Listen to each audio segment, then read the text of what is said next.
Hey, how's it going? What? Oh, wow, I love it when my Discord does that thing again. I love it when Discord does the thing. Fucking wonderful. Wait, I know to stop it. It's because I haven't loaded my Discord yet. What a dipshit. It's gonna stop any minute now. It's got no chance. Come on. Hey. Yes. That's the fastest tech solution I've ever provided. Is this a new jumper? No. No, it's not. I don't know what happens. What is there something about getting older that makes your hair more fucking like erect at the top of your head? I don't understand what the fuck. I thought this bit would go down when you get older. I thought this is the first place people go bald, and it's just fucking bounce it. Look at this. Look at how much fucking. Look at how much stretch it has. Look at all the headroom. Fuck. It's fine. I'm over it. I think that maybe worked. I feel like a cartoon character trying to push a lump down.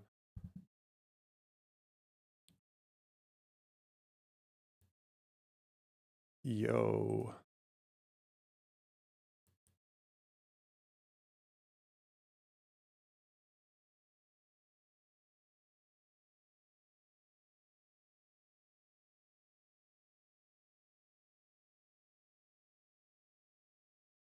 Hang on.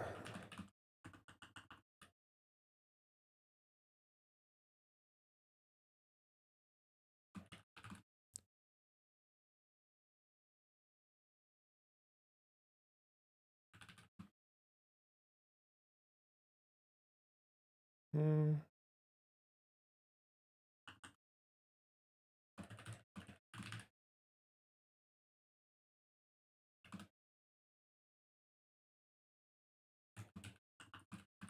Hmm.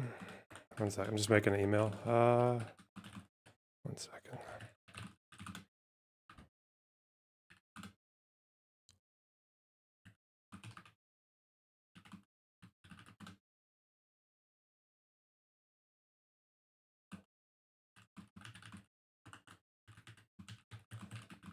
It, um.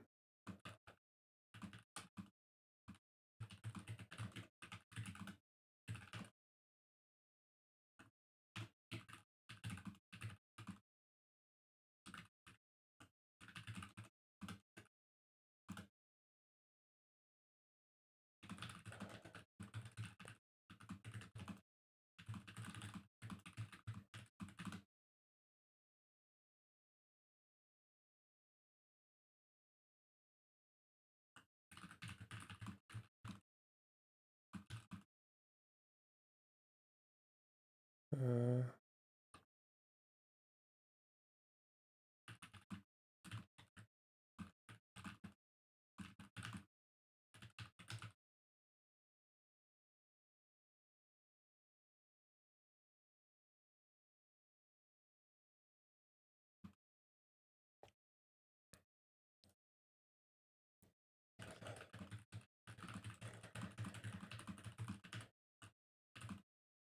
if okay. Jacob Brooks, thanks to 4.99. Lorna, you're the best. I'll do anything if you try to my daily game Juzzle after you play Connections. Just don't Google it. I don't make money or anything. I mean, you can send it to me in Discord. Is that like why is it called that? Is that okay? Is that like a normal? Is that a good name for a game? Maybe. Maybe. Who knows? Who knows? I think we have a Chris Kunzler debate on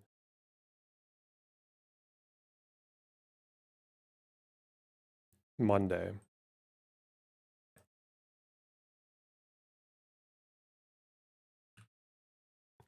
I think we have a debate on Monday.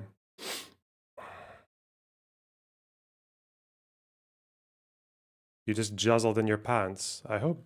Listen, I just hope you're happy. Okay. That's. Fuck me. Jesus. Okay, what a start. Okay. I get composed here, man. I figure out what we're doing. I've been reading a lot about two-state, one-state solution history. That's my fucking morning and afternoon consumed. I wonder if I might do like note consolidating on stream. Think about it. Not right now. Not right now. Shoe on head calls Hutch a man-child. Paste? Where's she talking about Hutch?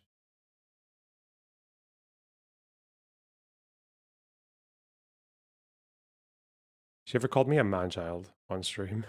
I don't know. What? How would you fix Israel-Palestine? The more I read about these people, the more I read about it, the more I think both sides are just fucking retarded. I don't know. Reading the build-up to the Jerusalem riots in 1929. My fucking god, what a bunch of idiots. But the thesis for all three of those videos was bastards. But okay. Basically the same. As the right embraces working class populism, the Democratic Party and the left will continue to fade into The fucking Z library, zlib or whatever the fuck it's called, has gone out of sorts. So I need to get a new website for getting my books.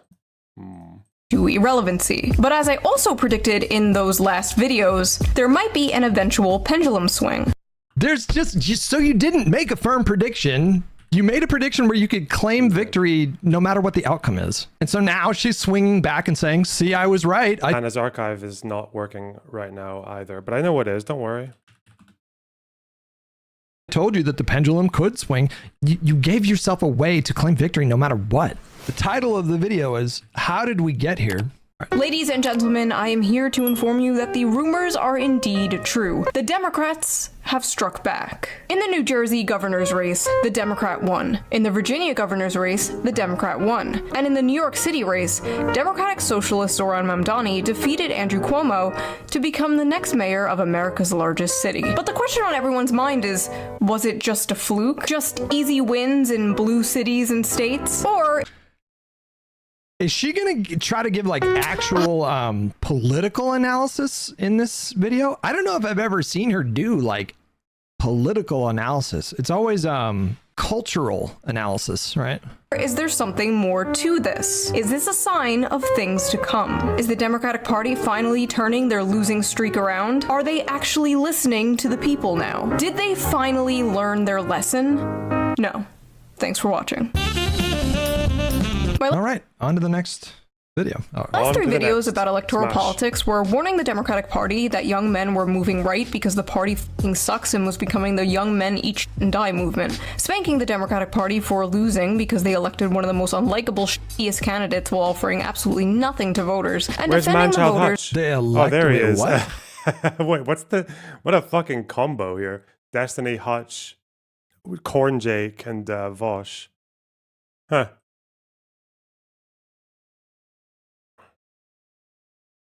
Man, this fucking website. Every time you download a book from this website, it makes you wait an extra period of time.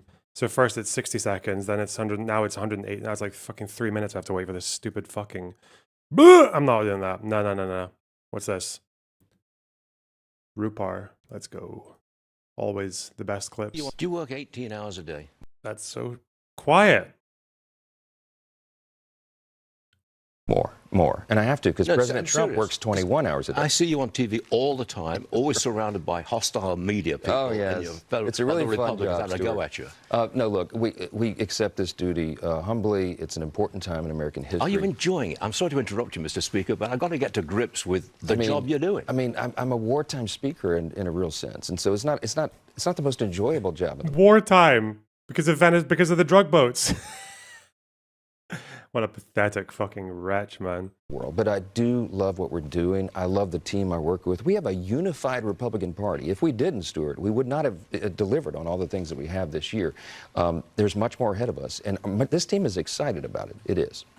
Do you work 18 hours a day? More. And I have to, because No, President I'm Trump serious. works 21. Double more. Not sure you replied to my super chat the other day. Any interest in reading Israel and the Family of Nations? I did offer to pay for it, by the way. I mean, I could probably just get it. Yeah, I could probably get it. But I've got so much to read, man. I've had to put my China stuff on hold because I need to do some Israel-Palestine stuff for debating Tuesday Solution. Yeah, it's going to take a while. Give me some time, man. Just give me a break. It's expensive. I mean, you can get it if you, yeah, why not? I thought I could just get it from like totally legitimate means for free. What? You can always find a book kicking around online. There are some that are really difficult to get, man. And there's maybe like one secondhand copy on eBay for over £50. So yeah, it's a bit much. Bit much. Anyway. Can we please? What day is it today? The 5th. Isn't today Trump's deadline for Maduro? Well, he made another deadline not long ago, didn't he? So this is like deadline number 2. But yes, I suppose there is, in that sense of that there's a deadline. Yeah, for sure. Why not? Why not?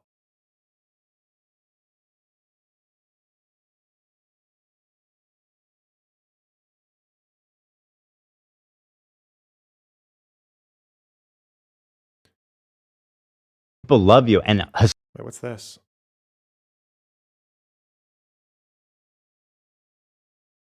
It's about stream sniping. Hello, Mr. Otaku. you guys are gonna love. So this chatter says, how can he watch this clip and enjoy it when he got so mad about what happened to Emiru? Now, just to remind you, Emiru Oh, was it's loud because of Twitter, because of the Rupar quote. Okay, thank you. Jesus. doing a fan meetup at TwitchCon. She wanted to bring her own security. Twitch prohibited her from bringing her own security because they Still were so too loud. confident that their Fuck. security was great. Someone walked up, sexually assaulted her, left the venue unbothered, right? So no. Yeah. And then had the CEO and his best friend Taylor Lorenz do a stream where they downplayed the entire thing and acted like it Victim was no big blamed her, deal, and essentially. basically victim blamed her. Yeah, but okay, so I'm glad you can see yourself in that situation. Let's hear. Why do these people do this? Yeah, he says that while this happened to Emiru. That's the other side of it. Yeah. He'll do fucking 8 hours talking about how it's fucked up that this, weird stalker ass people show up and harass Emiru. He can't be serious.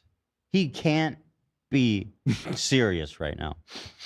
That he thinks what happened to him in Ireland is in any way comparable to what happened to Emiru. Like, he can't be serious.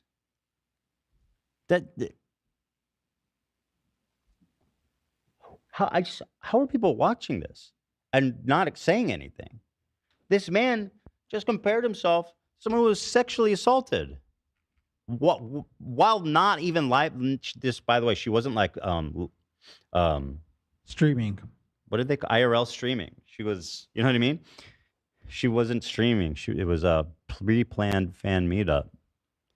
Now, I've never done IRL streaming, but I would think about the possibility for stream sniping, and I would try to avoid that, probably by putting a delay on it, because I don't want people coming and fucking with me while we're recording, right? But that's why I don't do it, is because I don't want to deal with that, right? So, but she wasn't even doing that. How can he compare them? That's. I know it looks like I've just gone straight to the slop, okay, but it's just because I've been reading incredibly huge brain, high IQ, dense material before coming on stream. Okay, that's why. Go easy on me. It's confounding. It's just almost leaves me speechless. Oh. He'll do fucking 8 hours talking about how it's fucked up that this, weird stalker ass people show up and harass Emiru. But then he fucking masturbates with his stupid ass incel ass audience when it happens to someone he doesn't like. It's called hypocrisy. Bro, you can't be serious. If you want to listen, if you want to criticize him for overdoing it with the clip, that's in your right. But you don't have to throw in a sexual assault that happened to Emiru tragically under the care of Twitch to try to make yourself seem bad. I mean, it's one of the creepiest out of touch things. It's just so bizarre that he actually thinks that happened to him. Okay? I know a lot of people love talking about hypocrisy. That's hypocrisy. This is precisely what I was talking about when I said these guys literally egg on their fan bases so that they can get one socially maladjusted loser. Someone on Discord sent me an XQC take on the boats that was him basically saying the thing that I said. They were saying this exact same thing that I said, but as a joke. I didn't think it was a serious take that people were gonna. Well, obviously the MAGA were, but not like real people. But I can't find it now. Where was it? When he's basically trying to compare the drugs on the boat to conventional weapons because they kill people. Does anyone know where that would be? Because I can't find it anymore. It's disappeared.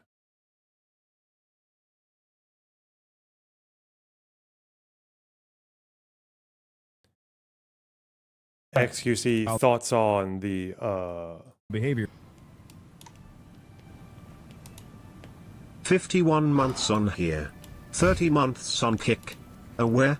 Love you chat, hope everyone's day is good.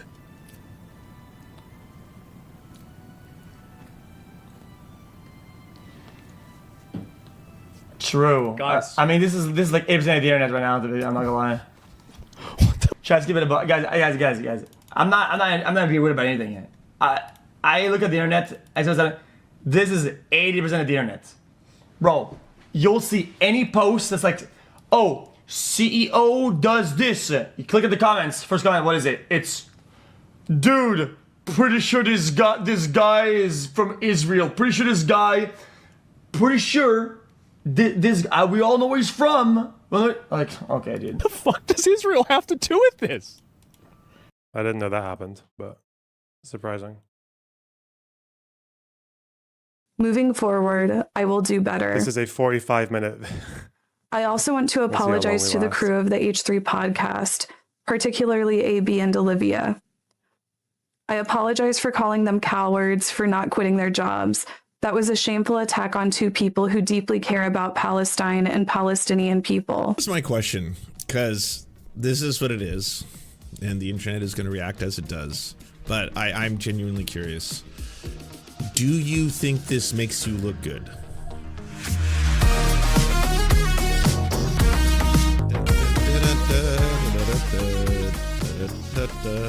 I'm not. But hey, here, let's insulate ourselves twice in a row. It's the disclaimer, and it's a legal disclaimer, and it just tells you this program's satire. Nothing, and all the characters and events in this show are not based on real people. Not actually talking about anything real. Lance should go lose a debate about this. All just silly jokes for the internet to have a time.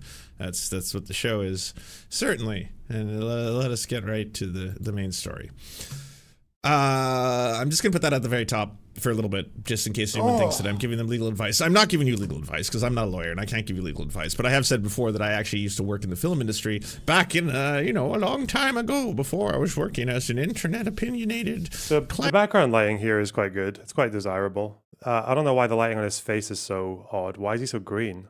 I was working in a variety of... Did you debate Lance, or did he already run away from you? No, I offered to debate Lance.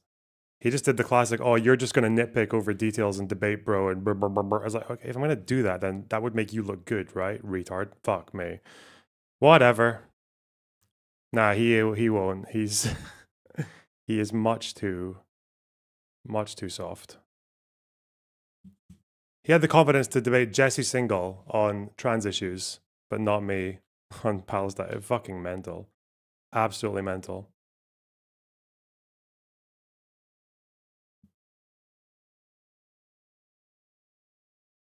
Let's carry on a bit.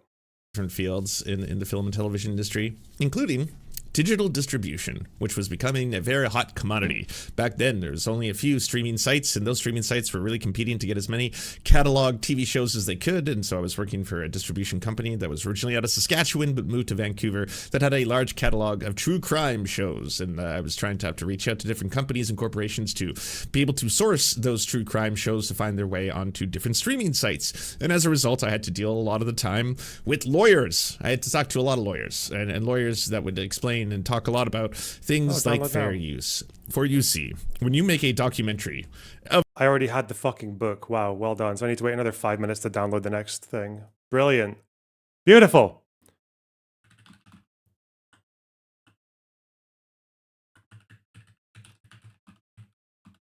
What was the other one called?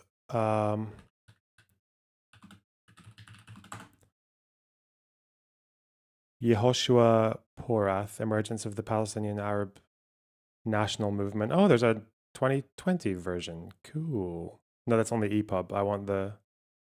Give me this one.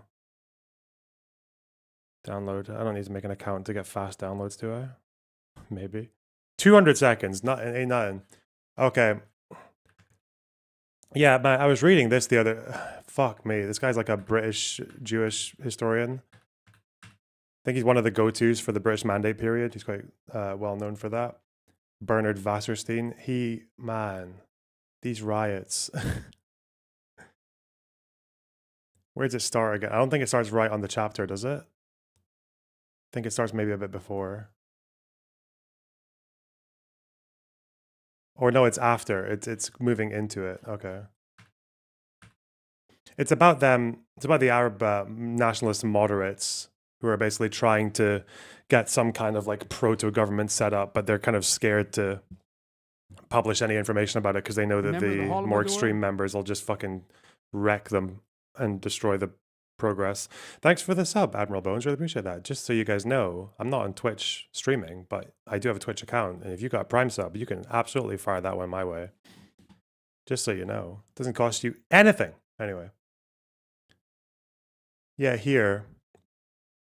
So basically, the Arab moderates are trying to get some kind of concessions and getting the British to agree to some kind of like legislative council, which would be a sort of representative proto-government for the future state of Palestine. They don't really want, they're keeping it secret though, because they, like al-Husseini and the more extreme Arab executive people are going to just squash it in the crib if they can. So in any case, the talks come to an abrupt end because of the riots in Jerusalem and Jaffa and Hebron, 1929. You probably know about this as the Hebron massacre, you know, where like 60 or 70 odd Jews were murdered in Hebron, a fairly quiet town at the time. Most of the Jews killed there were not Zionists. They had nothing to do with Zionism. They were there for religious reasons or just native. But I knew a bit less about what happened in Jerusalem at this point. It's just Remember the the way this Holodomor? escalates is so fucking mental. Bob the Builder, thanks for the sub. On September 28, 1928, the Jewish Day of Atonement, a screen which had been illegally placed near the Western Wall in Jerusalem in order to separate Jewish men and women worshippers, was forcibly removed by the police. This apparently minor incident provoked a tornado of indignant protests throughout the Jewish world, was taken up by the Supreme Muslim Council as an instance of the Jews' unlimited greedy ambitions in regard to the Islamic holy places in Jerusalem, and became the starting point for the development of an explosive atmosphere of religious hatred in the holy city. The dispute over the Western Wall on the edge of the Temple Mount, known to Muslims as the Haram al-Sharif, was ancient, complicated, and bitter. It involved fundamental matters of religious faith and national identity, like the problem of Palestine as a whole. That of the wall was, in the last resort, difficult, if not impossible, to resolve without sacrificing interests regarded as essential by one or the other side. In the failure of British officials to solve this problem can be seen in microcosm their greater failure to solve the problem of Palestine. The Jewish case was that the wall, comprising as it did the lower courses of the outer wall of Herod's temple, was the last relic of their ancient sanctuary and of their national glory. The rabbis of old held that Shekhinah, don't know what that means, had never deserted the spot, hence its unique importance in a religion otherwise relatively indifferent to holy places. The Jews admitted that the wall and surrounding area were Muslim property, but they claimed rights of access and prayer there at all times, and held that these rights included that of bringing to the wall religious appurtenances and furniture, including a screen and chairs. The Muslim case, however, was that the area of the wall was sacred, as being the spot where the Prophet had tethered his miraculous steed, al-Buraq, and eponym of the Muslim word for the wall, after his night journey from Mecca to Jerusalem, and while he ascended to the seventh heaven. The Muslims held that any rights the Jews might enjoy at the wall were customary only, and were exercised entirely by grace of the owners of the adjacent passage, the Maghrebi Waqf. They declared that the Jews' claims in regard to the bringing of furniture to the wall were invalid in view of decrees issued by the Ottoman government, which the government of Palestine as custodian of the principle of Remember status when quo. Hassan thought visiting the wall was a Zionist creation? Our grand scholar on this conflict. Oh, thanks for the $10. Regarded since the late 19th century as the criterion for resolution of all disputes about holy places in Palestine, was obliged to uphold. Moreover, the Muslims expressed fear that the Jewish claim at the wall was merely the first step in a strategy designed to capture the entire Haram al-Sharif, the third most holy site for Islam, for the Jews, in order so that they might there rebuild their sanctuary. This was a very common threat, especially from al-Husseini, that they were trying to destroy the whole thing and rebuild. One possible solution of the problem, which was mooted on several occasions, was the purchase of the wall by the Jews. Before World War I, Baron Edmund de Rothschild had attempted with this without success. In 1918, Weizmann had tried to make the purchase through the Good Office of Stores, but there was strong Muslim opposition to the sale, which consequently did not go through.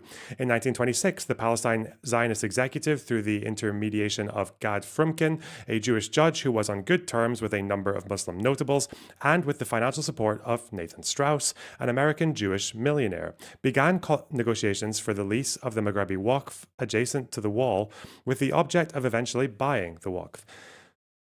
Colonel Kish wrote, "This would have the advantage of allowing us quietly to evacuate the Moroccan occupants of those houses, which it would later be necessary to demolish. Kitch hoped that it would then be possible to make an open space of it with seats for aged worshippers to sit on. But this too came of nothing." The controversy over the wall had been simmering ever since the British occupation, particularly since the establishment of the Supreme Muslim Council in 1922. During the next 6 years, a pattern was established. The Jews would bring stools and other forbidden appurtenances to the wall. The Supreme Muslim Council would protest. The government would warn the Jews to desist. Reluctantly, the Jews would obey. However, after a few months, they would again start to bring stools for old men, scrolls of the law, ritual lamps, and similar objects. The cycle would thus begin anew. Okay, so to summarize, it's always good to remember what you've just read. Like, the Jews are trying to buy the wall. They're trying to buy that area. They're failing. They decide that when they're going to try to assert their rights to prayer at this place, they will, against the status quo, bring stools, scrolls, lamps, and screens to separate the men and women. Also, there's like little desks. They would bring those as well. And you have the little desks that the Jews sit on, and they just like rock forward and backwards when they're reading their fucking Torah, like, yeah, or whatever the fuck. Anyway. The incident of Yom Kippur 1928 did not inaugurate a repetition of the customary cycle. The Mufti of Jerusalem immediately took the matter on a new level. A vast campaign of propaganda and action was launched in order to establish once and for all Muslim rights at the wall. A few days after the screen removal, a mass meeting of the faithful was held at Al-Aqsa Mosque on the Haram al-Sharif, at which an appeal was launched. To all our Muslim brethren, you are aware that there has been during these days an attempt against the Barak, and the people who are anxious to usurp the western portion of the wall of Al-Aqsa have made up their mind to take every step in order to infringe upon your right and that of all Muslims. Religious duty demands that every Muslim look with watchful eyes upon the imminent danger menacing the Muslim community. A 4-page memorandum of protest was submitted by the Mufti to the government. The Mufti went in person to complain to the officer administering the government, the first of many interviews on the subject of the wall over the next few months. Haj Amin wrote to Indian Muslims asking them to support his campaign in defense of the Barak. And newspapers affiliated to the Supreme Muslim Council began a series of fierce articles on the subject. Al-Jamia Al-Arabiya warned, the Jews should know that the Muslims will not hesitate even for a moment to restore their holy sites by force, as they are commanded by the Muslim religion. Al-Yarmouk invoked the spirit of the Muslim faith, a faith of action and jihad, and inquired what prevents each Muslim from regarding himself as a Mahdi. A great Muslim Congress was held in Jerusalem for the defense of the Holy Barak and the Muslim holy sites. Building work began on the Haram al-Sharif immediately next to and above the wall, which resulted in the dropping of occasional bricks on Jews praying below, and threatened to alter the upper structure of the wall. A new entrance to the Haram compound was opened at one end of the narrow passage immediately in front of the wall. with the effect that passage was converted from a cul-de-sac into a thoroughfare. Mules were driven through the passage and encouraged to drop excrement near Jews performing their devotions. Muezzins at nearby mosques increased the volume of their chants and timed them to coincide with Jewish services at the wall. An old and noisy Muslim custom involving the banging of cymbals and other instruments was revived within the haram area close to the wall, which further contributed to the provocative cacophony. Fucking hell. Dungate. Is that why it's called that?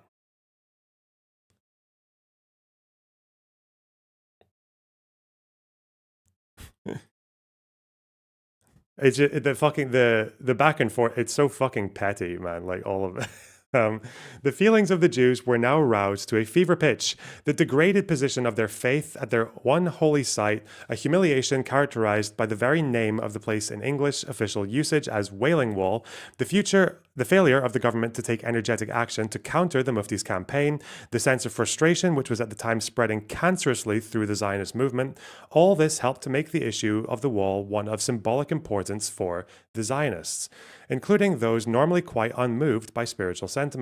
The Palestine Zionist executive, while demanding that the government protect Jewish rights at the wall, did its best to restrain the explosive indignation which was aroused in the Yishuv, but with limited success. A statement was issued in Arabic by the Zionist organization denying that the Jews had any intention of seizing the Haram al-Sharif and declaring that they acknowledged without qualification and without proviso the sanctity of the Muslim holy places.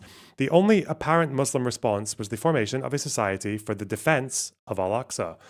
Nathan Strauss, who was personally acquainted with the Mufti, wrote Haj Amin a letter appealing to him to speak out in favor of Muslim-Jewish amity. The Mufti, in reply, complained that Zionism had filled Palestine with Jews who were loitering hungrily and then leaving Palestine with angry looks. Before the advent of Zionism, he maintained, Jews and Arabs had lived peacefully together. For example, in Nablus, where Samaritan Jews had lived for centuries without trouble. The controversy over the Barak was entirely due to Zionist propaganda. In such a state of affairs, I think my voice, which you kindly request me to raise for the maintenance of good relations between communities in Palestine, would be lost in the great hubbub of voices that are upholding unfounded and illegal claims. The hubbub which thus inhibited the Mufti grew louder. The Vaad Leumi, acting against the advice of the Palestine Zionist executive, demanded that the government expropriate the wall and hand it over to the Jews. A committee for the defense of the Kotel Ma'aravi, the Hebrew name Western Wall, was formed under the chairmanship of Professor Joseph Klausner, a supporter, although not a member, of the right-wing Zionist revisionist party led by Jabotinsky. The Hebrew press, particularly that of the nationalist right, took up the cause. Dor Hayom denounced the robbery of the holy places, asked will the community rouse itself, and went so far as to advocate the rebuilding of the temple. Even the more moderate Haaretz announced by July 1929 that the patience of the Yishuv is exhausted. The government regarded the situation with increasing anxiety, but its efforts to compose the quarrel met with no success. On the 6th of May 1929, at a meeting with the Mufti, the High Commissioner, Chancellor, asked the Mufti to stop work on the new buildings. Chancellor, I think is his name, this guy. In the neighborhood of the wall. He pointed out that the Jews had been invited 3 months earlier to furnish proofs as to their claims at the wall. Since they had still not done so, the High Commissioner said that there was ground for belief that no such legal proofs in fact existed, and that therefore the Muslim claims would be upheld.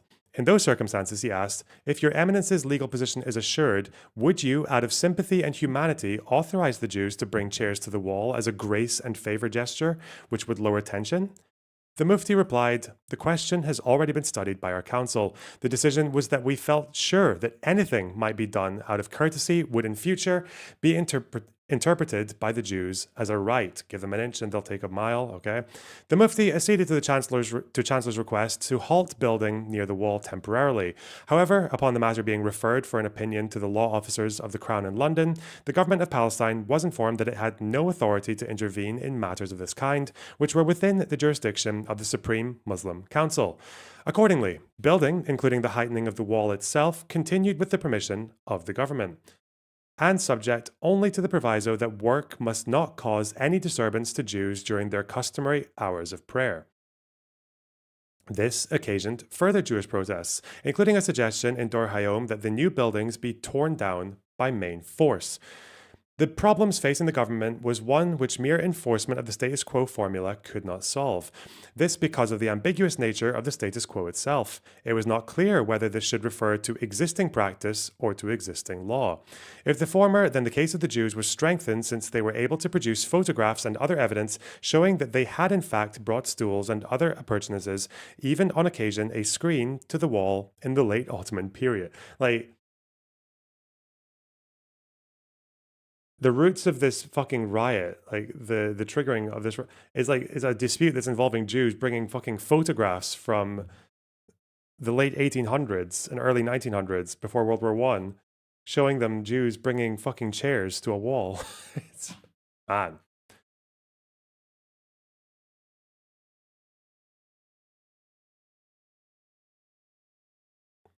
But these practices had been sanctioned not by law but by the venal wink of Ottoman officials. The government of Palestine formed the view that the status quo that could be recognized was not the previous de facto practice, but the position as defined by Ottoman law.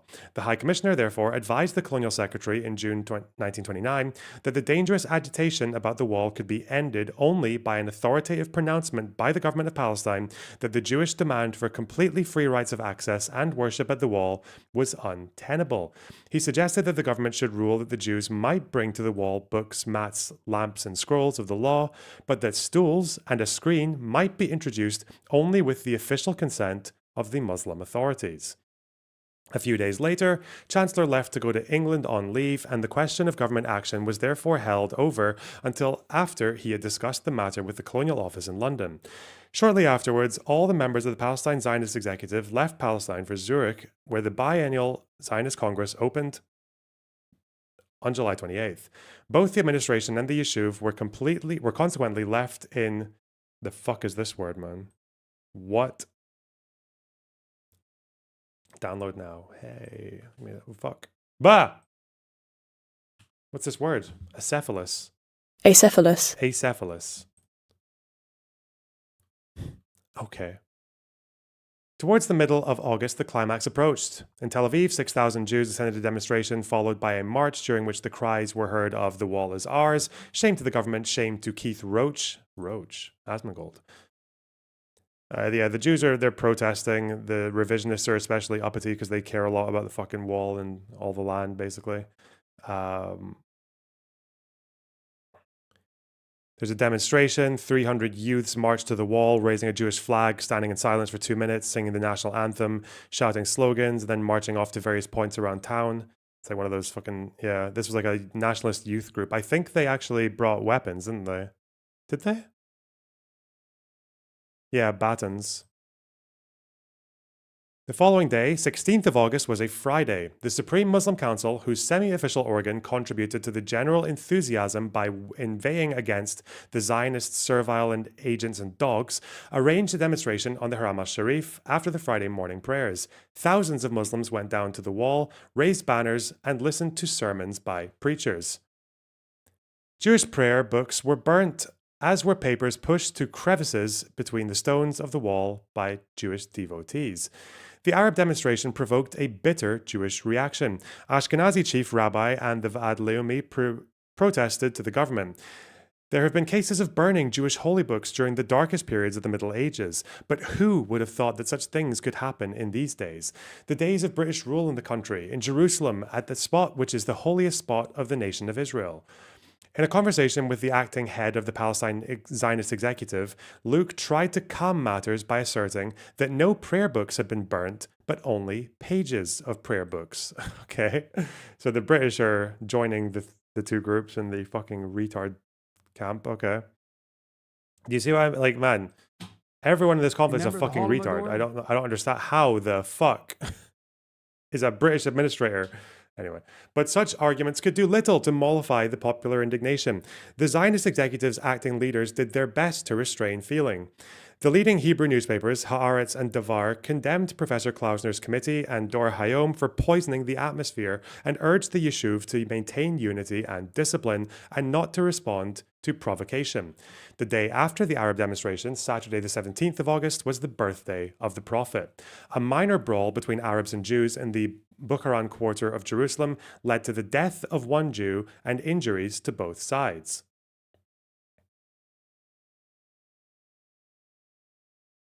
The funeral of the Jew on the 20th of August was the occasion for a mass Jewish demonstration. There were attempts to break through police cordons. Hisses and cries of vengeance were heard.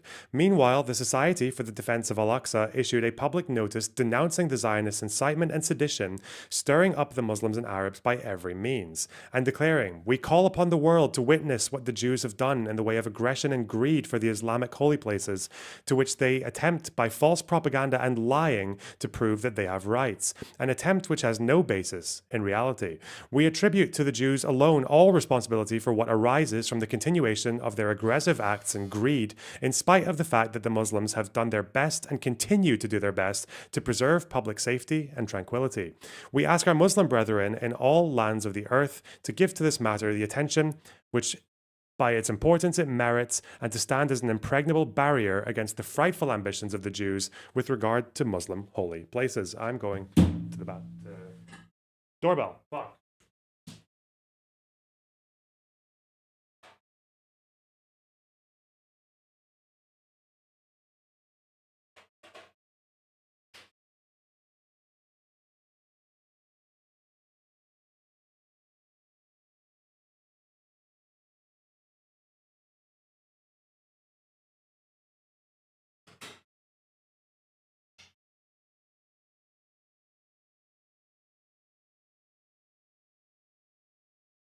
I like it how this bit here is a bit similar to "Thank you for your attention to this matter."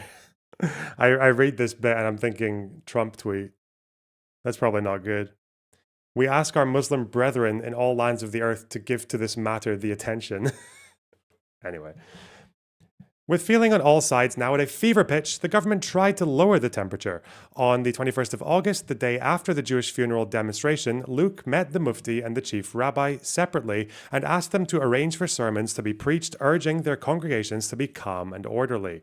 On Thursday, the 22nd of August, however, the moderate Hebrew newspapers Davar and Haaretz reported rumors among Arabs of disturbances scheduled for the following day, Friday. The rumors had it that the Jews were planning an attack on the Haram al-Sharif on the Friday.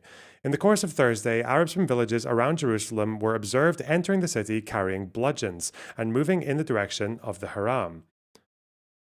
On the evening of the 22nd of August, in response to an earlier appeal from the acting Zionist leaders to the government to bring about a meeting between a few representatives of Arabs and Jews, Luke convened at his home a secret gathering attended by Yitzhak Ben Zvi and two others representing the Zionists, and Oni Bey Ad al-Hadi, Jamal Husseini, and one other representing the Supreme Muslim Council. This is the highest body, I think, for the Arab Palestinians at the time. The meeting was cordial, but little was achieved. Luke pressed his guests to agree that an announcement be issued stating merely that the meeting had taken place and that the problem of the wall had been discussed. The Jews assented, but the Arabs refused. However, both sides agreed to resume the talks on the following Monday, but by then it was too late. On Friday the 23rd of August, a series of bloody riots and massacres of Jews by Arabs broke out in Jerusalem, spreading thence to other parts of Palestine and wreaking a toll in deaths, injuries, and destruction of property, which raised the Arab-Jewish conflict in Palestine to a new plane of intensity. The riots began after morning prayers in the Mosque of Al-Aqsa. During the preceding 24 hours, large numbers of Arabs had been gathering on the Haram armed with sticks, clubs, and other weapons. The Mufti, interviewed at his house inside the Haram area by the acting chief of police on the morning of the 23rd of August, just before the outbreak of violence, stated that it was only because of the fear that the Jews would engage in some form of provocation at the wall or elsewhere during the course of the Friday that the people had armed themselves in this manner. The Mufti assured me that there was no question of an assault being made by the Muslims unless there was some form of provocation, but that he could not be responsible for anything that might happen if there was any direct provocation. A little later, the crowd began to debouch from the Haram and at the request of Luke, the Mufti went out to speak to them in an effort to calm them. In Luke's words, he complied, but his presence appeared to excite rather than calm the mob. By the early afternoon, the situation was out of hand. I'm not sure, because in the Shaw Commission, which discusses this, do they ever actually talk about what Husseini said at this speech? I don't actually know. Anyway, the government had only meager forces at its disposal. Palestinian police could not be deployed in communal disturbances. The effective strength of the police was therefore limited to British policemen. On the 23rd of August, 1929, these numbered at most 292 men in the whole of Palestine. The armed forces, other than the police, were almost non-existent. Luke, in a dispatch to the colonial secretary the day before the outbreak of the riots, had warned, "A very great risk lies in the present arrangements, and I do not think that riots on a scale of appreciable dimension could be successfully quelled with the police force in Palestine at my disposal and the Air Force and Transjordan Frontier Force also at my disposal, but on the east of the Jordan." Troops were imported to Palestine immediately after the outbreak of trouble, but by the time they had arrived in sizable strength, the destruction was already immense. From Jerusalem, the flames spread to Jewish villages nearby, to the town of Hebron in the south, and to Safed in the north. Once again, the mass of victims were religious, non-Zionist Jews. Again, the Haganah was deployed in strength, but was unable to assure the security of the whole Yishuv. Again, Arab police joined the attackers.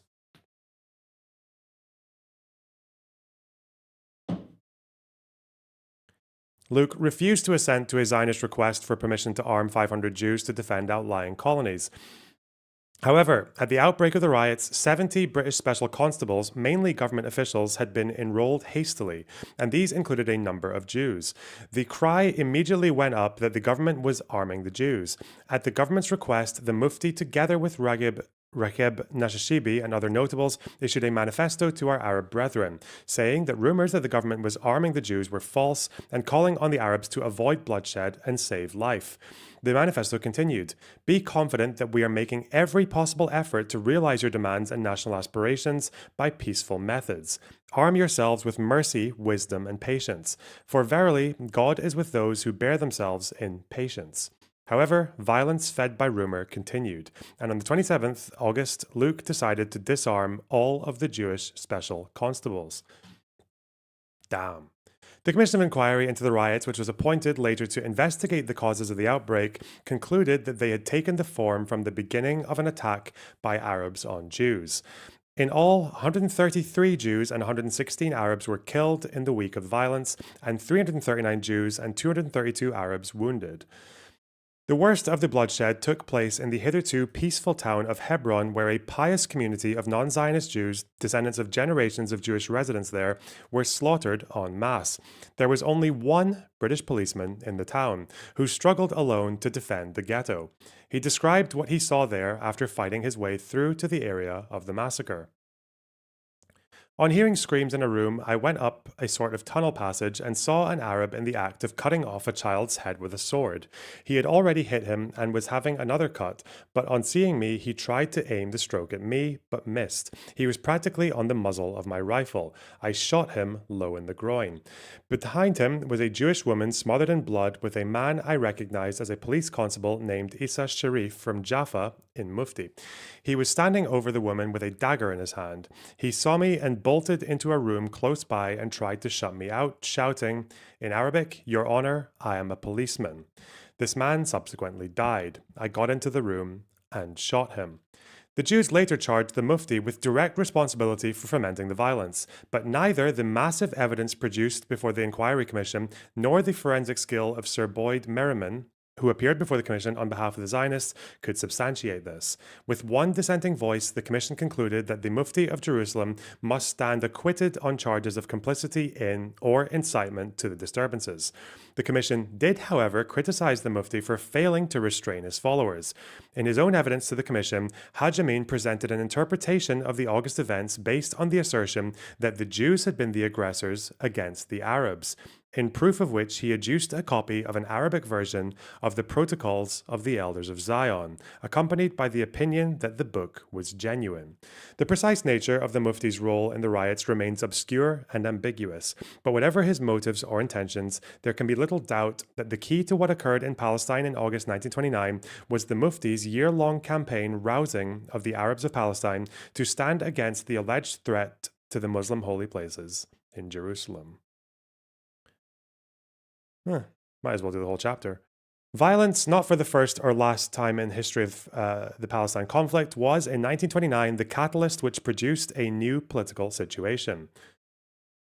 Political attitudes which had been as if in hibernation during the 1920s were aroused by the riots in a suddenly intense and extreme form, heralding the greater acerbity with which the Arab-Jewish conflict was to be waged in the 1930s. There was no immediate dramatic change in the balance between the rival political forces in Palestine after 1929, but the riots had a marked effect on the political outlook and internal political balance of each of the three main protagonist groups, the British, the Arabs, and the Jews, the combined long-term consequences of which spelt the doom of the mandatory structure of politics. Well, this is also, I think, the event where, because of this kind of rabble-rousing from Haj Amin, is where he was able to sort of reassert dominance over the Arab national movement, because at this point, before here, he was getting sidelined by the moderates. Actually, I didn't know that a lot of the Arab moderates, like the oppositions to Husseini, were funded by Zionists. I didn't actually know that they were given bribes and small donations. Anyway, why did I bring that up? Oh.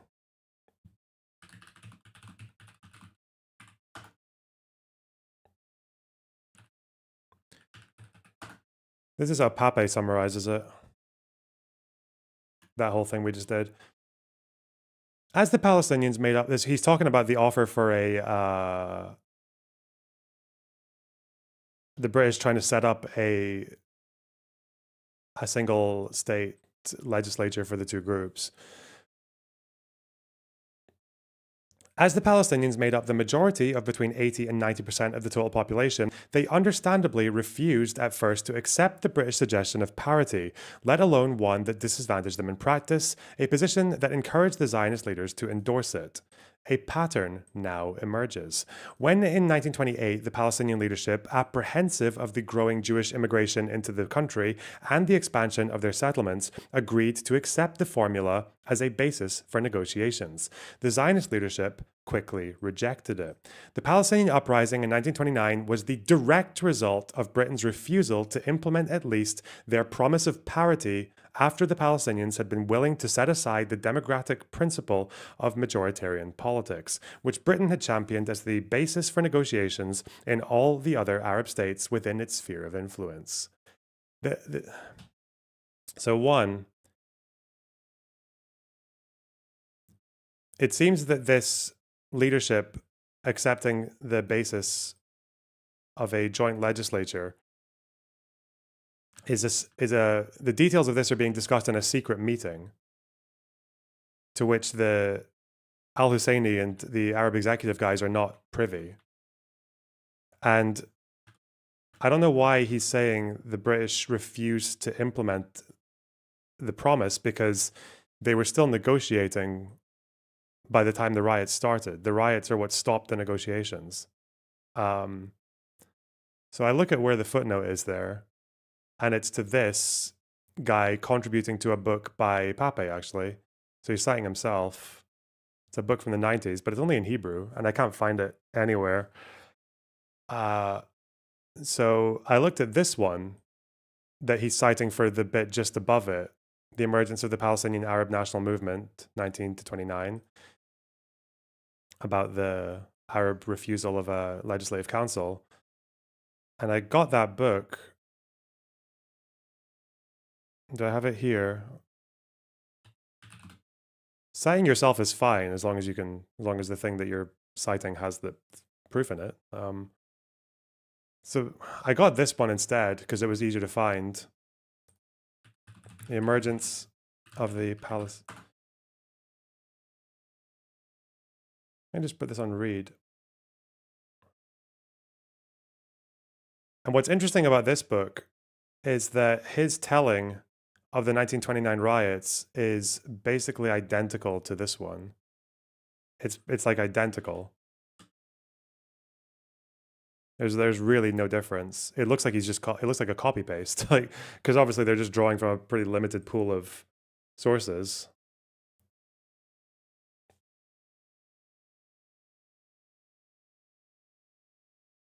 Wonder if I can find it exactly. 1929. Opposition peak of its power. 29. Conflict over the Wailing Wall. I think it's around here. Because it's the 7th Palestine Congress where they agree to a national legislature. But they don't hammer out details. Where do I go to the secret negotiations? Do I have it here? Avi is debating Pisco right now. Yeah, I'll watch that. 1 minute. Fuck! Is it here? Is it fucking disappeared? Oh. Wait.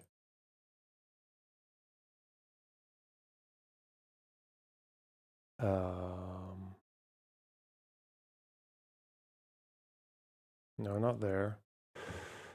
Where did I put it? Where the fuck did I put it? I don't know if I can find, like, what's my most recent. That's on the mandate, that's on Rafa, that's on transfer. Okay. Here?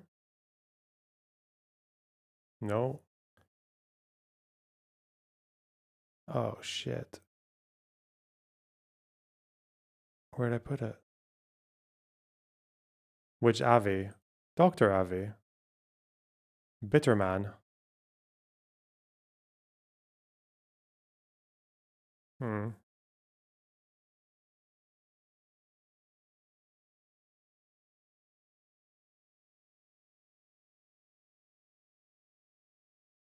Let's see, where did I put?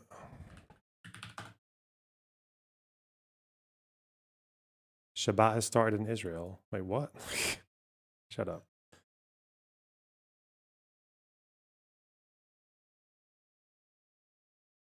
Oh, there might not be, this might not have synced up to my Obsidian on my laptop because of internet.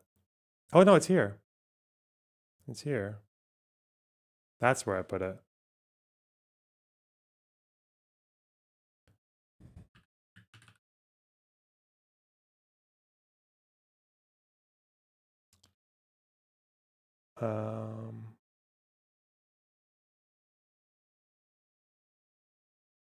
Was it?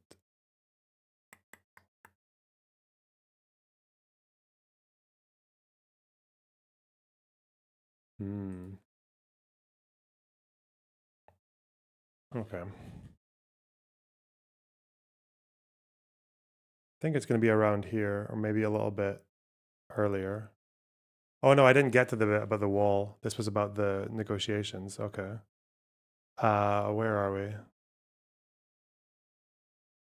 Oh, it's maybe just right at the end here?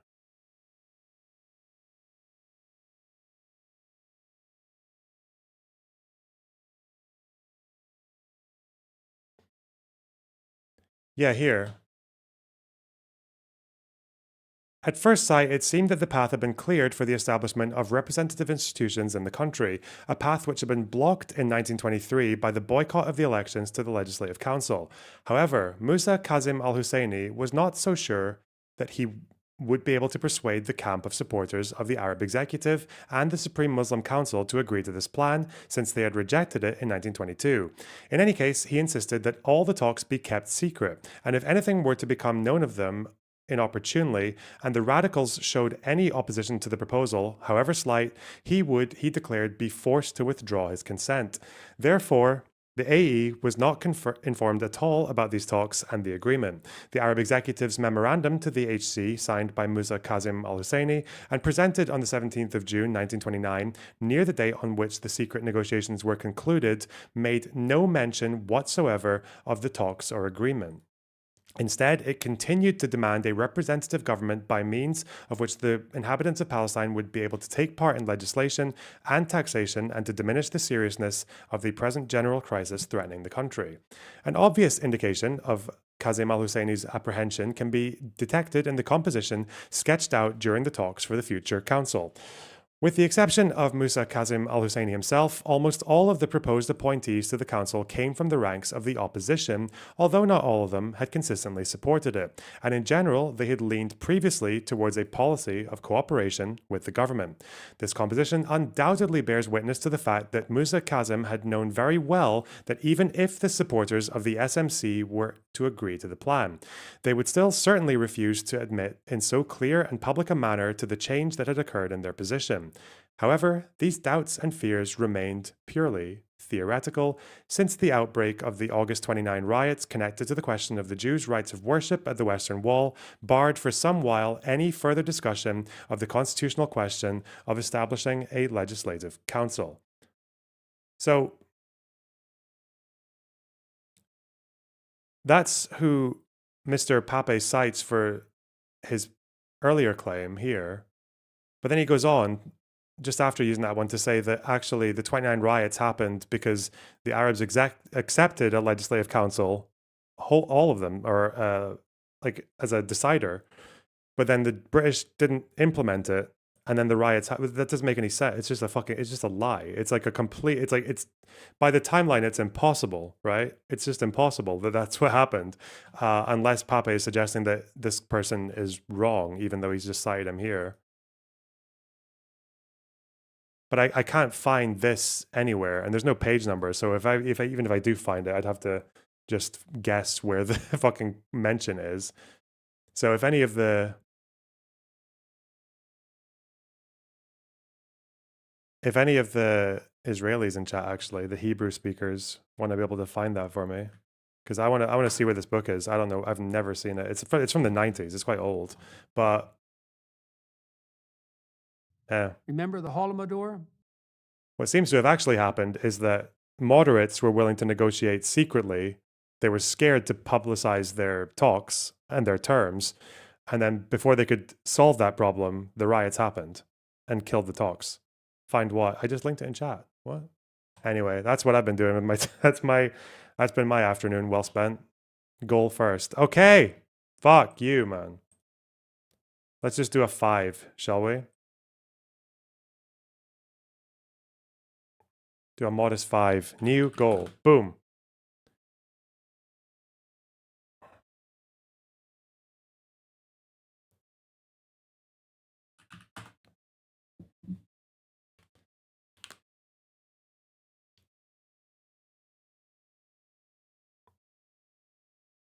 Where's the link? It's not a link. I'm just trying to find I'm just giving you the name of the book. There's no link. Anyway, Avi and Pisco are debating the boat bombings. I believe Avi supports it. I share your thought process that a lot of this is mostly for the rhetoric, and who can say the stupidest thing. I mean, even it wasn't even in that debate. It's like the top I've seen is like kind of Megyn Kelly. Oh yeah. Wait, how does this start? Where do they start? To say the things that they so by to support the Jews. Where do they fucking start? They don't actually practice dermatology. Oh no! Some specialize in. All right, we got Avi coming on the line. He's calling. Okay, 1 sec. Let's go. We'll talk more about the other stuff later. Avi, yo, what up? What is going on? What up? He's just looking for precedent for future flotillas. Oh God. Hang on. Don't say something. Talk. Hello. All right, I'm gonna put you up a little bit more.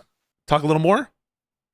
All right, a little more. Okay, perfect. Listen, the dermatologist, the least important field in medicine. I couldn't believe it. Ooh. Yes, people don't realize that I'm a dermatologist in the sense that like I went to dermatology residency and I'm a board certified dermatologist. And I don't actually practice dermatology. Oh no. I specialize in dermatopathology, which is completely different. And well, I just saw people kind of I always kind of laugh when they try to go after your credentials. One, as though I don't even feel like you wave them around all the time. And second, I think that people have a kind of bad intuition for what's considered, prestigious. And I find it happens with lawyers too. They like assume that, some disciplines of lawyering are super, super important, or they assume all lawyers are like super credible and smart. And they just have like a wrong intuition for some of these professions. So that's why I commented on it. No, it's the same thing in medicine. Yeah. They don't realize that, like, it's weird because they'll shout about meritocracy all the time, except when it comes to like dermatology, which is the most meritocratic field. It's the most competitive field to get into.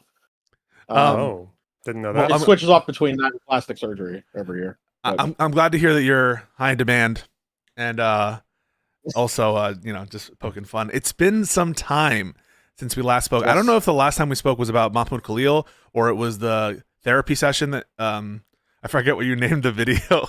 The post. I think it was the therapy session. Post socialism conversation where we had a little back and forth, but a lot's happened since then. Avi, how you been? Oh, I've just been great. Wonderful. Good to With hear. everything going on. We have a Muslim mayor coming in to our fair city. Yeah, and that's not even and that's not even the biggest issue. That's not even close to it. Well, actually, the issue is not that he's a Muslim. The issue I have that he's a socialist. But that's like not even on my radar anymore. I didn't even think that. I thought that would be like my main issue now. I'm like, oh my gosh, now I'm going to leave New York. I got to avoid these taxes. I got to worry about Rikers. Yeah. But now there's the Groyper. So yeah, I was like, oh wait, no, we're going to deport the Jews actually. So and I definitely want to talk about that. So for the audience's benefit, I was hoping that we would be able to discuss these strikes, and I gave a kind of a piddling intro about your interest in it, or what I perceive to be your interest in it. So I'm hoping we can talk about that and ground down both our views on the meta of it, but also like where you're standing right now on it. And then part of the conversation I do want to dedicate to this MAGA civil war, which I think more and more is it's alarming me significantly. And I think you and I maybe share a fear there. And then maybe if there's time left over, we can do kind of a residual cleanup. What do you think about that? Yeah. So I want to talk about my motivation for talking about these strikes. Yeah. I want to talk about like the best defenses for a strike at least, because it doesn't apply to other strikes. I also want to talk about like what the Trump legal team is probably going to make, what defense they're probably going to make from the strikes, because I think the MAGA debaters, when they even do debate, they don't even make those arguments. They kind of just make the worst type of. They don't even get past level 0. Mm-hmm. So I think it's important to actually have a feel of like what the Trump administration is actually going to bring to the table, what they're going to try to argue. You want to be used to there's two things you want to be used to. You want to be used to the best version of your opponent's argument, and you want to be used to what your opponent's actually going to bring to the table. And my motivation for this is that, there's a number of motivations. Mm-hmm. Motivation is that the current debates that are happening, if they happen at all, don't accomplish any of those things. They certainly don't provide the best argument for the positions. They certainly don't even provide what's expected for the Trump administration to give, because they're not really providing much of anything at all. And it doesn't really make for a debate. I mean, it may be entertaining in terms of rhetoric or whatnot. Maybe like you'll lay back and have some popcorn or whatever, but it's not a type of debate I'd come out being like, oh yeah, I learned about the topic in some meaningful way, or I see how like people might approach this position. If when you're dealing with like one side, and it's like playing. It's also frustrating to watch one side play on easy mode because the other side is just so retarded. So I mean, it's playing. That's what it is. Did you watch the debate on Wick TV with Bronca and Good Logic and Destiny? It briefly. It wasn't about that topic, but it dived for a second. Yeah, I mean that was So like that's an example of what I'm talking about. It's just people who just like have no clue. of what they're talking about. So like that would be an example of like I would not even expect the Trump administration to say the things that they were saying. Yeah. And to give some examples of it, is the thing you linked to Neil and Papi book? I can't find it anywhere. Well, apparently it's only published in Hebrew, so I can't even look for it properly because I'd have to, because I can't. Yeah, you have to look for it in Hebrew as well. Like it does exist. I can't find any access to it.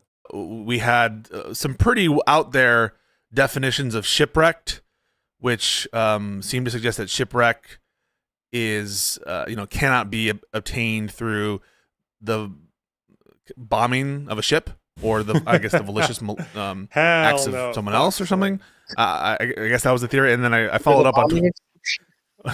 Yeah, it wasn't shipwrecked; they were bombed or something. Yeah, it was something like that. They were bomb wrecked. Yeah, but it's pretty. The laws of armed conflict apply differently to bomb wreck than shipwreck. Yeah, and a lot of the more that I start to think about these conversations, post the kind of basics that I talked with you and Isaac about, the more I'm starting to see like similar patterns, and it's kind of like a sixth sense that I've seen of a lot of like equivocations, a lot of talking past each other's. So I share your thought process that a lot of this. It really will be interesting watching MAGA defend murder/war crimes. What will they defend next? Forced sterilization? Wheelchair symbol emoji, with brains, pinching hand emoji, size. Thanks for the $10. It is mad how they feel like they can defend this, or they are defending it just so quickly and eagerly, and they're just like, yeah, treating people with drugs as military combatants. We've always done that. It's mental. Is mad. Is mostly for the rhetoric, and who can say the stupidest thing. I mean, and even it wasn't even in that debate. It's like the top I've seen is like kind of Megyn Kelly. Oh yeah. Well, I don't know if you saw this. Oh my God, you didn't see the Megyn Kelly? She was like, I don't care if it's a war crime or something.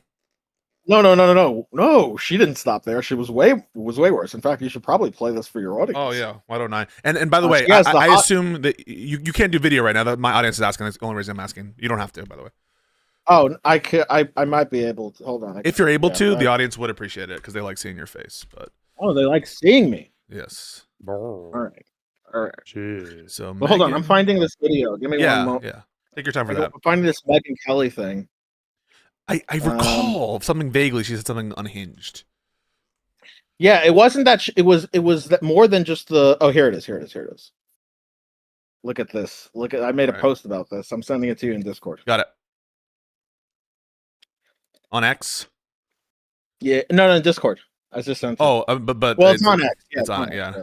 All right, I'll show the people the screen while you get your video sorted.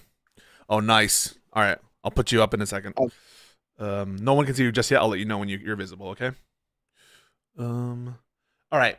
So this is Avi's tweet. Avi's tweet is, so here I'm like, okay, we can make a reasonable case for the first strike, but the second is going to be tough. Perhaps if we argue for a strict interpretation of orders to combat by injury alone, requiring clear demonstration of total passivity, from the perspective of Megyn Kelly. No, I want to see them bleed. All right, and this is the clip.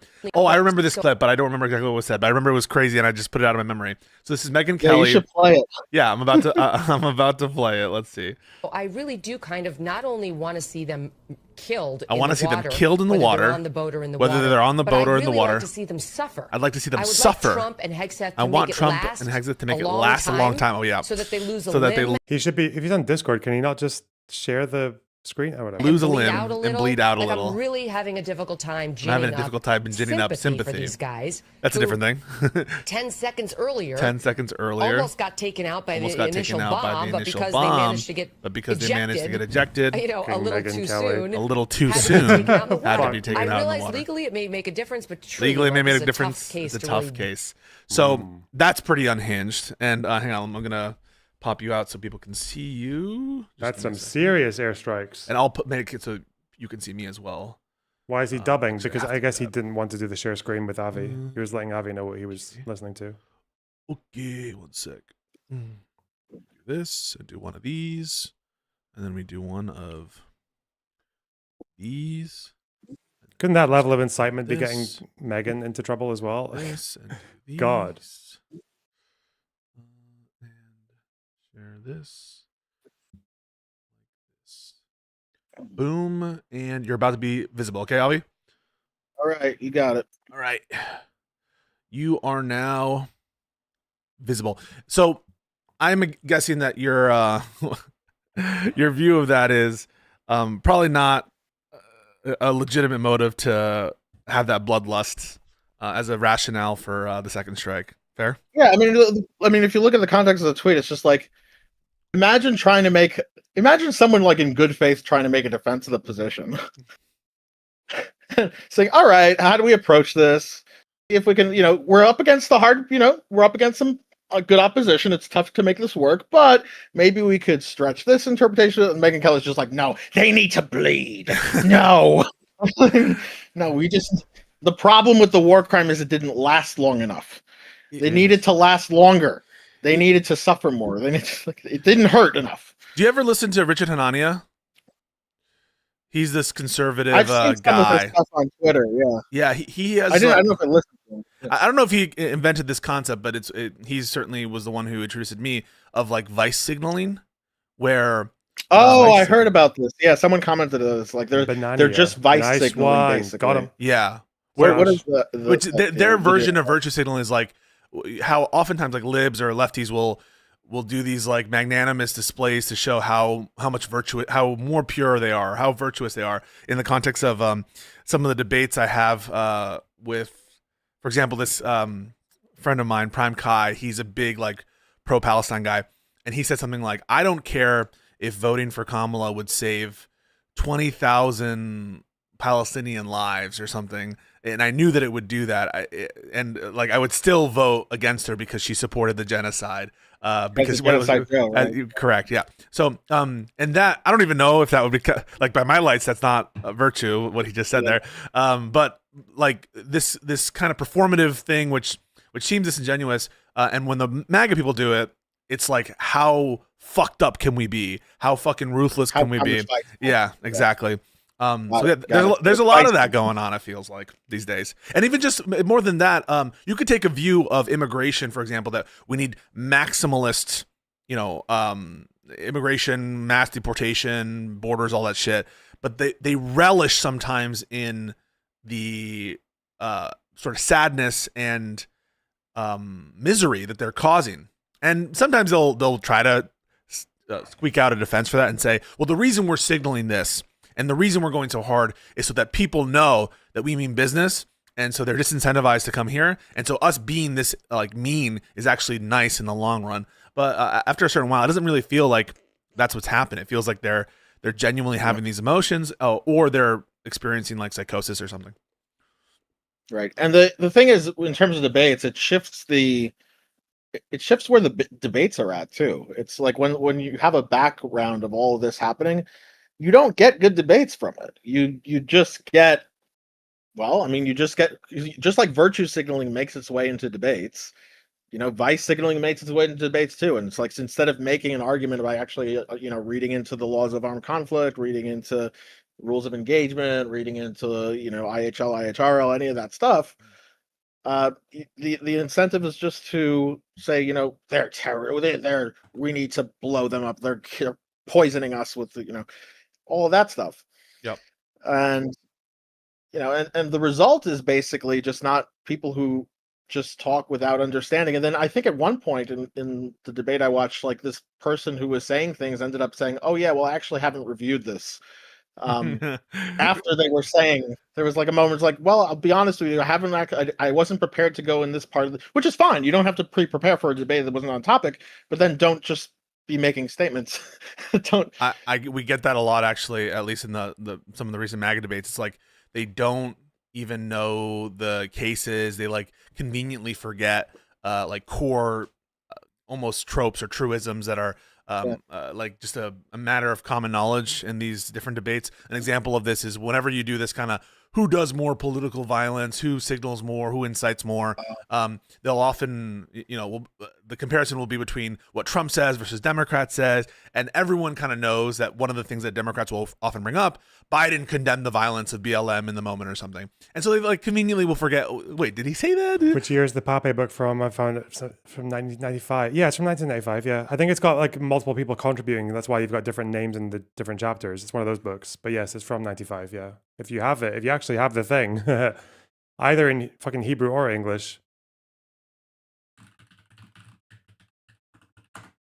And like, dude, no one is actually like buying that you're not so that's kind of the other like sort of feigned ignorance, or sometimes I guess they really, really didn't look before they were doing this kind of analysis.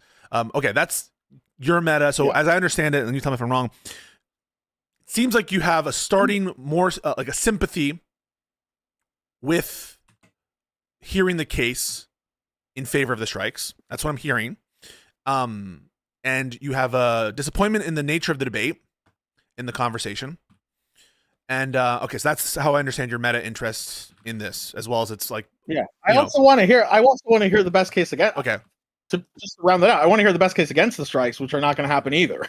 If the best case for the strikes is I need to see them bleed. Yeah. Okay. I'll tell you my interest. My interest is I kind of intertwine with the merits of it, because I think this is just yet another example of horrible criminality of the administration. And because I despise the administration and want to see it be recognized for what it is, I want to talk about this a lot. I think it's a point of weakness for Republicans and MAGA people. I think that they can't defend it. I sense the sensitivity of it. And I think that this is detrimental both to our international standing, but I care almost less about that. It's a collection of essays. Well, that's good, because at least I know which essay to look for, because he has 2 names there. That's good. If that means it's shorter, that means I can probably find the claim. Yeah. I care more about like the structure of our country, internal checks and balances, and setting these like kind of wide gaping precedents for bad faith actors who I think the administration to be to finagle their way through. What did you just say? And bring it home domestically if they're given enough of a leash. So my angle is very much protecting the structure of the United States, and I really think a slow descent into authoritarianism. I'm more white pilled these days about the potential for us to get out of it. And I think that has to do partly with the incompetence of the administration and certain other observations I've had of they're incompetent to keep you in it. Yeah. Yeah, they're keeping us in the game, I think. So anyway, that's my meta interest, and we're friendly, but I do want to push you at the start, if you're okay with it. Yeah. On what your position is as of now. Sure. So I can ask you a question, or you can state it first. Yeah. I'll state. So I'll tell you what it is and what it's not. I'll start with what it's not, because a lot of people, some people, not you, but some people, when I made this post on Twitter, some people took that as my position. Mm-hmm. It's not my position. It's the best. I started off by saying this is the best case for it, at least that I'm aware of. It's not that I assent to it. I don't sign my name on it. Where I'm leaning right now, based on everything I've seen, assuming that the things I've seen hold and that nothing comes out tomorrow being like, okay, well, the person who said this, he was just making everything up. Provided like all those things hold, the best evidence. Where I'm at now, where I'm at now is the first strike on the. So we'll go case by case. So the first one was September 2nd. That was the first strike that I'm aware of. The first strike, I suspect that's probably legal. Second strike, probably illegal. Probably, and probably, if is it a war? Does he mean the first strike overall, or like in the timeline, or the first? Because if it's 2nd September, that's not the double tap he's talking about, or is he talking about second strike as in a second strike of a boat is illegal?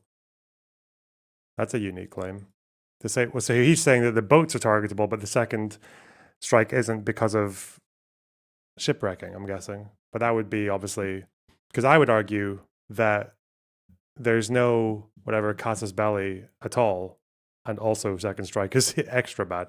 But okay, crime or is it murder? Whether it's in one of those categories, it's probably, laws of armed conflict. If it's not a non-international or international conflict, it would be murder.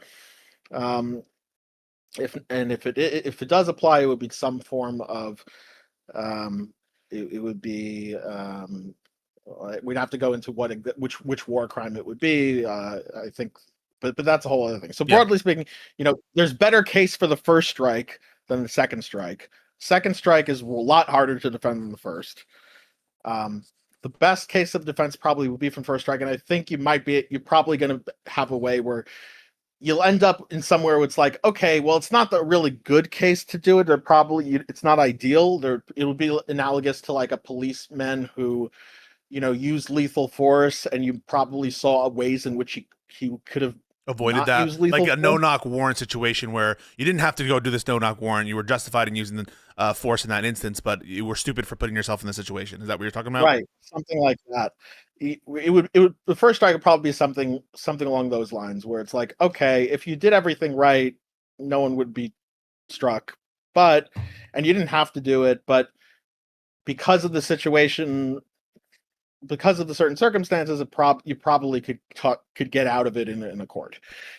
Something along those lines. Got it. So I guess some starting questions, then I'll give you my positions. Mm-hmm. You would grant, wouldn't you, that if you were convinced of the illegality, here we're just talking about one strike, to be clear. We're not talking about the broader policy, which purports to have claimed the lives of at least 80-something people. So here, we're, just to be clear for the audience, we're just talking about this very first strike. And we could talk more about the broader policy, I guess, after. Yeah, we should, by the way. Yeah, we should do that before the Groyper thing. Yeah, because that's going to be because the whole Trump argument for legality of this is going to be very different than what you're saying. And the argument that Avi double tap was a crime of passion. Okay, got him. Wham bam. Bex is going to be presenting is one perhaps that my audience is not familiar with, and I frankly wasn't familiar with it when I saw it. Okay, but I suppose my question would be, if you knew it, if you were convinced of the illegality of any one of these strikes, not that morality and legality are always coextensive, but you would be against it because it's illegal under the current sort of framework of the United States and under your current view, right? Yes. Okay. It's the same thing where it's like I have my gripes with international law, for example, and I made a post with it, like, look, there are a lot of aspects of international law that I don't like, and I also don't like a lot of aspects of international law that have made its way into U.S. law. That being said, until you manage to change that law, until you can get that off the table, you got to respect the law. Like that's our law. And so, yes, I to answer your question, yes, I would be opposed to it. It would be a pro tanto reason. Got it. The illegality is a pro tanto reason for me to be morally opposed to it. I think that follows, and I'm sure everyone can think of like a Jack Bauer situation where we would be okay with it if we knew, for example, this was the little bit of cocaine that was going to spread into some newfound virus or something, or some extenuating circumstances. But given what we know about the targets here and what's going on, and tell me what your understanding is of the drugs actually coming from Venezuela. As far as we know, not very likely to be fentanyl, correct? And what do you know about cocaine-related overdoses and the death from that? Yeah. So the issue with Venezuela is it's almost all cocaine, not fentanyl. However, in practice, what happens with that cocaine once it gets past the whole smuggling part is that once it's getting distributed in the United States, my understanding is around like 30-40% of that gets laced with fentanyl anyway. So by the time that cocaine actually makes it to the user, it's laced with some sort of. So the lacing happens in the United States. Often laced with some sort of fentanyl. Interesting. For profitability reasons, fentanyl is cheaper than cocaine, so that you can lace the cocaine with fentanyl to increase the volume. It also has its own type of narcotic effects that can make the lacing unique, have a unique effect on the user. And overall, it's basically like cutting it without the full cost of cutting it. So you're able to so technically no, it's not fentanyl that's coming from Venezuela, it's cocaine that's coming from Venezuela. However, by the time that cocaine makes it to the person, it's effectively just cocaine with more fentanyl in many cases. The tainting problem is one that is my understanding as well, that occurs. And in fact, I've even heard of if you're an American, I don't know why the fuck you would buy drugs. I don't know why you would ever buy any white powders in America. Like, what the fuck? Why that risk? Jesus.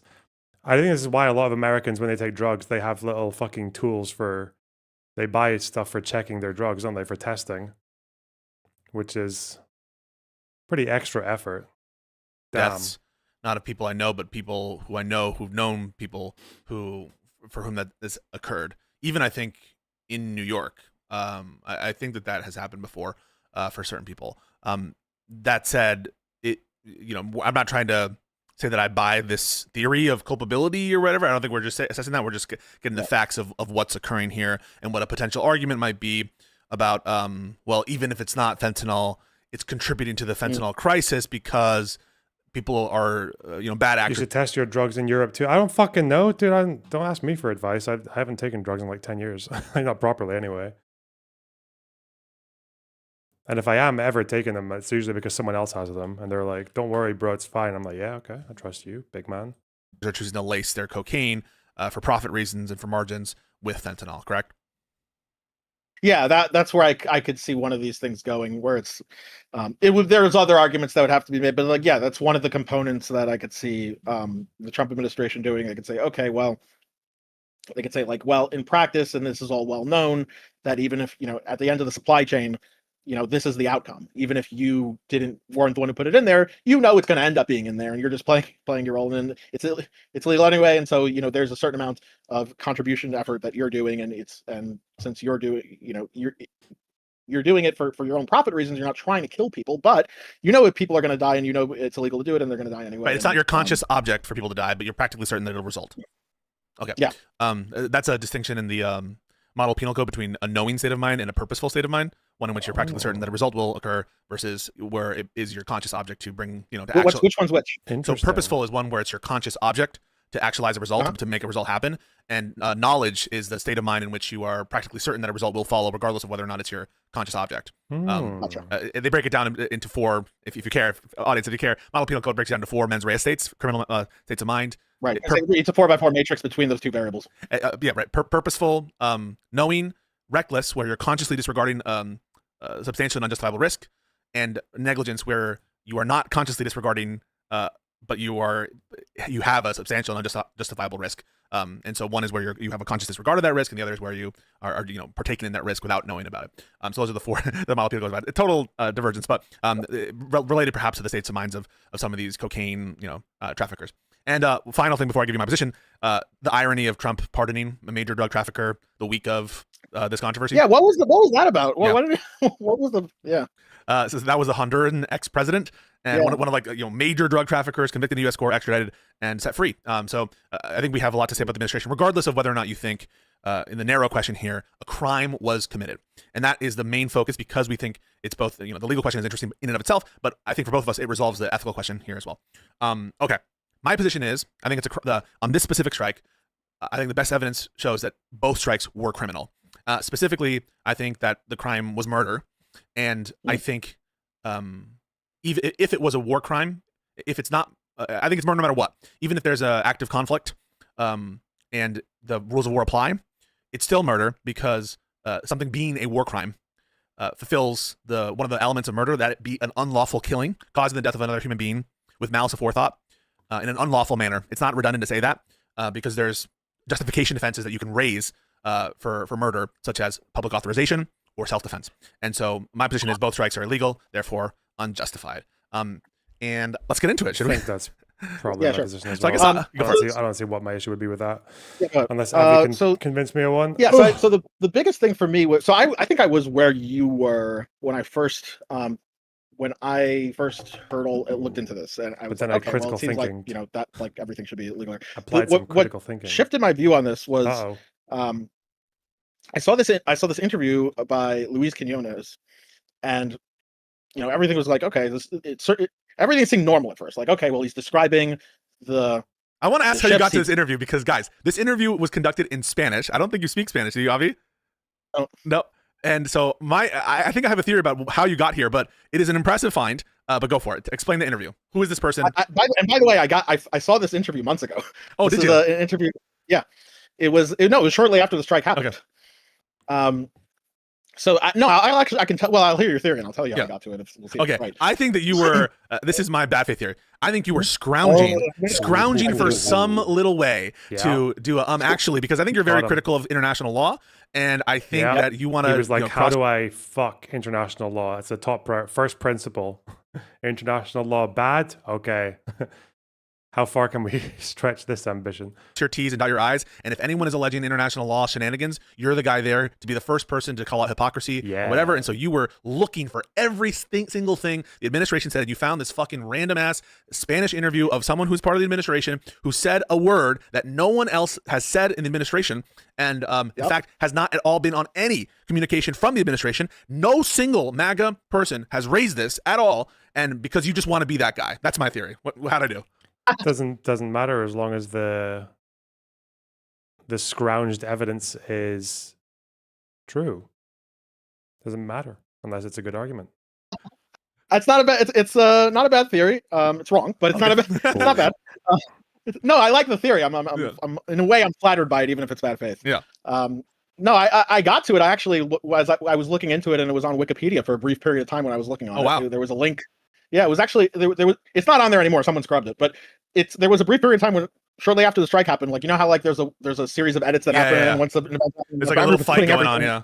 Just what's the contents? What's the argument? Fuck. Yeah, and in the middle of that fight, briefly, there was like this. Oh, Luis Quinones like has said this, and I just like, oh, well, that's interesting. Like, and I clicked on that, and then I got to this interview. Well, actually, I got to a Venezuelan site, which was also cyber attacked now. So that's like, so it linked me to a Venezuelan whistleblowing website, which is like anti-regime sort of, and so like the cyber attack was they're Trump cocksuckers. This goes Chilean. No, he's Peruvian. And they're anti Maduro. Yeah. So I'm reading it, and then I'm reading about like, oh, how this guy said, oh, they actually, they were given warnings, and then they said like, oh, they attempted to ram. All right, so who is this person? Like, tell them, what did they say? So who establish who this person is? Now the big question is, in this fucking never-ending holiday sale that these asshole production plug-in people do I want to spend $99 on an EQ that I could potentially use for this microphone when I'm talking? Would it make a difference? Neve preamps, I mean, the red knob I would not need specifically because that makes it just makes it sound warmer. But maybe the EQs would be better on my voice than the one I'm using right now. It's just a maybe. It would definitely be good for music, definitely. But would it be good for stream so I can justify it? I don't want to justify it by just for music. Hi everyone, this is Drew with Universal Audio, and in this video, I'm going to cover the 1073 preamp and EQ plugin. This iconic EQ can be found in classic Neve consoles. It's famous for its silky top end and its musical mid and low bands, and also its unique saturation characteristics. Oh, and in this video, don't need I'm going to show you how saturation you for can put all talking, obviously. That makes no sense. that to work in your tracks. So let's get started. Okay. You can have fun things. An EQ is like the least fun fucking plugin. It's like, it literally just for tweaking, fine-tuning. So in this first example, we're dealing with some hard-panned, double-track, chunky rhythm guitar tracks. Now they sound pretty good on their own, but I want to use the 1073's EQ section to really bring them to life. So I've got it dialed in already, and I'm pretty happy. Let's go ahead and hear what it sounds like.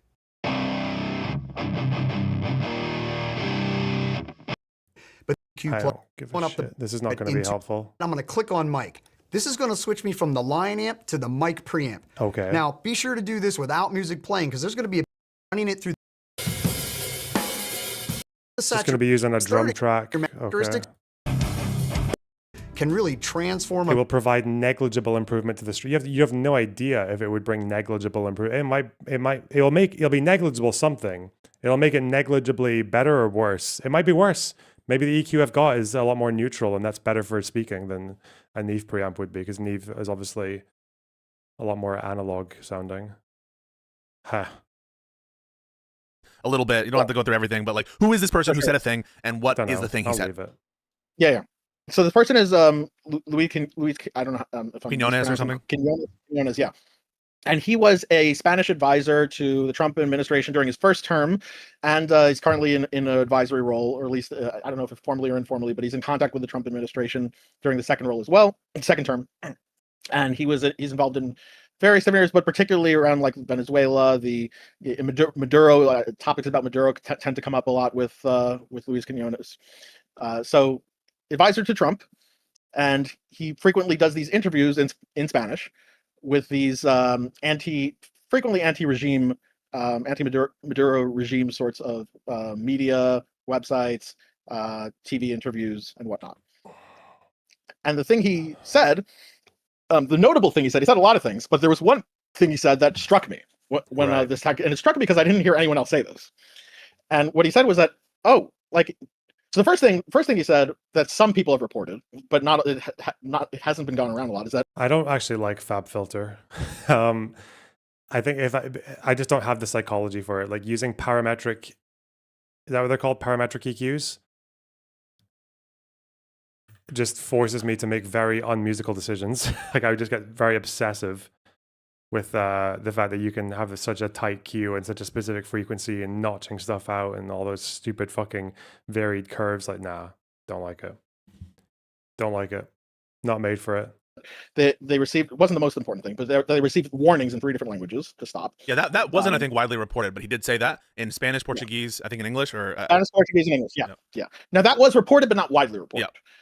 And it is in like with the standard like SOP, like that you're supposed to do that. And he mentions that it's standard SOP. Yeah. And then the other thing that he mentioned, and this took me for like whoa, was that they had tried to in a way attack the helicopter after those warnings. They had tried to ram the helicopter. Embestir, yeah. Yeah. Now you know Spanish better than me, so is there anything I'm misinterpreting about that word, or is there anything I'm? No. To be honest with you, it's not a word that I was familiar with prior to this interview. I didn't know that Spanish word. I'm just going to be honest and straight up with you. What I think is ambiguous is what he takes from that and what he means by that. And we'll talk about a little bit about it, but I think it might be helpful. So there's a translation of that word which means ram, and that is related to Avi's argument. But it might be a good time right now, Avi, to pause and let me build out the case for showing that there could be a crime and where this would fit in. And then we can talk about it. And you can also, along the way, tell me if you agree with the analysis, at least as I'm presenting sort of the argument. Is that okay? Yeah. Okay. Yeah, that's fine. So my contention is that this is an act of murder. And murder is defined as causing the death of a human being with malice aforethought, and which is done unlawfully. Okay? So for our purposes, 3 elements. That you actually cause the death of a human being. That's the result element. With malice aforethought, which is kind of a term of art in the legal circles, which means like a bad heart, with like a bad motive. And it's meant to capture different kinds of mental states. For our purposes, it usually includes intentionality, with some exceptions.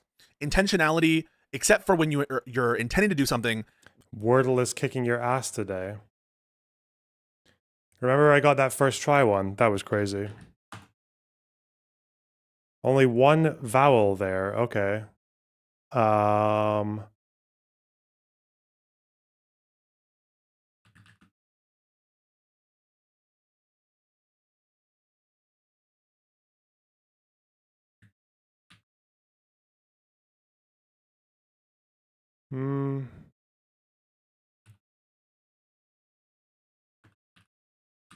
What if I just did?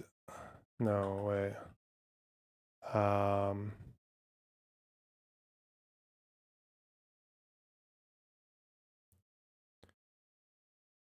to think of a good one that uses all the other vowels.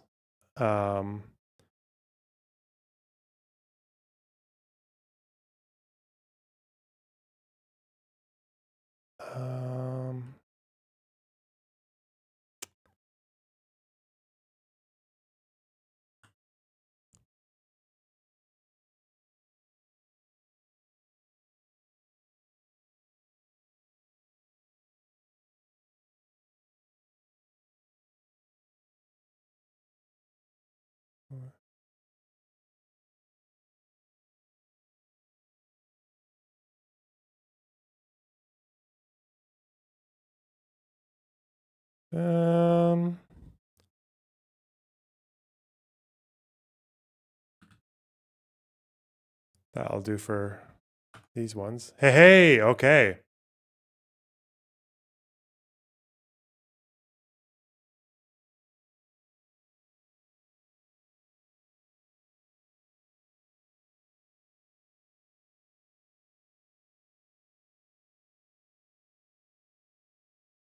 I kind of need to use that eye, I think. No, there's not really anywhere you could fit the eye, though.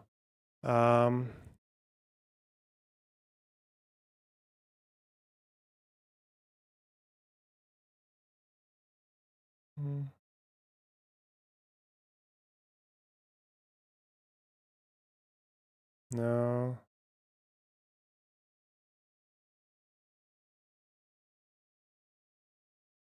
Oh. No. No, wait. Because there's D has already been used.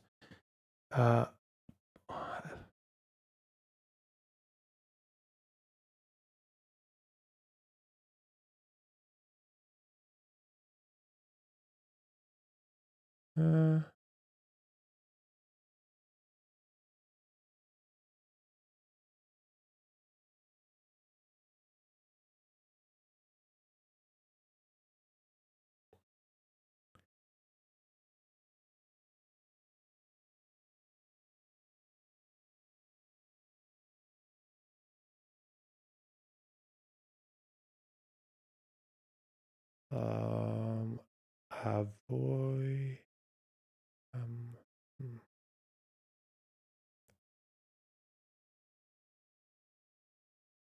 Oh. Fuck. It's got a D in it.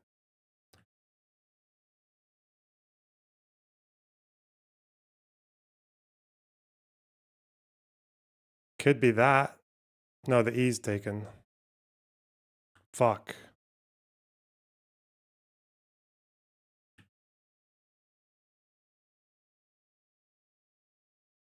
It's already a little bit awkward. No, I can think of things. I'm just finding a good one.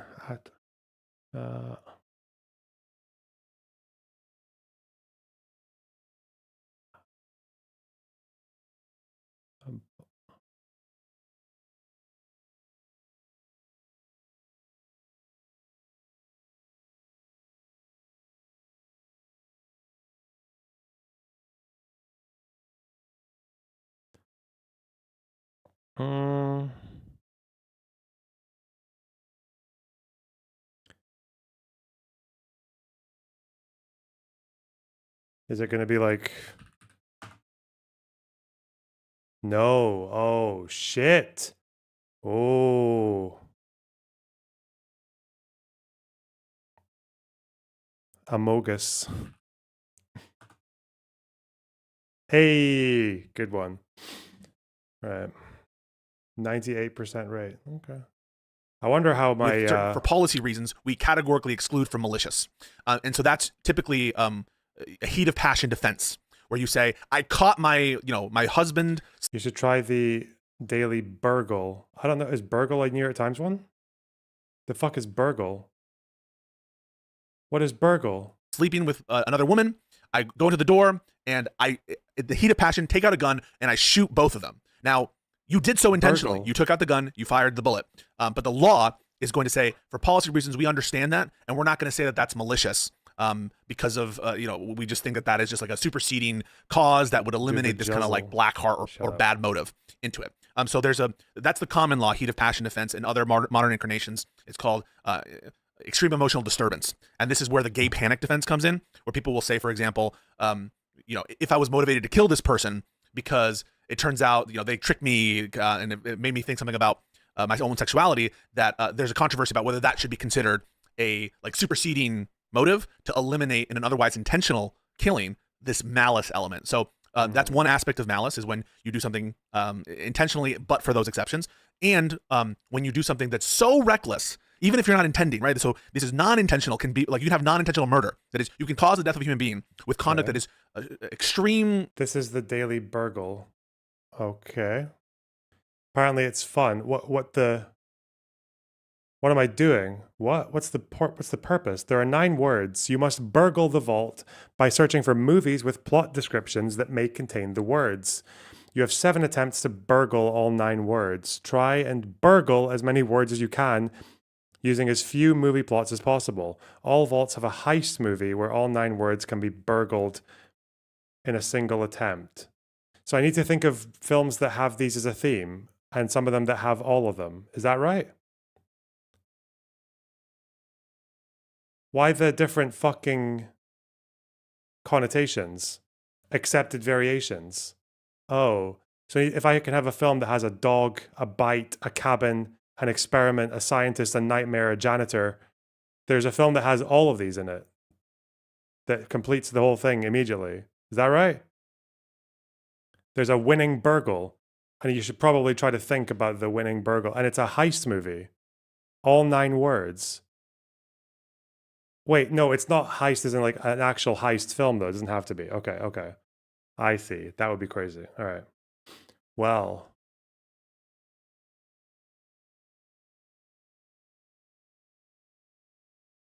Bro, what film? What the fuck?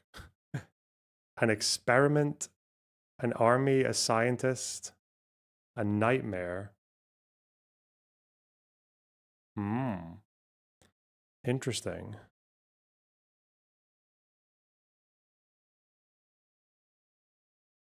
Janitor. Oh, a warden. But it's going to be janitor first, right? Nightmare, dog bite, cabin, experiment. Well, I mean, like, I can think of films that have some of these, but cabin, experiment, bite, scientist, not Inglorious. Fuck off. What experiment is there in Inglorious Bastards? Go away. All right, hang on.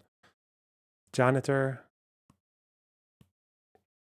desert, army, dog.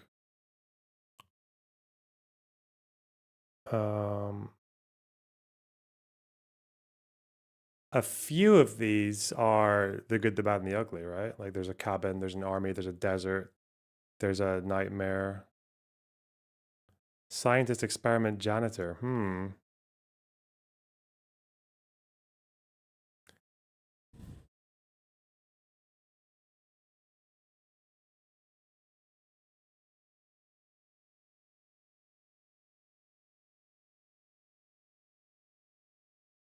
I wonder how much of it has, 1408, that Stephen King film, the less well-known one about a bad hotel. Cabin. Be something like Cabin Fever. Dog bite, army, desert, janitor. Scientist, nightmare. Like it actually involves a nightmare? Dream. Ooh. And is the whole point to try and find, I don't know why I'm asking, I can't see chat. Is the whole point to try and find the one that's all 9? Because what if I just don't know it? I might not know it. Let's just go the easy way. I don't want to waste too much time on this shit. Give me this one. That'll burgle some of it. Really, just that? Are you fucking kidding me? Okay, wow.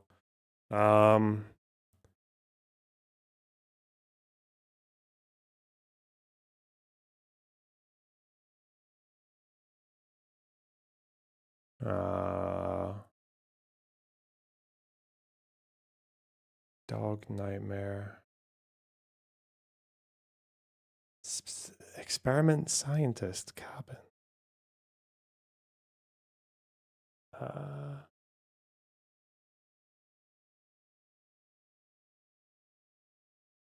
Like Nightmare on Elm Street. That doesn't have any of those apart from.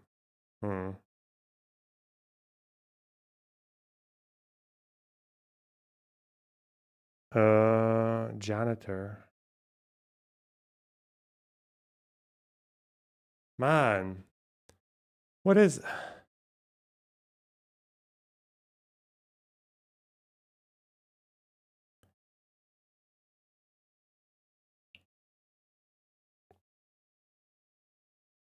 Okay, let's think.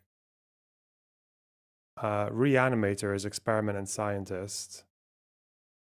Frankenstein. Does that count as a nightmare? Not really. Cabin.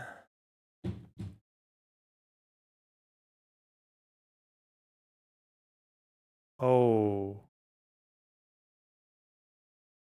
No, that's only 2, isn't it? Dog and bite. Maybe cabin? Oh. Yeah, I don't know. Fucking films, man. I feel like there are so many films that involve cabins.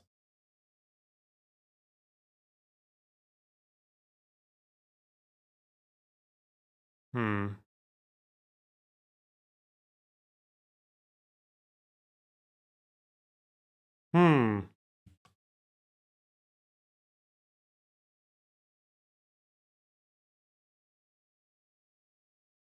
Is one of these fucking gonna be like the Human Centipede or some shit?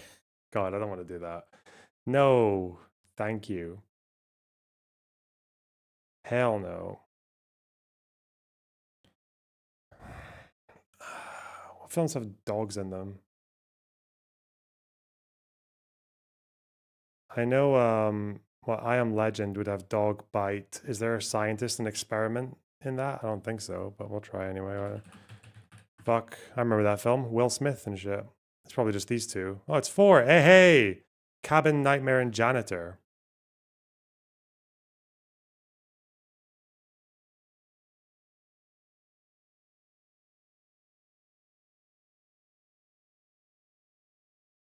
Caretaker. I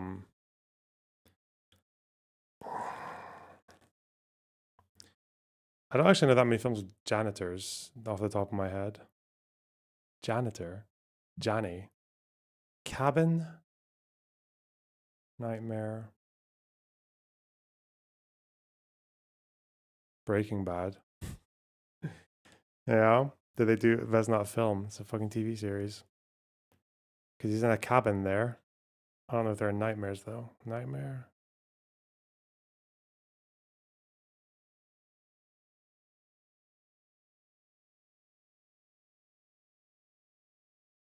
Why am I struggling to think of fucking cabins? I feel like I've seen so many films that have cabins in them.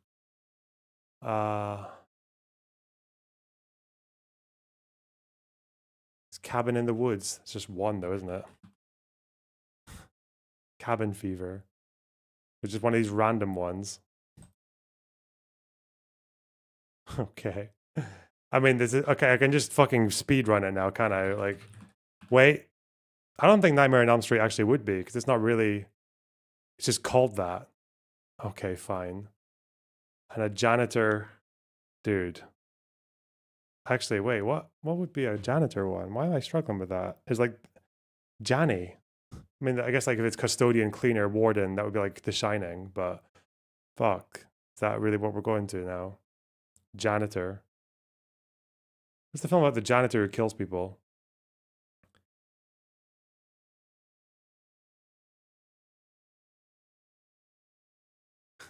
Who's the janitor? Is there a film with a janitor that kills people?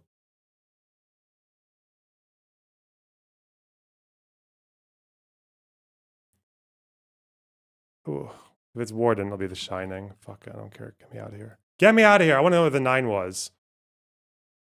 What was the fucking 9? Hulk. I've never seen Hulk. I Am Legend was a good one. Okay. The Thing. I thought that maybe. Yeah, I haven't seen a lot of these films. Fucked. Barking Dogs Never Bite. Would be quite cool getting all of them. Shit. Never watched Hulk. I didn't really care for a lot of those Marvel films. Okay, well done. Indifference to human life. It's called the Braveheart murder. Imagine that you're in a shopping center and you're just spraying a gun everywhere. Now you're not intending to kill anybody, but what you're doing is so reckless that we're going to intuit that malice to you. So that's what I mean by malice, where it is like this kind of term of art to capture different states of mind. Not always intentional, but that's kind of the mens rea component. And then finally, that it be unlawful, which is kind of that's the third element I'm talking about, that you don't have a justification offense.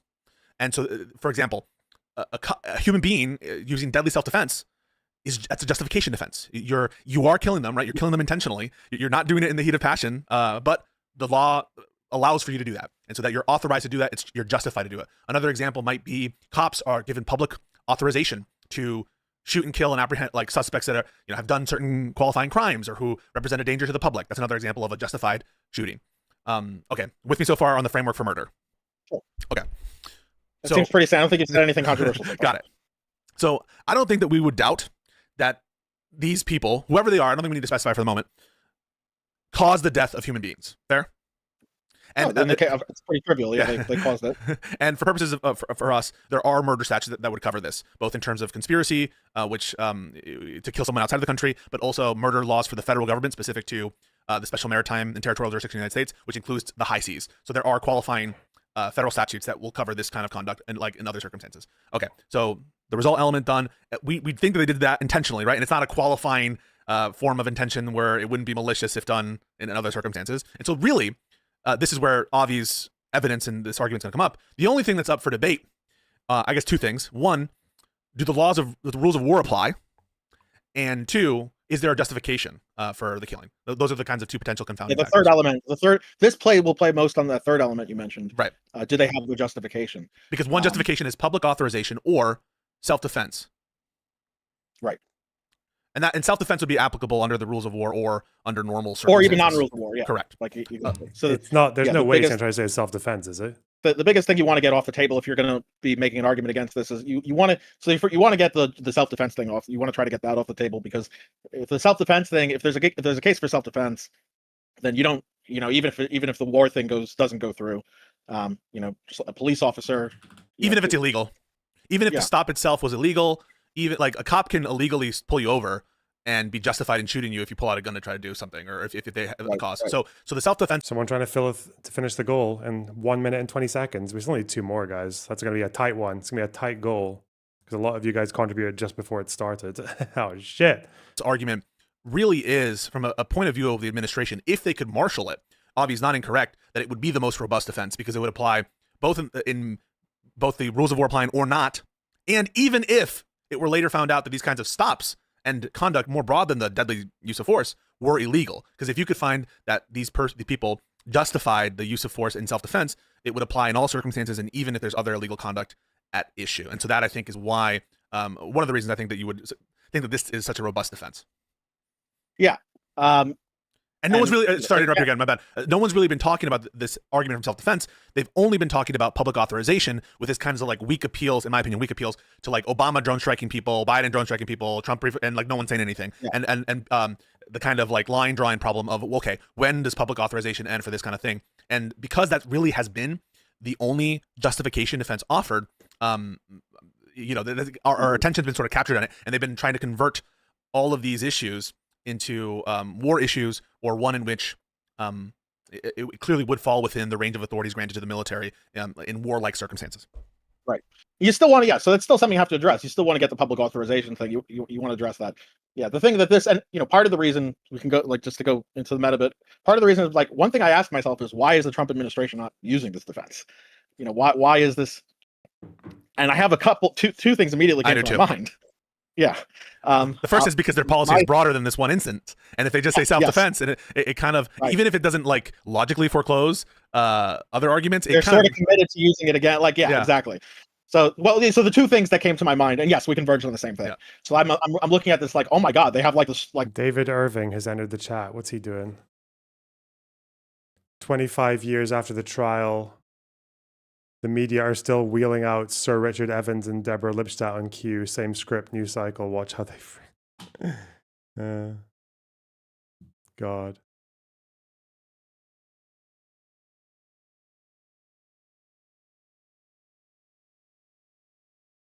Is he just literally pushing the Richard Evans video here? This is an interview with Richard Evans. He made Germany great again. Hitler was awesome. Didn't go hard enough. Why they're rewriting World War II, Sir Richard Evans.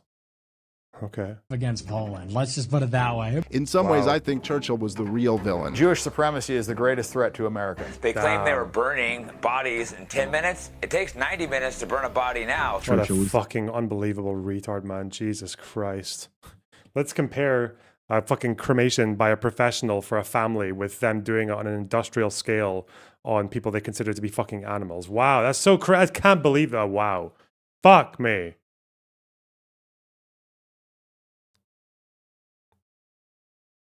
Like, they are not using their strongest defense here.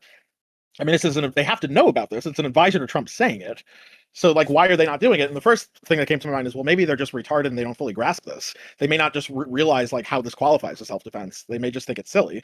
But then the more likely thing that came to mind is like, wait a minute, like they don't want to use that as a defense. Like it would undermine their whole policy. Their whole project here. Yeah. Like they don't want to set a precedent that there's an expectation to use that as a defense. They just want to bomb the fuck out of whoever they want.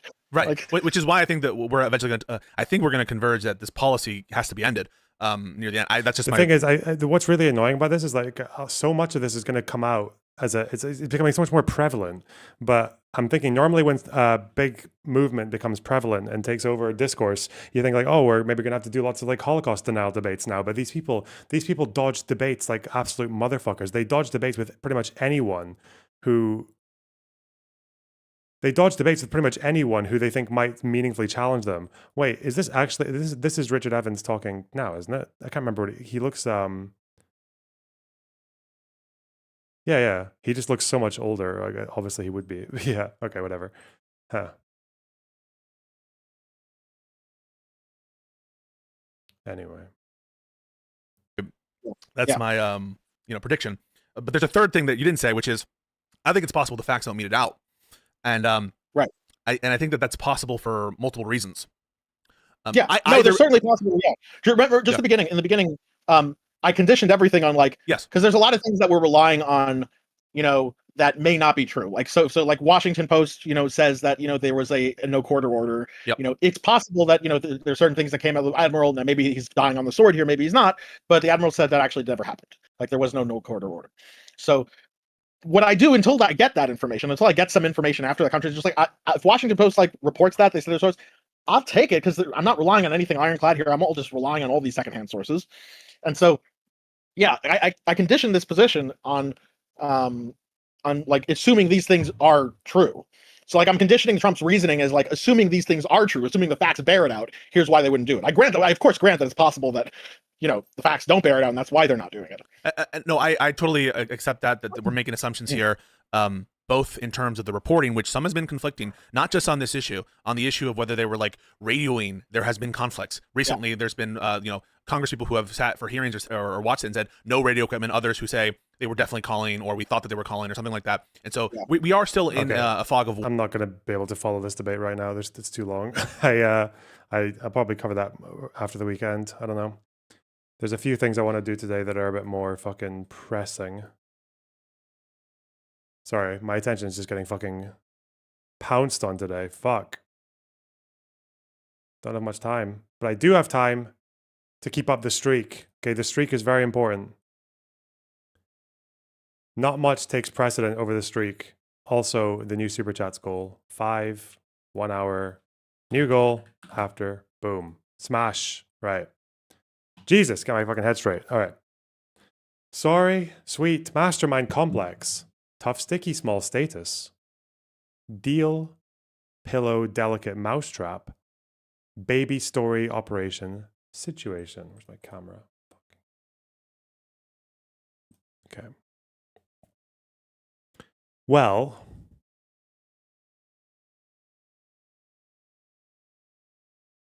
delicate, sweet, small, like baby, like diminutive, maybe.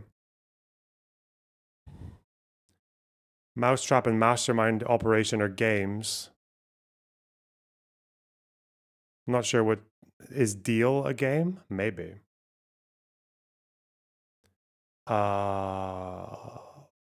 Complex, tough, sticky. Could be delicate. Oh, wait. That's difficult. Okay. Ooh. But it could also go with sorry, like sorry, tough. Okay. Let's see. Pillow,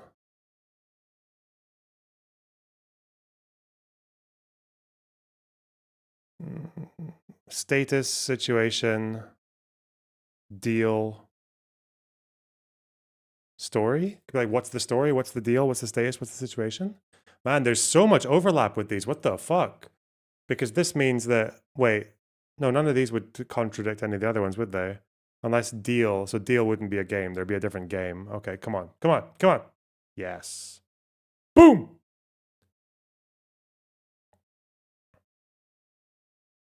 Delicate could go with small, baby, and sweet. That's a little bit awkward, though. Or is pillow? Is pillow a game? One of these is just a game I don't know about. Operation Mastermind Mousetrap. Tough can go with sticky. Could go with delicate. Ah, fuck. Is baby a game? Wait.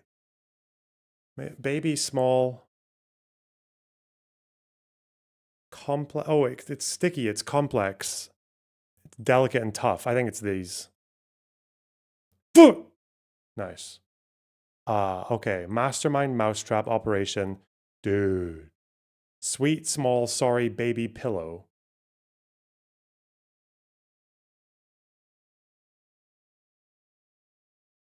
Fuck.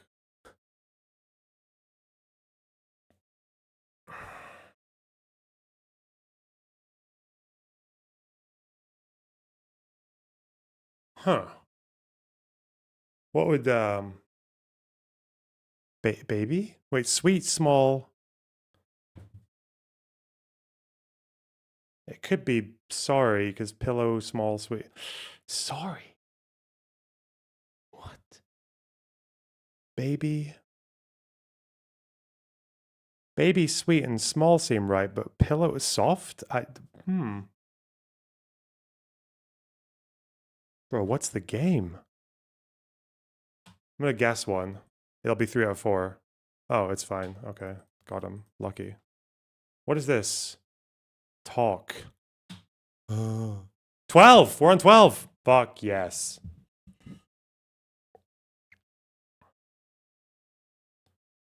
Didn't even think of talk. I wouldn't have thought baby talk, actually, to be fair. I don't think of that. Huh. You super chatted to Pisco to have you join the convo. Why? I don't know what the fuck I'm going to say. What's my contribution? I think it's like, I have nothing to add other than that this is clearly illegal and stupid. It doesn't make sense. I have like the most obvious take in the world on it, but okay. Thank you. Thank you for just deciding on my fucking job for me. Thank you. Have you even juzzled? No. I'm supposed to... Oh, shit. Fuck. All right, hang on. War Crime L. It's exactly where I'm at, yeah. We could try see what the radio evidence memes are, I guess. The U.S. military says it has launched a new strike on an alleged drug boat, this time in the Pacific, killing 4 people. Holy shit. Getting new details about the earlier controversial double trap strike in the Caribbean that some lawmakers have called a potential war crime. And our reporting contradicts the version of the story defense officials have been telling for months. CNN has learned that Admiral Frank Mitch Bradley, who oversaw that follow-up strike in September, told lawmakers during classified briefings yesterday that the survivors did not radio for backup, as some defense officials have maintained before they were killed in that second strike. Sources say Bradley and other military officials debated what to do for 41 minutes. And in the end, we're told Bradley said he ordered the second strike because part of the boat was still afloat with cocaine, and the survivors could have, in theory, made it to safety to continue their operations. Lawmakers who saw the unreleased video of that strike emerged from those briefings, split along party lines. In just a moment, we'll be speaking to one of the top Republicans who was in the room, but our top Democrat saying the video is unambiguous and shows the boat was completely disabled. Listen. It's very, very clear in this video, which, by the way, should be made public. You had 2 shipwrecked people on the top of the tiny little bit of the boat that was left, that was capsized, the bow. They weren't signaling to anybody. And the idea that these 2 were going to be able to return to the fight, even if you accept all of the questionable legal premises around this mission, around these strikes, it's still very hard to imagine. Is there a reason why they don't send a boat to try and arrest them? Probably because that wouldn't put them in the news and give them stuff to talk about. I don't know. Maybe because Trump thinks I think Trump is also one of those like fucking like modern businessmen who really, really loves the idea of being the guy who takes the rule book and throws it out the window, thinks out of the box, and just does something radical and erratic that no one else would have thought of, and it works because he's like a fucking. He can always get bailed out by some Russians or whatever the fuck later on.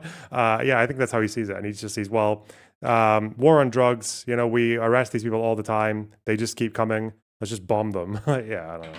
And well, but they're not military targets. Well, do drugs kill? Ooh. And then the Republicans are like, oh, yeah. I guess we can just change the meaning of all the words. Let's go. And then that's probably, it's not much more complicated than that, I think. How these two were returning to any sort of fight in that condition. The White House and Defense Secretary Pete Hegseth maintains the double tech strike was lawful and necessary. John? All right, with us now is Senator Tom Cotton, a Republican from Arkansas. He is chair of the Senate Intelligence Committee, also sits on Armed Services. You were in the middle of many of these briefings yesterday, Senator, so it's great to get your insight here. The reporting this morning is that these drug runners did not appear to have a radio at the time they were killed, and Admiral Bradley said they were not in a position to call for help at the time. So what threat did they pose? Well, John, the threat they pose is the threat that the boat that was destroyed yesterday posed and that all these other boats posed. They're running drugs in high volumes into the United States that have killed hundreds of Arkansans in recent years and hundreds of thousands, if not millions, of Americans. It's not exactly what Admiral Bradley said. He said that they didn't have any intercepts of these two drug traffickers trying to radio or call for assistance. That doesn't mean they weren't doing so. It doesn't mean they weren't trying to access communications equipment on the boat, or that they didn't have any of their drug trafficking pals trying to come pick them up because they were just off the waters or just off the coast of Venezuela. That's a known area for drug cartels. Did you see any evidence of them trying to use a radio in the video you saw? Yeah. Well, I saw lots of evidence of them standing on the boat that had been capsized. That's not an answer to the question. Okay, so he hasn't seen anything. Okay, thank you. Well done. Trying to get it back up, trying to flip it over. Did you see any evidence of them trying to use a radio? No, I didn't, John. No, John, but they were clearly not incapacitated. They were not distressed. One guy took his T-shirt off like he was sunbathing. They were trying to get the boat back up and to continue their mission of spreading these drugs all across America. Did they get the boat back up? They were trying. What, the people at sea were trying to get the boat, the boat back up. That's fucking crazy. Wow, they were trying to cling on to something that can get the people at sea were trying to stay afloat. Fuck me, man. What the fuck? When it's a boat that you need to like just push back up, you know that this is so fucked, man. That's why Admiral Bradley ordered the second strike. Well, no, they didn't, because we killed them, and we were right to kill them, and Admiral Bradley was totally justified in a decision he made. A decision, by the way, that was broadcast on multiple secure screens at the Pentagon in Fort Bragg, and that hundreds of people watched in real time with probably dozens of JAG lawyers. So what the Washington Post said last week was a complete lie. They owe an apology to Pete Hegseth, and especially they owe an apology to Admiral Mitch Bradley. He is a highly decorated career Navy SEAL. Well, the Washington Post reported there was a second strike, which at first the administration seemed to deny. Let me ask you this specific question. Would it be legal for police in Arkansas to kill suspected drug dealers on a boat in an overturned lake? Well, John, let me go back to the premise of your question. The Washington Post reported that Pete Hegseth had given an unlawful order of no quarter or no one left alive or kill them all. Pete Hegseth denied that last week, and it didn't deny that there was a second strike. Mitch Bradley and Dan Cain both flatly denied that yesterday as well, which some of the Democrats who watched that video and got those briefings confirmed. So that was what the Washington Post reported. That is a total and complete lie. I just respectfully disagree with my Democratic friends here. I think the problem they have is not with the second strike, it's with the first strike and every other strike on these boats. They think the entire operation is not well-founded. I just disagree with them. I think the analogy I would draw is not Arkansas police officers dealing with American citizens. If those boats were loaded with bombs or missiles, headed for the United States. I don't think anyone would dispute that we had every right and indeed a duty to intercept them. But those drugs detonate like a bomb all across Arkansas and all across America, killing hundreds of Arkansans and hundreds of thousands of Americans. Our government has a duty to protect our communities from those drugs. Senator, that's exactly what we're trying to do. Can I just take this in pieces? And we first answer my question. Would it be legal for police in Arkansas to kill suspected drug dealers in an overturned boat in a lake in Arkansas? Just answer that, and then I will address your question on the other thing.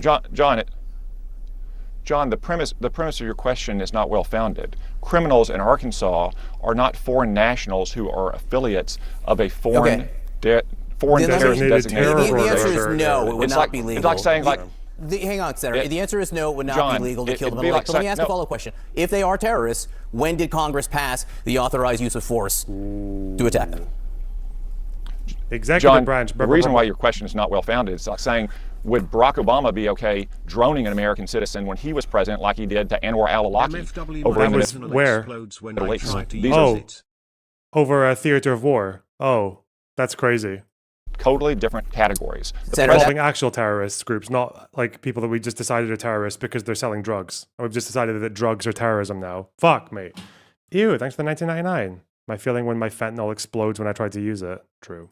That's why I asked when Congress passed the authorized use of military force. There was an authorized use of military force against terrorists. I'm not saying what he did was legal or not, but that's what they based it on. In this case, when was the authorized use of military force to attack suspected drug dealers off the coast of Venezuela? Obama.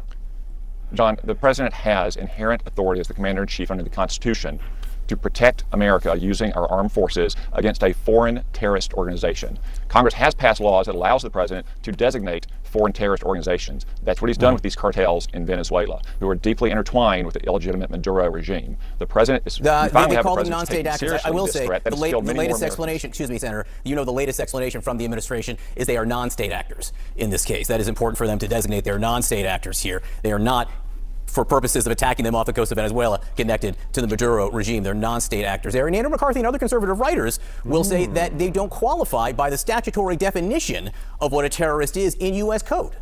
Ooh. Well, John, I disagree that all of these cartels in Latin America do qualify as foreign terrorists. And frankly, their activities have killed many more Americans than Al-Qaeda or ISIS has killed. And it's a threat that we should take seriously in our own backyard, just as seriously as we take the threat of Al-Qaeda and ISIS around the world. I think most Americans, especially those Arkansans who have lost loved ones to drugs, would agree. Whatever happened to personal responsibility? For the first time ever, these fucking Republicans are just saying that selling drugs to a dealer who's going to sell drugs to customers is the same as launching a fucking plane into a building. You know the people in the Twin Towers, right? They did not purchase a plane to be delivered directly through the fucking window of the office where they were. That's not actually what they did. It's not like they were from a broken home and they're like, you know what I really could use now is some fucking jet fuel in my face, launched at 400 miles an hour. What the fuck? We need to take this threat seriously. Then when will you vote on an authorized use of military force if it's as big of a threat as foreign terrorists? John, I think the president has every legal authority he needs as the commander-in-chief. If my Democratic colleagues disagree, then they're perfectly entitled to offer an amendment when we start debating the defense spending bill to prohibit him from doing so. Congress has done that throughout our history. But until they get the votes for that, the president has the authority that he needs to protect our country from these drug traffickers. Quickly, there was an Inspector General report on so-called Signalgate yesterday, which found that Secretary Hegseth created a risk to operational security that could have resulted in failed U.S. mission objectives and potential harm to U.S. pilots. That has to do with the attack last March in Yemen. You are chair of the Senate Intelligence Committee. You are an incredibly careful and meticulous senator here. Do you send sensitive information over Signal? Well, John, I read the Signal report from the IG. I read the classified version as well. I think this is a mountain out of a molehill. By the time much of this conversation was happening on Signal with senior administration officials, they were already calling their foreign counterparts, foreign ministers, defense ministers, national security advisors around the world. They were doing that on unsecure lines. I don't see the risk here. I understand the administration needs the ability to coordinate action outside of secure information facilities, and I simply think it's a mountain out of a molehill, John. Do you signal to transmit sensitive information like this? Answer the fucking question, you absolute fucking reptile. John, I think I'll refrain from telling the bad guys which apps or communication devices I use. All right. Okay. But Senator, you do know. A no would have helped you there then, you fucking stupid retard. Jesus Christ. That the Inspector General did find that sensitive information was transmitted that could put troops at risk, correct? Yeah. No, I read the report, John. I just disagree with some of its findings, and I think it blows it all out of proportion. And frankly, Inspector General reports across the government often do just that. All right, Senator Tom Cotton from Arkansas, we appreciate your time this morning. Thank you. Wow. Unbelievable. What an incredible nation. New revelation from the admiral who oversaw the double CNN tap. has learned that Admiral Frank Mitch Bradley, who oversaw the operation, told lawmakers today on the Hill that the two survivors did not, as some defense officials have been claiming for months behind the scenes, radio for backup before a second strike killed them. That's according to two sources with direct knowledge of today's closed-door briefings, during which a select group of senators and Congress members were shown classified video of the strikes. Democratic Congressman Jim Himes, who saw the footage, called it, quote, one of the most troubling things I've seen. A short time later, he elaborated on that with CNN's Jake Tapper. The video That's was crazy. enormously disturbing. Never saw that coming. And I can't describe it in detail, but to tell you that the initial strike, as you might imagine, when a piece of munitions falls on a small boat, did an immense amount of damage, caused a huge amount of fire, and ultimately the end result was two individuals without any weaponry, without any tools of any kind, clinging to a wrecked boat, really what looked like flotsam. And we observed them for a long time, and the commanders involved said that they believed that there might be some chance they would be rescued, that there might be some chance that the cocaine on board could be recovered. But these two individuals, to anyone looking at this thing, would say are moments away from slipping under the waves. The decision was taken to kill them, and that is in fact what happened. And that was pretty hard to watch, I must say. Well, not everyone who saw the video shares that view. Arkansas Republican Senator Tom Cotton, for one. The first strike, the second strike, and the third and the fourth strike on September 2nd were entirely lawful and needful, and they were exactly what we'd expect our military commanders to do. I saw two survivors trying to flip a boat loaded with drugs down from the United States, back over, so they could stay in the fight. I didn't see anything disturbing about it. What's disturbing to me is that millions of Americans have died from drugs being run to America by these cartels. What a disgusting. Again, Admiral Bradley said that, at least when it came to radioing Oh. for help or backup, the survivors did not do that. And according to our sources, said they did not appear to have radio or other communications devices. Oh. Now, you'll remember defense officials have been quietly pushing back on criticism. Yeah, that this was they were holding on. Is this? This is the fucking vehicle as well. Yeah, it was 40 minutes. I thought it was a double tap, like boom.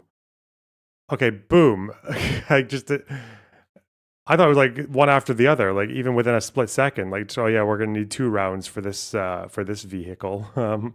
It was 40 minutes. They just watched these guys scrambling, and decided to do what the fuck. A war crime by arguing in part that they were legitimate targets because they appear to be radioing for help or backup. Now, today, Admiral Bradley said the two survivors were in no position to make a distress call. Now, if true, it marks yet another shift in a story that has changed considerably since it first broke in the Washington Post earlier this week. If there were a I can't believe they're trying to get back on the boat when their alternative is be in the war, man. What? strike that killed wounded people wounded in the first strike. Well, number one, I don't know that happened. And Pete said he did not want them. He didn't even know what people were talking about. So we'll look into it. Thank you, Trump. But no, I wouldn't have wanted that. Not Thank the you. second Oh, strike. you wouldn't have wanted that. The first strike was very Thank you for lethal. your attention to this matter, Trump. Yes, thank you for throwing that in, just giving us a little bit more spice to the story. Thank you. It's fine, and if there were 2 people around, but Pete said that didn't happen. Does that make you? I have great confidence. You say there's no second strike? I don't know. I'm going to find out about it, but Pete said he did not order the death of those 2 men. Now, quoting from the initial Washington Post story, quote, Defense Secretary Pete Hegseth gave a spoken directive, according to 2 people with direct knowledge of the operation. The order was to kill everybody, one of them said, which Secretary Hegseth denies, and which the president, as you heard there, said neither he nor Hegseth knew anything about. The next day, the story changed somewhat, with the White House, along with Secretary Hegseth, putting the focus squarely on Admiral Bradley. On September 2nd, Secretary Hegseth authorized Admiral Bradley to conduct these kinetic strikes. Admiral Bradley worked well within his authority and the law, directing the engagement to ensure the boat was destroyed and the threat to the United States of America was eliminated. To clarify, Admiral Bradley was the one who gave that order for a second strike. And he was well within his authority to do so. Now, that same admiral seems to have given lawmakers and now us another window into what actually happened. I want to bring in Congressman Jake Auchincloss. Congressman, what is this new information that Admiral Bradley reportedly says that the survivors of the initial strike did not appear to have radio or other communications devices and were in no position to make a call, a distress call? Does it change the government's argument that the secondary strike was legal and justified? Does it, in your opinion, should it? Anderson, good evening. Doesn't change my interpretation of the events. It makes them more horrific, but I've long stated that these are illegal. I commanded a joint training mission to Central America to do drug interdiction operations. I work with Panamanians, I work with Colombians, I commanded reconnaissance, Marines, and naval officers. I know what drug interdiction looks like. It's riverine training, it's jungle training. It is not killing shipwrecked sailors. This is not an operation that falls under the law of armed conflict. This is an operation that falls under law enforcement maneuvers, and neither the first nor the second strike, in my interpretation, are legal, and they are not going to keep Americans safe from drug inflow. I talked to Senator Tammy Duckworth a short time ago, and one of the things she was saying is that, look, this is not, in her opinion, this is not about necessarily these two men and narco traffickers, but what if in the future, if the U.S. is doing this, an American pilot is shot down, is floating in a dinghy and able to radio for help? Would some force kill him and say, well, look, the U.S. is doing this, we can do this too? Would it change somehow the rules of war if this is not illegal? I certainly agree with the senator that the United States respecting international standards and humanity is critical, both for who we are as a country, but also for how we want our citizens to be treated. I would also agree with her that as horrific as these details about these two shipwrecked sailors are, it's not actually the central point. The central point here in these operations in Central America is that this is blood for oil version 2.0. Just like 20 years ago in Iraq, when another Republican president got this country into military adventurism in pursuit of oil, Donald Trump is trying to get the United States involved in military operations in Venezuela because they have the world's largest oil reserves, and Chevron has a joint operating agreement for those reserves. And Ukraine is doing it already and no one cares. Well, that is also because there is a lot more ambiguity around striking when it comes to drones. Like, people don't seem to, when they talk about double tapping and second strikes, it matters what your target is going to do, like once they get out of the whatever situation that they're in, right? So in Ukraine, like sometimes you'll see like a double tap, but it turns out that the fucking it was actually already a corpse that was booby trapped, or if it's someone who's like lightly wounded, but they're just like retreating and rather than following any instruction to surrender, which is a different thing as well. But also, nonetheless, let's say Ukraine is committing war crimes with their drones. I don't doubt that some of them are. The question there is, what are the stakes with Ukraine versus the United States and Venezuela, right? Like, Ukraine is literally on the back foot fighting for its fucking existence against a completely unprovoked, unjustified invasion. This is little fucking 3 guys on a boat that could be impounded by the Navy and arrested, and also that way the evidence wouldn't be destroyed, and they're just choosing to shoot them, and then they're fucking floating around in the sea, and then they get shot again. The fuck? The president is trying to hook up the U.S. oil majors. According to a source with direct knowledge of the briefing, Admiral Bradley ordered the second strike to destroy the remains of the vessel, killing the survivors on the grounds it appeared that part of the vessel remained afloat because it still contained cocaine. Does that rationale make sense to you? That they're allowed to under the law of armed conflict, and again, the law of armed conflict does not apply here because this is not an armed conflict. And I know that because I'm a member of Congress and I never voted to go to war with Venezuela. And that's what would make LOAC apply here. But even supposing that LOAC was applying to this situation, you're only allowed to strike a disabled vessel if there's reason to believe that that vessel could be brought back into armed combat against another U.S. vessel. That is so clearly what was not the case here, that it just makes that rationale ludicrous. But again, that rationale is 2 and 3 orders removed from the actual central point, which is that we shouldn't be engaged with in military operations against Venezuela in the first place. Americans do not want a blood for oil campaign. This president does not have the authority to wage it, and he certainly doesn't have the justification to wage it as inhumanely as he is. As we mentioned, President Trump just yesterday said he supports releasing the video of the second strike. Do you actually expect that to happen? Because obviously the administration has been very eager to share We're going to see what they were some doing. videos of other strikes. I don't know, but I will make this prediction, Anderson, which is that Secretary Hegseth is going to try to find a military officer to make the fall guy in this. He's going to try to lay the blame on a service member. He won't try to take the blame himself. It's interesting you said that because in one of his public statements early on about Admiral Bradley was, everybody should know I have his back, I have the military's back, but it was Bradley who made the order, which is kind of, it's saying you have somebody's back, and yet it's also pointing out that they have a target on their back. He will find someone with stars on their shoulder to take the blame because Secretary Hegseth ultimately does not have the integrity to own this decision. Congressman Jake Auchincloss, I appreciate your time tonight. Thank you. Joining me now is former Congressman and military veteran Adam Kinzinger. Congressman, what do you make of all that we have learned today and this idea, this latest exclusive CNN reporting, that part of the testimony today was that there was not a radio, or that they were not radioing for help or radioing for something? Yeah, Anderson, this collapse is like, I was seeing yesterday or the day before, they were trying to make the case again that they were calling for help and trying to gather the drugs back up. That was actually the argument. The other thing I would say, by the way, is even if they were... Hey, Leonard, a long-time viewer who found you from your Sargon video. As an American centrist, it's been interesting seeing you come closer to my perspective on leftists' ends justify the means worldview. Well, never coming to centrist, sorry to tell you, but thank you. Thank you. Appreciate you sticking around. Wow. Calling for help, you would think the military would want to stay and observe who comes, right? And then maybe interdict that boat the way we used to interdict boats, by shooting the engine out and sending another boat to interdict it. But this is really tough to see any case in which people hanging on to survive doesn't not just violate LOAC, it violates the maritime law. I mean, but you would read stories about pirates back in the day that would be rescued out of the sea because there's an understanding that the second, whether you're military or civilian, the second you're basically floating in distress, it is the requirement to pull them out of the water. And it doesn't matter, Anderson, if you're a bad person or a good person. It doesn't even matter if you're on drugs or whatever. At any point when you are distressed in the water, it becomes incumbent on whoever can to rescue that person. And this is the opposite of what happened. That's crazy. People were saying that with the Bismarck, the sinking of the Bismarck, people were saying that the British, what did they do afterwards? Because obviously there were shipwrecked Germans. To the shipwrecked Germans after sinking the Bismarck. Did they save them or did they kill them? They rescued 110 survivors.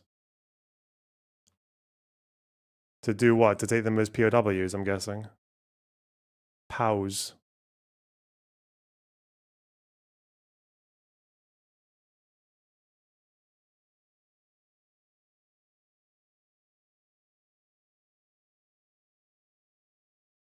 Oh. Hang on.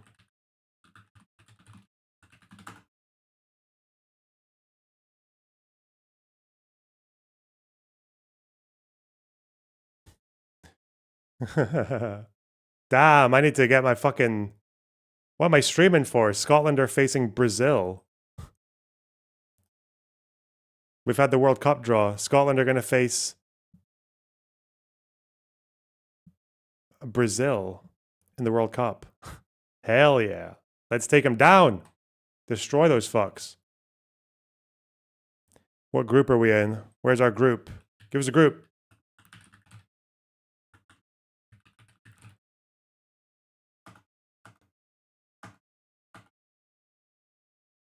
We're there with Brazil, Morocco.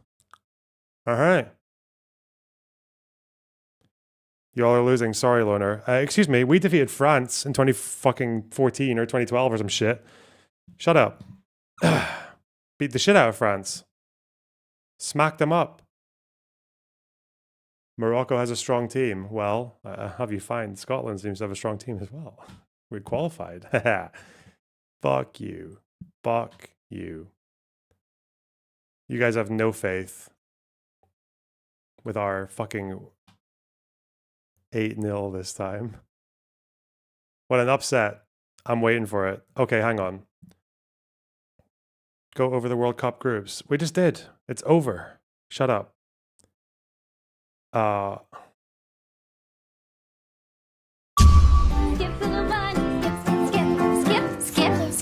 So, do I care about Miss Rachel? Is this going to tell me all about Ms. Rachel? Are we going to learn? I think Pierce brought on that fucking anti-Semite of the year dipshit who celebrated killing the the fucking embassy staffers. I just want to watch that. I want to watch this guy. Humanity. That's all right. Well, let me bring in another guest. Let's bring him in. Stop Get him in. and put Guy Christensen, a pro-Palestinian TikTok influencer, on the list state too. Of this guy, man. Because he openly endorsed and glorified the murder of 2 Israeli embassy employees in a Washington D.C. shooting. So the timeline of that was in May this year. A gunman named Elias Rodriguez murdered 2 employees of the Israeli embassy in Washington, D.C., reportedly chanted Free, Free Palestine. Now, you didn't want to appear as part of the panel, Guy Christensen, so we'll get their reaction after I've spoken to you. Really? But You didn't want to get it's the very panel? hard to not conclude that you Special were privileges. anti-Semitic. I mean, you were actively supporting an attack on 2 innocent people in Washington, D.C. I'm sorry, how is that anti-Semitic? Elias Rodriguez was a natural reaction to genocide. Well, no, you're actively supporting somebody cold-bloodedly murdering 2 civilians. They're not civilians. They work for the state of Israel. Well, they are civilians. They're not in the military. They work for the state of Israel and they advance the Zionist project on behalf of the state. I think that's criminal. So any diplomat anywhere in the world is fair game for you? I mean, it's fair game for Israel. Right. So, but that's anti-Semitism, isn't it? You're targeting them because they're Israeli diplomats. No, they're not. That is not the same as being Jewish. In fact, I think neither were Jewish. One of them was Christian, and the other. She was Jewish. What the fuck are we talking about? I believe was atheist, and they did work for the state of Israel. So I stand by what I said. I do not condemn that. Can you not, because this guy thinks Jews can't be atheists. Okay. Piers, I hope you know that we have a. Do you know what the ACLU is? I hope you do. The what? The ACLU. Yes, of course. Yeah, of course. We have a case going on suing over the fallout from this. Because I was being smeared as violent, inciting violence, celebrating this murder. None of which is true, and we're going to win this case. Well, I think I mean, look, I don't want to preempt your case, but when you say this murderer was not a terrorist, he's a resistance fighter, and when you restate your belief that the shooting is being used to weaponize violence against Palestinians, but we will meet it with our own greater resistance and escalation. Clearly, people will see that as a direct threat against other civilians. Why do you think resistance happens? It's not resistance, it's terrorism. When you cold-bloodedly murder people in the street in DC as a response to a war that's going on in Gaza, that is terrorism. It's a reaction to the genocide. He couldn't bear it anymore. No, it's just cold-blooded murder. That's what it is. It's murder. I agree with that. You agree it's murder? Anyone? I agree it's murder. Okay, obviously. so then he's a terrorist then, right? You said they're not civilians, though. If they're not civilians, then they're what, legitimate targets? He's not a terrorist. What is he? He's a murderer. Reacting to the genocide. Yeah, sure, he's a murderer. And he's murdering. I'm not going to condemn him. Do you accept he was murdering for? Do you accept he was murdering for? He couldn't bear watching torn apart Palestinian children. Sorry, wait a minute. Do you accept that he was murdering for political reasons? Yeah, I believe so. Okay, then that's a terrorist. That's literally the definition of a terrorist. You don't even know what terrorism is, do you? Well, Guy, you did. I'm sorry, and it's not funny. With all due respect, you obviously have no idea what the word terrorism means. That is literally the definition. The word terrorism means when you nothing murder somebody for political motivation. That. Just like the that word is terrorism. Anti-Semite means nothing when they give it to someone like Miss Rachel. You've literally just called him a terrorist, having denied he was a terrorist. Right, you've literally just said. Sorry, Guy, with respect, let me speak. Let me speak. Just to be clear, when I said to you, did he murder these people? You said yes. And when I said, did he do it for political reasons? You said yes. That is the definition of terrorism. And yet your response at the time was he's not a terrorist, he's a resistance fighter. And I put it to you, you have now admitted he's a terrorist. No, he's a resistance fighter. Yeah, it's very clear. Resistance fighters are not terrorists. The Palestinian resistance is not terrorists. They're resistance fighters. But he murdered for political reasons. He's a terrorist, by your own definition. I mean, October 7th happened for political reasons. I don't understand what this gotcha is. It's not really a gotcha. Terrorist resistance. It's not a gotcha. I just don't think you know what a terrorist is. So when you say he wasn't a terrorist, actually... He just lost his case. Wait, did he?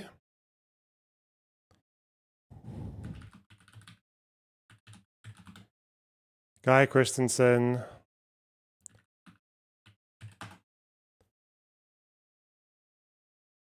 September 19th? What? Because the Ohio University expelled him. Where are you saying that he lost his case? My favorite Piers segment. Oi, you said these insane things. I can't believe you said those things. Why would you say those things? Gotta love Bulldog Journo Piers, huh? Saluting face emoji, victory hand emoji. Thanks for $10. Literally, he was a terrorist. He was waging terror by murdering people for political reasons. That is terrorism. You don't know that, do you? No, it's a reaction to genocide. Oh, and I condemn the genocide. That's not what you And said we in need your to get rid of answer. the genocide, or else we're going to see more attacks like People this. are going to watch because this back and go, hang on a people are second. watching You said he the wasn't a Palestinian terrorist, but he children murdered being blown apart, he and murdered they two can't diplomats. stand seeing it any longer. So of course things like this are going to happen. We must end the genocide, so we end all of the violence that comes with it. Right. You know, this genocide is poison on the world. So now you've established he committed an act of terrorism. Do you condemn it? No, I do not condemn it. I stand by. So you support terrorism? What's funny about that? Got the fucking tanky laugh as well now. Because that's not to be what I fair, it's said. quite You modest. supported somebody who murdered people by your own admission for political reasons, by your own admission, who committed an act of terrorism. Literally, that is what terrorism is. I did not think it was useful to condemn him because it's a reaction to the genocide. So you don't condemn terrorists? I don't. Pierce is really not. I want to hear this person just tell me about the conflict. I want them to tell me just like, without using fucking buzzwords, just tell us what happened. Tell us like all the way from fucking 1881 until now. Just give us like a rough outline of what you think is going on here. This is a gotcha. I don't condemn. It's not a Hamas, gotcha. I don't You're condemn the gotchaing yourself. Palestinian Resistance. I don't condemn. You've genocide. literally You know, admitted he murdered people for political reasons. Is this guy like a big name, or is he terrorist. literally just someone who did some fucking shit posting to get attention?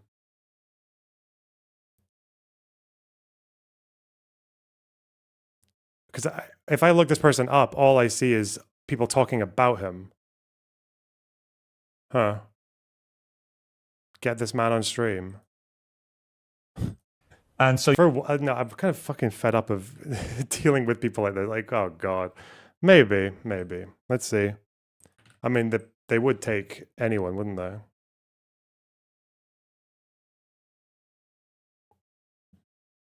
He's a TikToker. Does he have a Twitter account?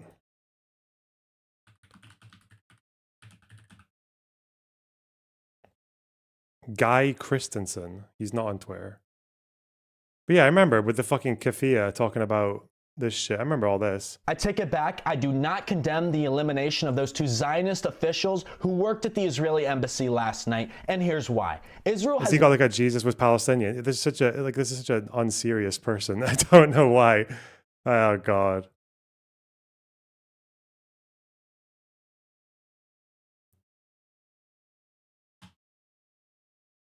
Good stuff, though. Good stuff. Encouraging people to just do more of it while you sit and make money off it. Nice. Let's go. Has Noah Samson commented on the... Has he commented on the Palestine Action video with the hammers? Has anyone actually pointed out that that's kind of, you know, what he wanted? I never even saw the full footage. It was at the Express that put it out, wasn't it? This is the full footage. This is like a weapons manufacturer warehouse. Like I didn't even know how they got in. What the fuck?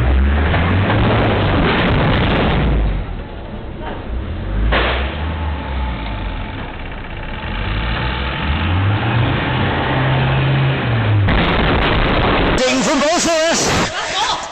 Put it down. And this is, I guess, the security with them. Wait, she's actually got a hammer as well, because I thought she was crying afterwards.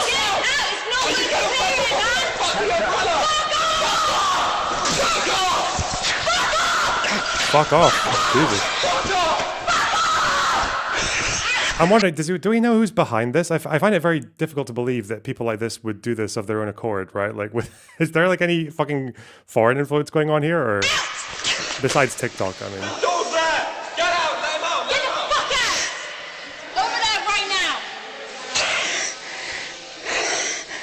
Arrest the guys. Get the fuck out right now! I'm going back.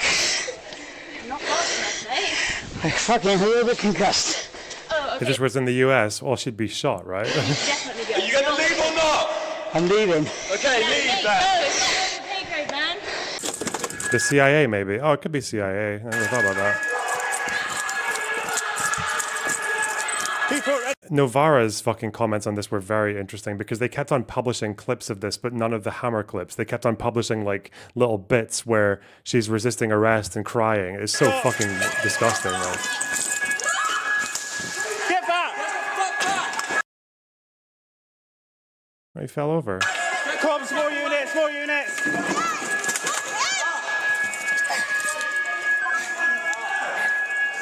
This is where they got a bit disorganized, I think, because that guy's walking away. I haven't really followed this, though, because all I remember about Palestine Action before this was people saying that they are being designated terrorists because of peaceful protest. Because I think another thing that they did was they went into a fucking RAF base and graffitied a plane or some shit. But I'm just wondering... I need to find a timeline. I feel like people were referring to this as peaceful protest before the footage came out, but yes, they did break. So they fucked up someone's back. Yeah, someone had spinal injuries or some shit.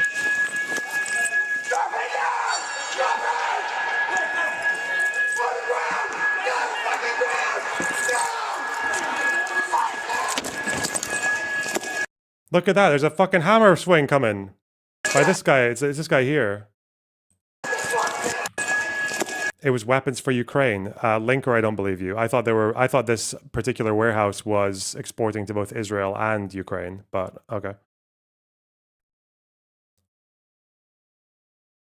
Yeah, look, there's this guy. Fucking Texas Chainsaw Massacre, dude. He actually does look kind of scary.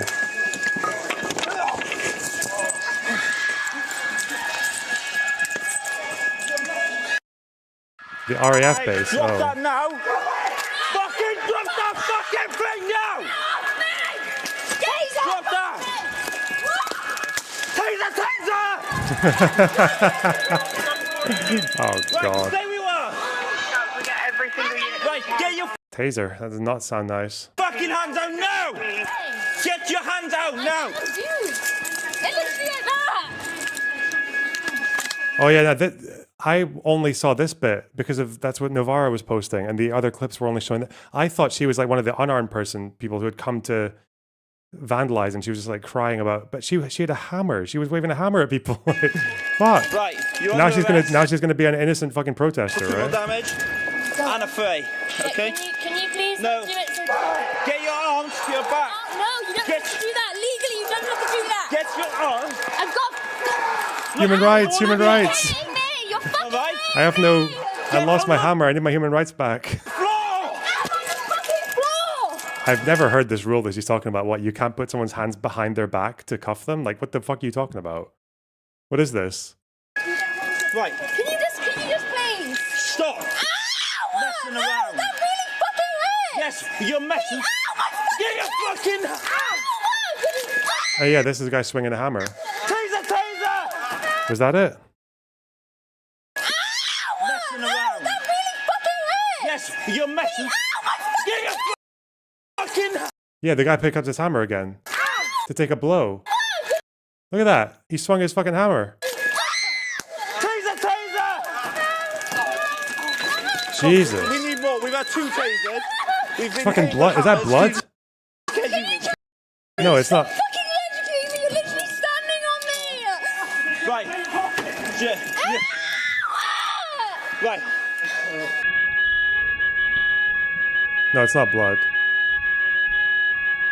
Is he wearing a keffiyeh as a belt? Yeah, he is. Yeah. Yeah, look. Yeah. Like, you know when you go for when you're walking up a hill and you put your jumper around your waist. We've had 2 tasers. But with a keffiyeh. It's not blood. That's not blood. You're literally standing on me. Right. Like, I don't know where the blood be coming from. Right. And this is our British fucking security footage. 2 FPS.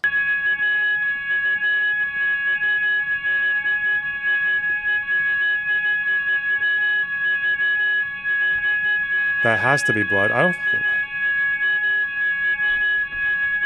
Whatever. I thought it was from those little smoke canisters. But okay. Yeah. I'm just wondering if I'm just wondering where the people who advocate for this shit are. Where are they? I mean, that's kind of what that looks like, you know? They're trying to take matters into your own hands. Access to the weapons manufacturers.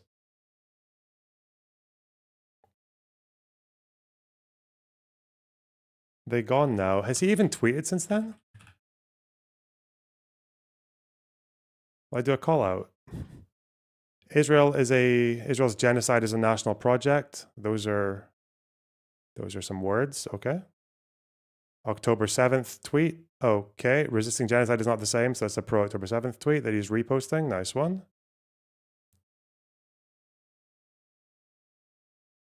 Kunzler, November. It's all November stuff, so no, I guess he didn't.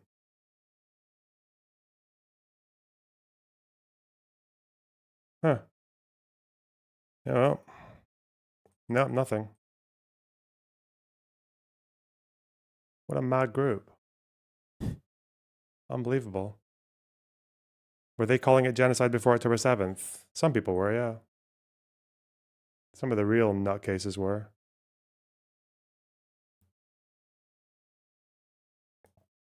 Anyway.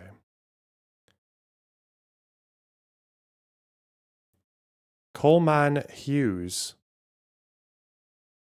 and Fuentes yapping away. You can skip to video. Oh, because it's fucking... Okay, well, it's on my Reddit, but can I just open this on my account? The fuck? This guy with the cornflakes. Wait, what? Apparently Coleman Hughes made a video about Fuentes doing the old shape-shifting strategy. The legendary singer and Do you panic every time you see an ad? No? actress I mean, yeah, Barbara maybe. Streisand once sued a photographer for putting a picture of her cliffside mansion on an obscure website, arguing that it threatened her privacy. Her actions backfired spectacularly. The Streisand effect. Before the lawsuit, only 6 people had downloaded the photo, but after the lawsuit, hundreds of thousands of people had seen it. Damn. The Streisand effect has since become a generic term for when an attempt at censorship achieves the opposite of its goal. If I were writing a glossary entry on the Streisand effect, I wouldn't put a picture of her next to it. I would put a picture of Nick Fuentes. Fuentes launched his career as a college... Thanks for the super chats, guys. We got a new goal. Let me just do one of these ones now because there's quite a few. You guys are very generous today. Despite the... I've noticed that there's like quite a bit of lower viewership today across adjacent channels too. Huh. Anyway. Jacob Brooks, thanks for the $4.99. Lorna, you're the best. I'll do anything if you try my daily game Juzzle after you play Connections. I guess we did, didn't we? Zamalin, thanks for the 30 shekels. Good vibes. Thank you so much. Wow. Jane Socks, thanks for the $10. Bulb Sweet Bulb, thanks for the tier 2 sub. The only way to get peace between the two groups is get them throw a pizza party and have them do a karaoke version of 1,000 miles. You mean 500 miles? Anyway. 23 Mark, thanks for the 50 Norwegian towards the Shadow Money Fund. Seki Rob, thanks for the 50 Swedish. Wow. Thank you for providing sane and balanced content from the left. Wow. M, would you confront Vosh on any topic, maybe IP? I don't think he wants to do talks anytime soon with anyone. MH, thanks for the $5. Churro, thanks for the $4.99. Hey, hope you have a nice day. User, thanks for the $10. Morning, Mr. Box and chat. It will be really interesting watching MAGA defend murder and war crimes. What will they defend next? Forced sterilization with brains fist-sized. I think they probably will, yeah. Ariel Steinlauf, thanks for the tier 1 sub. Fried Spam and Chips, thanks for the £5. Jacob Brooks, thanks for the $4.99. Shameless last attempt. Juzzle should be top result. Wait, Juzzle is different from the one I did. It's different. I haven't done Juzzle. Ready to play. Is this like a... What am I supposed to do? Okay, first of all, there's no fucking rules.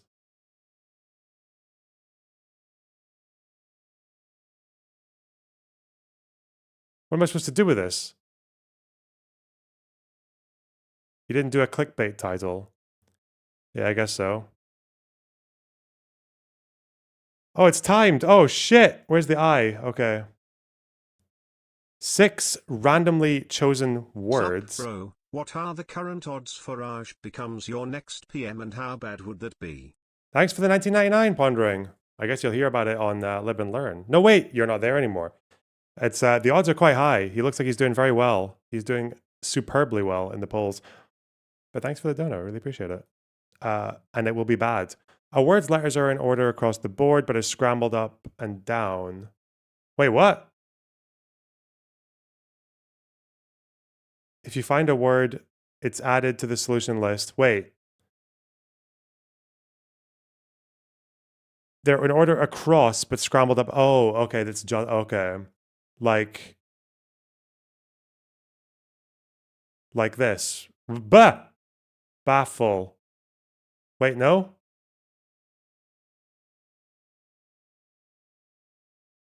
Nice. Wait, what the fuck? Why is that not a word? Huh? Why is that not a word? Why is that not a word? Huh? It's just not one of the words. Okay. Trifle.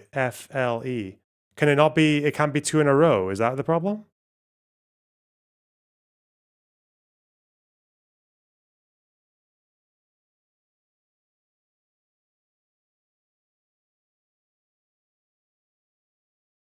Tizzy. No.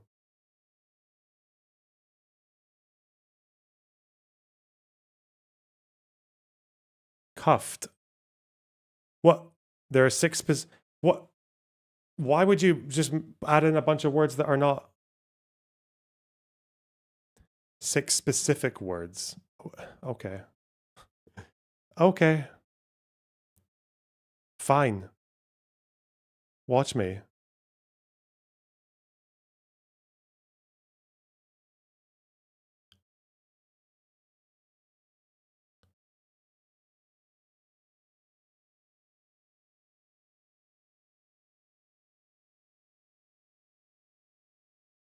Hmm.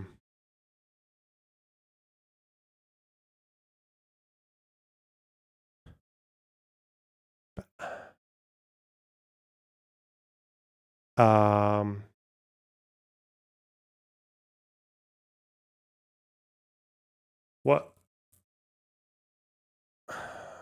Oh, thanks for the 9.99. Also, will you commit to regular reviews of the new Liz Truss podcast? The people demand it. It would probably be good, yeah? They need to be by alphabetical order. Wait, what are they? Hang on.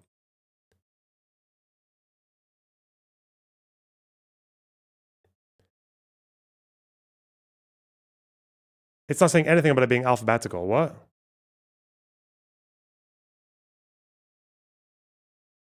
Oh, wait. You have to get the first letter alphabetically. Is that right? So a word's letters are in order across the board. They build left to right. If you find a word, it doesn't say anything about alphabetical. It doesn't say anything about alphabetical. They're scrambled up and down, built left to right, 1 letter from each column. It's got to be from each column. Okay, gotcha.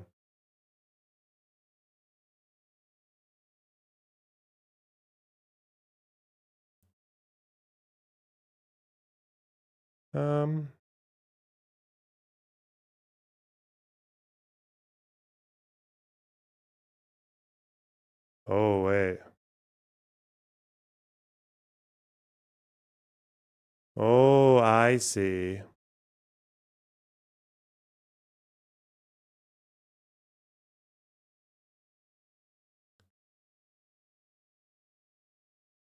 That is harder.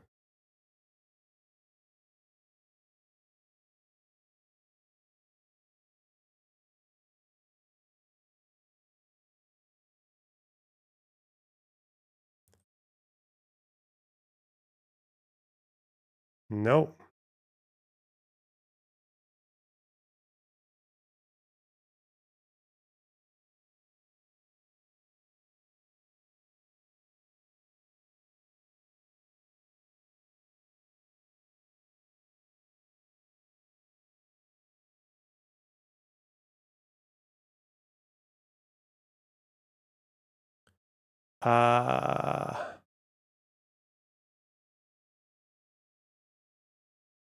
Shit. Is that right? Hey, we got one. Okay, nice one.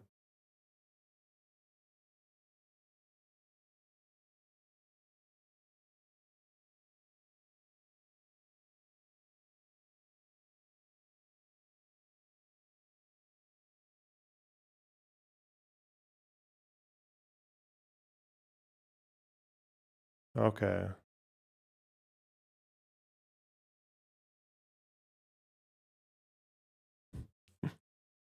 Okay, okay.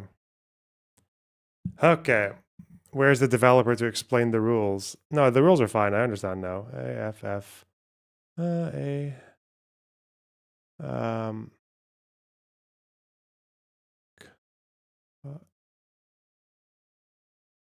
Could that be? CU. No.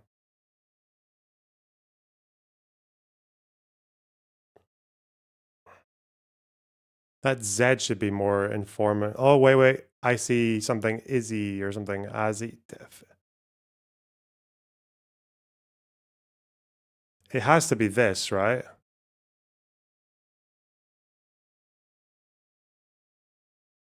No way. Is this like a thing? No, that's not a word. Wait, hang on. Maybe there's two S's, two Z's. What the fuck?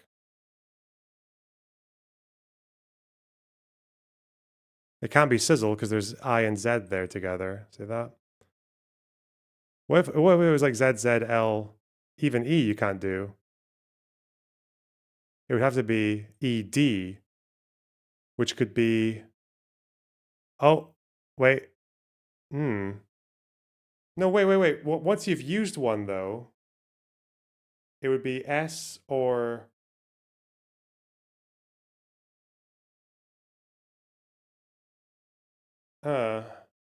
Is there a vowel here that works with it? Hang on. U. It has to be U.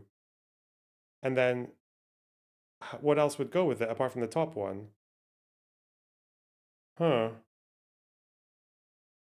It can't be sizzle or sizz because it's it has to be L Y.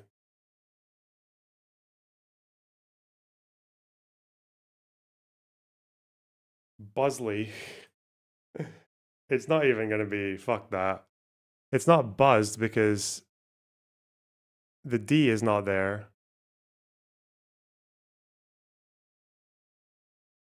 Whatever, I'm leaving that one. Fuck that one.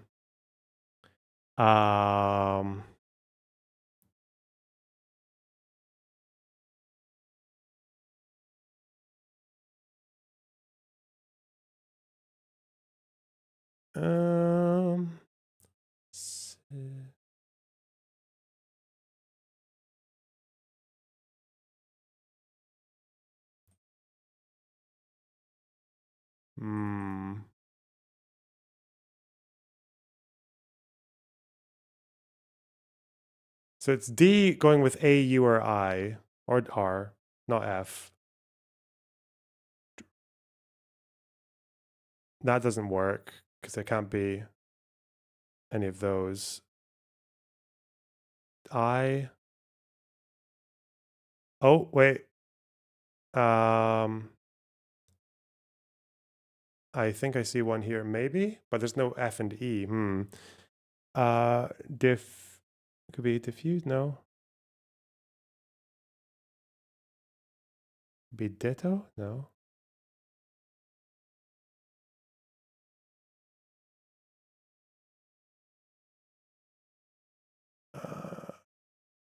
Oh, wait.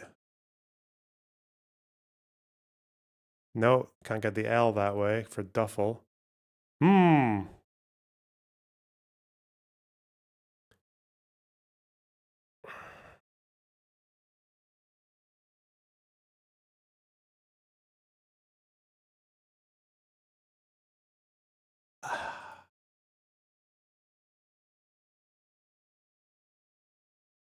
This doesn't work because of they have to be from, that doesn't, wait, why does that work? I thought they had to be from different columns. Oh, wait, I'm a fucking retard. Okay. I understand. Okay, wait. It's saying, I thought it had to be one from each row as well. One from each column, but it can be from the same row. Okay, that changes everything. Okay.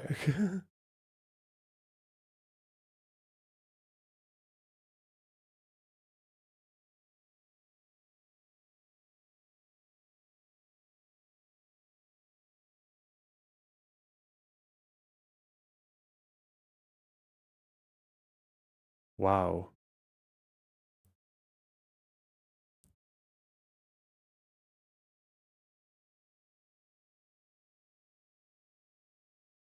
Okay. So it could be this. No, it can't.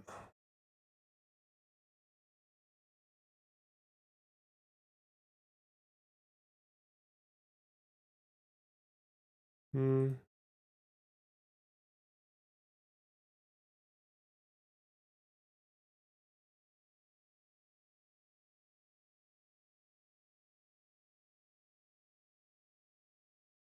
Is this actually a word? No.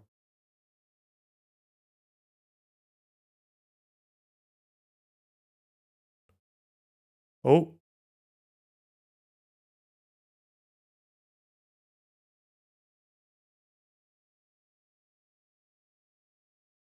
The fuck? What the fuck?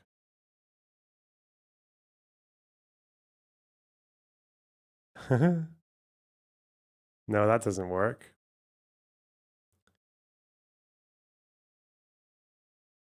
It's not BU. BR. Oh. No. No, that's not a word. Fucking, I was looking for bristle or some shit. There is a boy there. Hmm.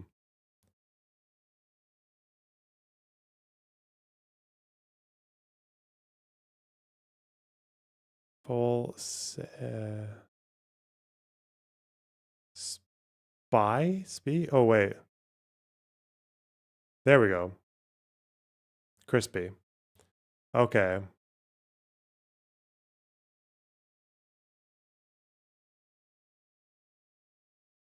No, wait.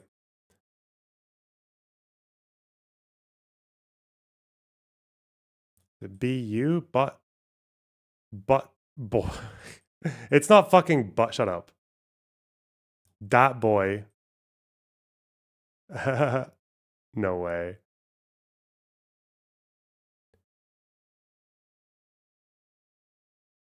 Bat boy. Okay. What the fuck is bat boy? I thought duffel was spelled the other way around. Okay. Jesus. All right. Stupid. Don't like it. Thank you.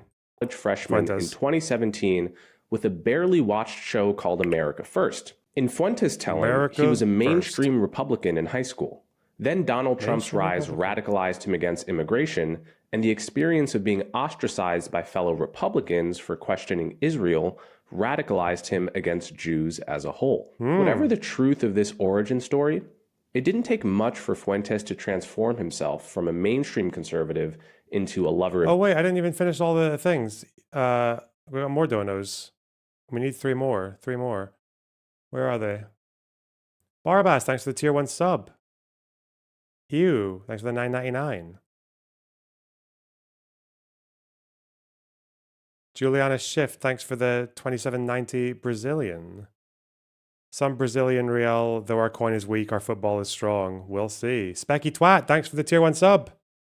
And Pondering, thanks for the 2 donos. Appreciate it. Dictators, including communist ones, an across-the-board bigot, and a textbook anti-Semite. I remember because that's an important date to me. And it's Joseph Stalin's birthday. Oh. I'm a fan. You're a fan of Stalin's? Mm-hmm.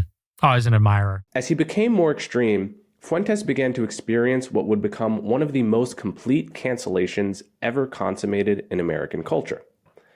In his freshman year, he got harassed for wearing a MAGA hat on campus.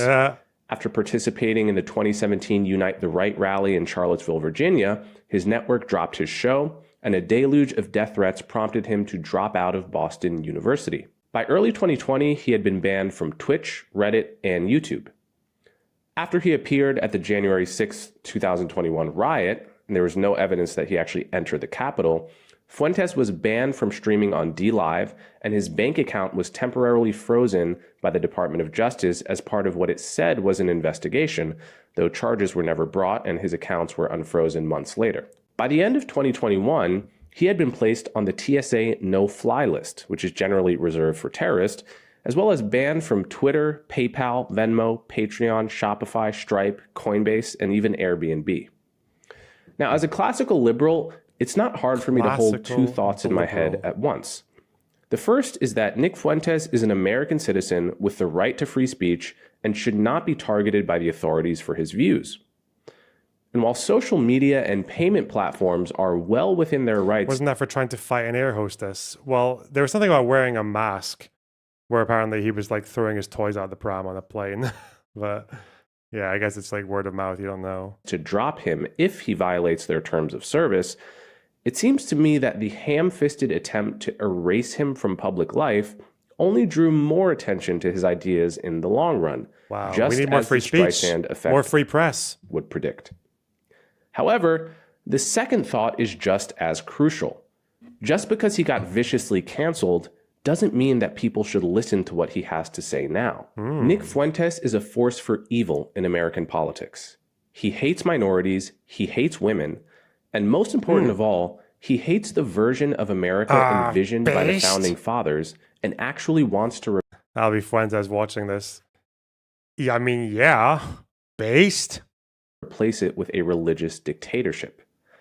If conservatives are actually trying to conserve what is good in the American political tradition and prevent radical changes in direction, then they should recoil against Fuentes-ism with every atom in their bodies. The words racist and misogynist have been abused to the point of meaninglessness in American discourse over the past decade. Social media activists have cried wolf so many times that very few people now bother to listen. But the point of the boy who cried wolf parable is that the wolf eventually comes. The wolf arrives. Wow. And when it does, nobody is as alarmed as they should be. Like Aesop's wolf, Nick Fuentes has indeed arrived. And just as in the fable, mainstream conservatives do not seem appropriately alarmed. Taylor Lorenz has accused Ethan Staff of gang stalking her on Twitter, lol. Well, that's what she does, right? She just, if there's any word for anything, misogyny, racism, xenophobia, gang stalking, pedo jacketing, fucking abusing, gaslight, she'll just use it. Yeah, she's the fucking first person ever. Like, she's the first in line to use any of these fucking words, like just so meaninglessly to her benefit. It's so fucking cringe. Armed. If there is a social issue, if there is an abusive kind of behavior, if there is any kind of like red flag behavior, if there's a term for it, she will use it. Any kind of pathology, she'll use it. Demonstrated by his recent friendly appearances on Tucker Carlson's show, as well as other popular podcasts like Dave Smith's Part of the Problem, the Red Scare podcast, and the PBD podcast. How has Fuentes achieved this remarkable infiltration into the culture? Well, it's all been made possible by the fact that he's successfully playing a double game. And the people giving him friendly interviews are enabling this. There's not one Nick Fuentes, there's two. There's the unfiltered Fuentes who rants directly to his followers on Rumble and can barely go 5 minutes without saying something heinous about Jews, blacks, Hispanics, or women. They're always coming up with, no, it's not the Jews. No, it's not women. No, it's not blacks. It's actually really complicated. No, it fucking isn't at all. Jews are running society. Yeah. Women need to shut the fuck up. Blacks need to be imprisoned for the most part. And we would live in paradise. It's that simple. This version of Nick Fuentes verbally abuses his followers in the way that an insult comic might do, and they love it. He doesn't act particularly religious, and he certainly isn't preachy. He's laughing and smiling the whole time, and his followers basically feel like they're hanging out with a crass but hilarious buddy, listening to him take the piss out of everybody, including them. Then there is the comparatively sane character that Nick Fuentes plays on the podcast circuit. This version of Nick Fuentes is a serious Catholic. He's clearly read lots of books. He's earnest. He doesn't joke or curse very much. His vision of the country has much more to do with preserving... People who do this, by the way, are the worst motherfucker. It's so fucking annoying, man. It's so bad. I love how there's this cycle now. There's this cycle.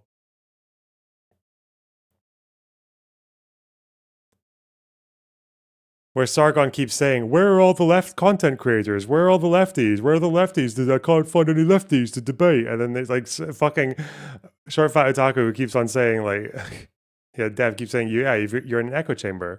Like I keep recommending, he keeps recommending me. And Sargon's like, I don't like this guy. Find me a serious left. Like, okay. Why does he do that? Like he just tweets all that, oh, where are all the lefties? And then we're like, right here. And then he just goes quiet. And then 2 weeks later, where are all the lefties? It's such a fucking grift, man. What he describes as a white suburban American way of life, think Little League baseball and hot dogs on the 4th of July, then with a hostile theocratic takeover of the federal government. There is legitimate need to reassure people, and this is kind of what I've been doing on these podcasts, that we don't want to harm anybody. We don't want to kill anybody. We don't want to harm anybody. Right. We just want to put America first. All of this brings up a few questions about Fuentes' sincerity. First, if his main fear is that the next generation of Americans won't be white enough, then why does he tell his followers that modern women are too annoying to bother with, and that married men are cucks? Fuck you.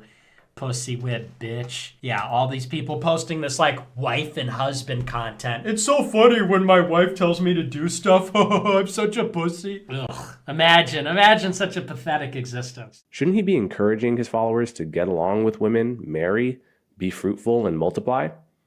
The immigrants he's so worried about will certainly be doing just that. And more importantly, why do Rumblenik and podcasts... This Guy Christensen person is fighting with Fuentes. Oh, this is his Twitter account. Okay.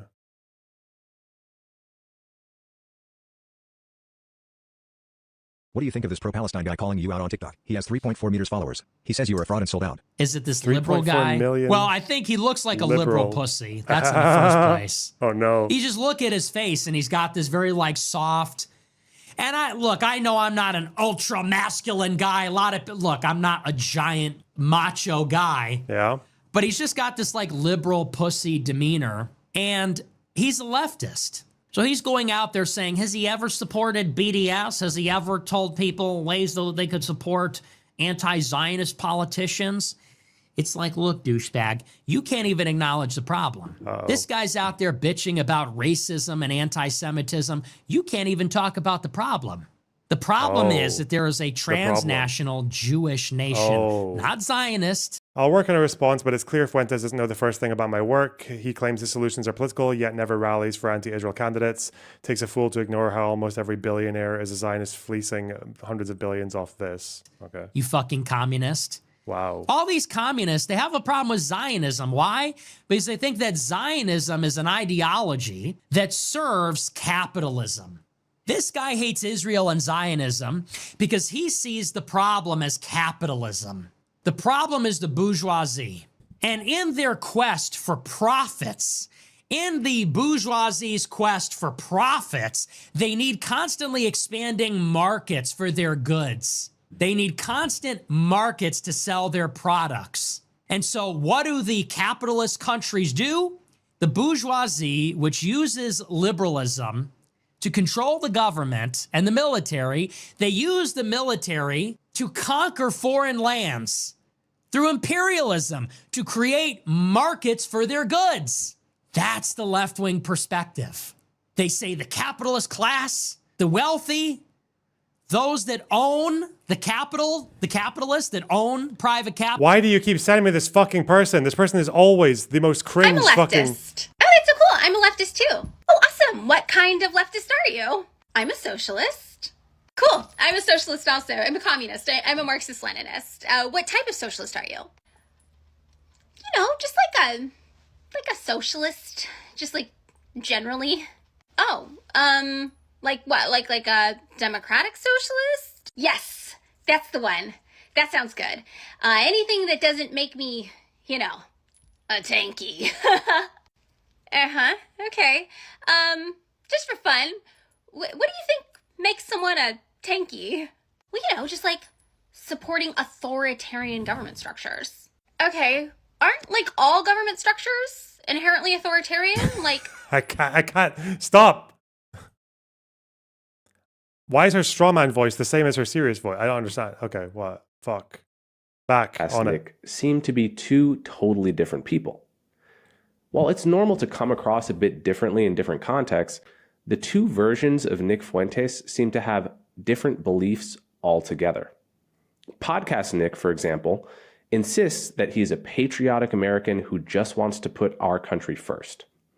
But Rumble Nick believes that America is an evil country, that, quote, Americanism is a heresy in the Catholic Church, that we must replace American democracy with a dictatorship and ultimately enforce what he calls Catholic Taliban rule in America. That's why we need dictatorship. That's unironically why we need to get rid of all that.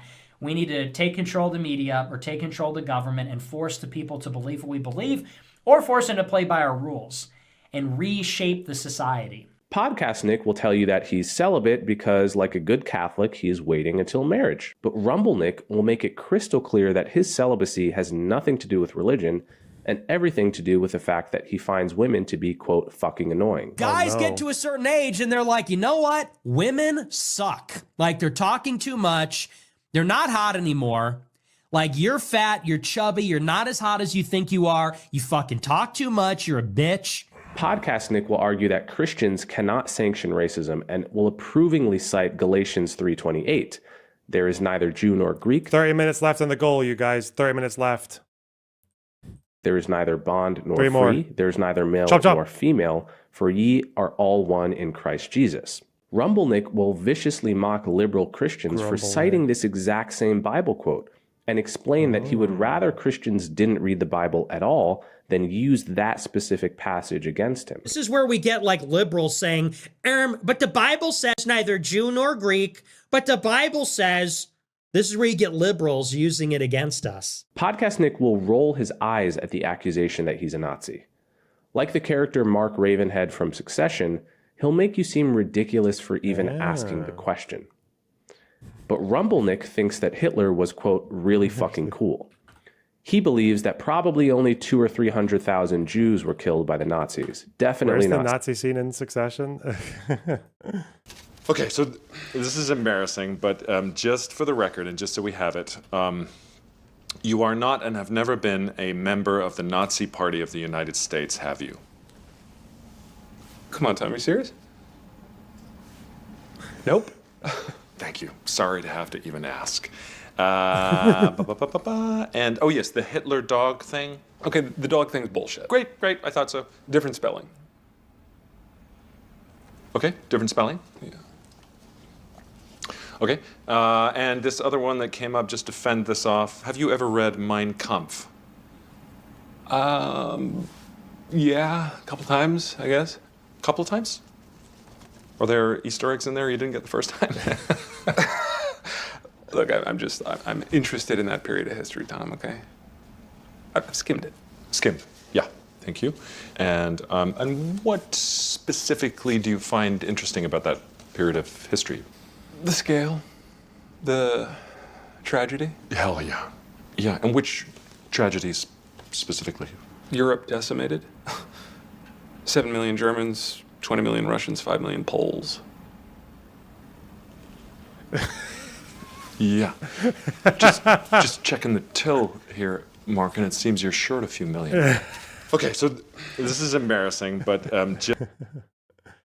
anyway. 6 million. And just last week he said, and not for the first time, that he finds the notion of Nazi gas chambers hard to believe. People talk about, well, what about the gas chambers? Well, to the extent that that's real, I find that hard to believe, but to the extent that's real, there have been atrocities committed and genocides committed in all times and all places. Let's acknowledge why Hitler casts the long shadow, because that confers a political benefit upon Jews. That's why. Rumble Nick also argues that the Jews, quote, are responsible for every war in the world. It's not even debatable at this point. which could literally be an entry in Joseph Goebbels' diary. Podcast Nick frames his opposition to interracial marriage Goebbels. mainly as a Find personal... me a single fucking American who knows how to say Goebbels, not Goebbels. There's no R. Goebbels. Goebbels. Joseph Goebbels. preference that wouldn't affect anyone else. Rumblenick believes that the Jim Crow system was actually superior to the integrated society that we have today. The logical implication being that we should bring it back. Yes, I am a grammar Nazi. New generation of white Joseph person. Goebbels. I'm not living around blacks. Sorry. You know, I want white kids, and I don't want my white kids bringing home black people to marry. It's racial for me. And call me racist. Oh, very Christian of you. I don't give a fuck. Podcast Nick wants to reassure Tucker Carlson's audience, for instance, that, quote, we don't want to harm anybody. We don't want to kill anybody. We just want to put America first. But Rumblenick routinely says things like, we're in a holy war, and I will tell you this. Because we're willing to die in the holy war. Where in the fuck did he film this? What is this space background? This is like a fucking one of those weird American like little mystics that's trying to. You buy like a DVD of the. And they tell you all about how fucking magic mushrooms are the next stage of human evolution. Like, what the fuck am I watching? War, we will make them die in the holy war. They have no future in America. The enemies of Christ have no future in this world. Lest there be any doubt about his violent intentions, Rumblenick went on this unironic rant in January 2024, worth quoting at length. There is an occult element at the high levels of society, and specifically there should be a special kind of punishment for this kind of political shape-shifting. It's so fucking irritating to deal with. Like, there is such a thing to a degree of sort of tempering some of your excesses to one audience versus the other, as a way to, like, obviously if you're going to go in the New York Times, you're probably not going to call everyone a bunch of fucking inbred retards, like when you're talking to them. But that doesn't compromise the message, right? It's when you compromise the message and start saying something or advocating something that's radically different to what you actually want. And contradicting what you would say on it's so horrible to do that. The Jews, so many of the people that are perpetrating the lies and the destruction on the country, they are evildoers. They are people that worship false gods. They are people that practice magic or rituals or whatever. And more than anything, those people need to be, when we take David Irving on Hard Talk. What about the charge of inciting racial hatred? Where is it? Yeah, David Irving would do this as well, right after losing his defamation case, which he brought forward, and the other side had to prove that he was a fucking Holocaust denier, like an intentional liar. He goes on BBC Hard Talk to try and damage control. Do you feel in better company saying these things by thinking, oh, well, there are plenty of other people out there who feel the same way? I've been around the world. And Does that somehow justify your views? I've been qualifying that millions of people around the world listening to this will say, well, why do you ask these things by thinking plenty of other people? The word, and Does that somehow... the word, and I've spoken to beings now, I know cross-section. You quote millions of them. There who say, yeah, David was It's not right. a scientific fact. It's what you suspect. You suspect. Yeah. You said, you told The Independent once you recalled seeing a black man... He shared this story as well. On a bicycle coming towards you in Florida. And the moment he became confused and couldn't decide whether to go this way or that, he crashed into me and nearly broke my finger. I screamed at him, "You stupid nigger." I told The Independent, I'd never actually revealed that story before.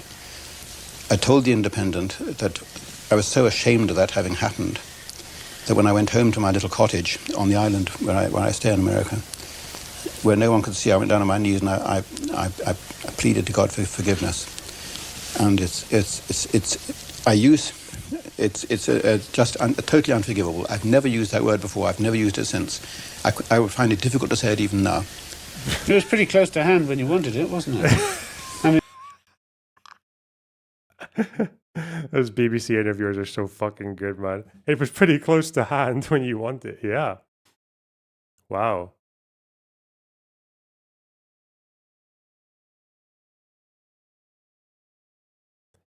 Jesus. I can't say it even now. Like, why did they do that? It's so fucking cringe. He was, to be fair, he did a really bad job of it. He's like scuffed as shit. What is this? Oh no, a 4-minute clip with my two largest political heavyweights on Twitch. Let's go!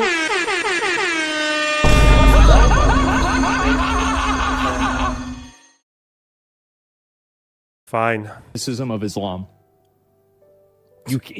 Phobia. Oh wow, that's all he does. All he does is Would this criticize guy ever Islam. debate you? Fuck no. Not in a million years would he debate me. I would love to. I've asked many times.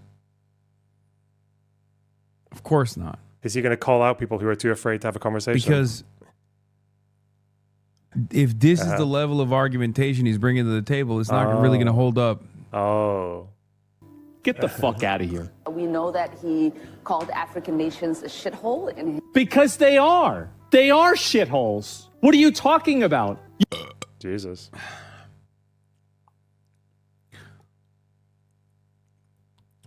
Once again, Hassan would cook Asman in a debate, to be honest. Yeah, of course he would. Yeah. They've spoken before, right?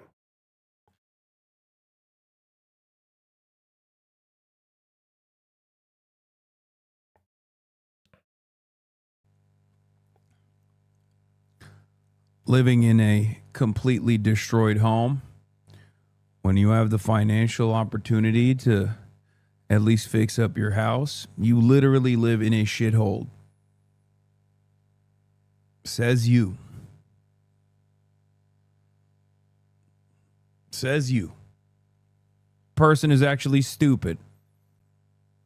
You're falling right into the trap. Any criticism that must be racism, weak argument, not gonna lie.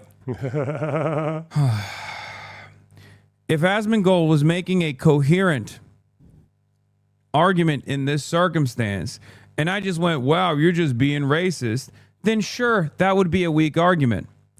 This clip is literally unrestrained racism. Asmongold looks at an American congresswoman. Asman wants to deport Ilhan Omar, right? Yeah, it's pretty fucking unhinged. It's pretty unhinged. And says she is a fucking parasite that must be deported. If you don't think that this level of Hitlerian argumentation is racist, then nothing is racist. Adolf Hitler is not a racist man at that point. Who's racist then? Can you explain to me what you would consider to be a racist argument? Saying I hate black people and that they are racially and genetically inferior. Until that day, not racist. Get him. Is it just that he's not saying the N-word? Is that why we're just gonna sit here and act like this is not a fucking racist argument? This is a unrestrained, unfiltered, neo-Nazi argument, okay? How do you meaningfully debate with someone who shapeshifts in this matter? I don't know. You kind of have to just take someone at what they're saying to you. You could just ask questions. Like, if you just ask the right questions that they'll squirm around, like that's probably the best way to do it. Like Fuentes will, if he's in a moderate environment, if he's got like a lot of people watching that he wants to grab a hold of, he will dither and equivocate and squirm if anyone tries to ask him, oh, how many Jews actually died in the Holocaust? He'll just joke his way through it and you can just call him out on it. If you know the beliefs that they have, that they're holding back on, just ask them about it. Official, well, ironically enough, I wasn't even saying that. Also, thanks for the $15. Really appreciate that. New goal, chat. New goal. Like, I wasn't saying what people claimed I was saying. I was actually talking about how the Republicans would have to punish Rick Scott if they actually cared. If they actually cared about tackling Medicaid and Medicare fraud. He's just straight up saying we should deport this congressperson. Now, I will explain to you why it doesn't read in the same way. It's because he's leaning into the president saying that. Okay? Something comparable. The entirety of the internet's bot farms will be mobilizing to get him permabanned, but because Asman Twitch just doesn't give a fuck. It's not just that. There's also a more sophisticated campaign here as well. whenever something happens, obviously Reddit bots immediately fucking spam it into oblivion, as opposed to like those very same botters downvote whatever fucking thing that comes out about Asmongold. It's not an accident that like Asmongold's worst moments like this, which are very commonplace, are rarely ever plastered all over subreddits. It's because anywhere where Asmongold is mentioned, it's an automatic downvote. You're receiving an automatic fucking 3,000 downvotes instantly if there's any sort of critical video or any sort of critical coverage of Asmongold anywhere around Reddit. It is pretty fucking easy to manipulate this stuff. It's the same with Twitter. Obviously, Twitter is super right wing anyway. So yeah, he is always, he's completely devoid of scrutiny. Well, take power, they need to be given the death penalty. Straight up. They must be absolutely annihilated when we take power. This is God's country. This is Jesus's country. This is not the domain of... What the fuck is Turn Left Media? Oh, I spoke to that guy a long time ago. He's just like a small Novara Media style guy. Atheists or devil worshippers or perfidious Jews. This is Christ's country. So Nick Fuentes is essentially a two-man operation. Oh. Rumble Nick energizes his core fans by attacking minorities, attacking women, and attacking America. And then Podcast Nick runs interference with the wider media, framing his sincerely racist rants as out-of-context clips, confident that most of, say, Tucker Carlson's audience will never see his Rumble streams and thus will never realize that adding context usually makes his clips sound worse, not better. By playing this double game, Nick Fuentes ends up garnering sympathy from that wider audience while still keeping his Groyper base energized. To make an analogy, it's Rumble Nick who commits all the crimes in private, but it's Podcast Nick who shows up to the televised court date clean-shaven in a three-piece suit. I want to go out on a limb and suggest something that I can't prove. Nick Fuentes knows exactly what he's doing. He is consciously playing this double game as part of a long-term strategy to become popular enough to take the reins of power, at which point he plans to pivot towards the extreme and unpopular policies that he advocates daily on Rumble. I'm not pulling this out of thin air. Nick Fuentes has indicated that he has political ambitions. At the same time, he openly admits that his actual views are not popular enough to win a national election, and that his Groyper movement will never be big enough to take power by force.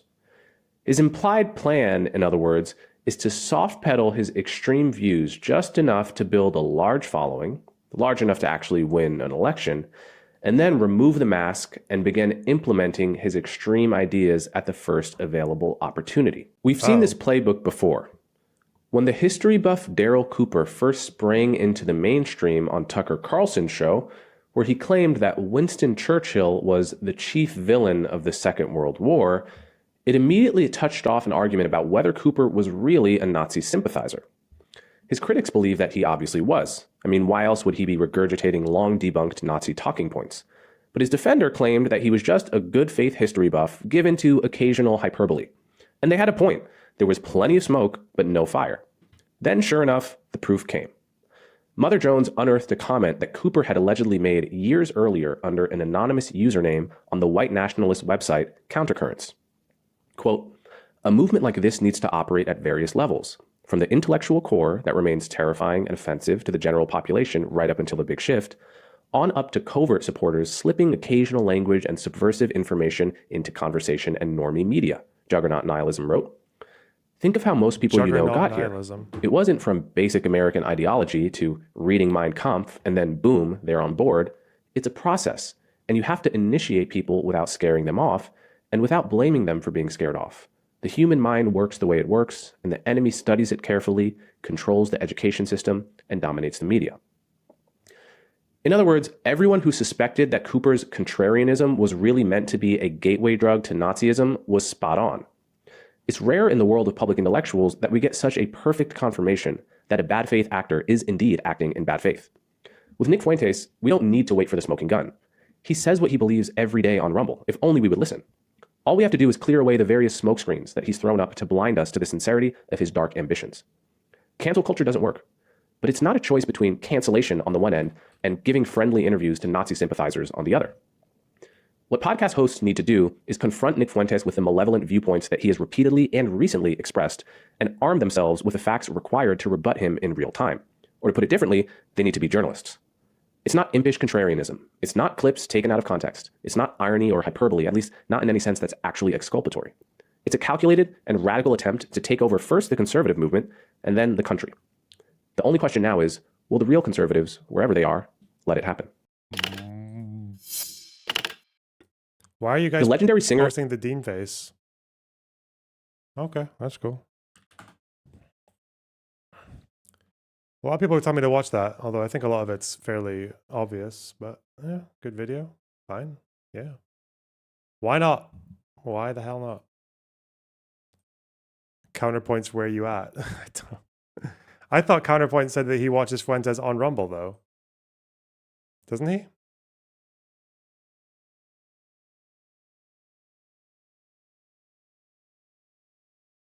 Who knows? Fuck, man. I think I just want to play video games. I do want to watch this thing about Richard Evans talking about Nazi shit. That might be good. Let's see. It's like an hour and a half long. Why are they rewriting World War II? But can I do that can I watch that while I'm playing Silksong? Would it fit? Probably be kind of awkward. Let's give it a try. Let's give it a try.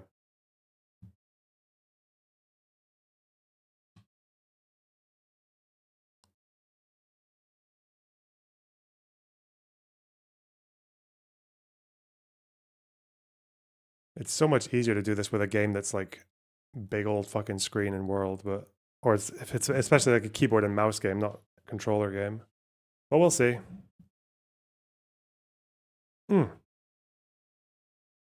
I mean, it's there.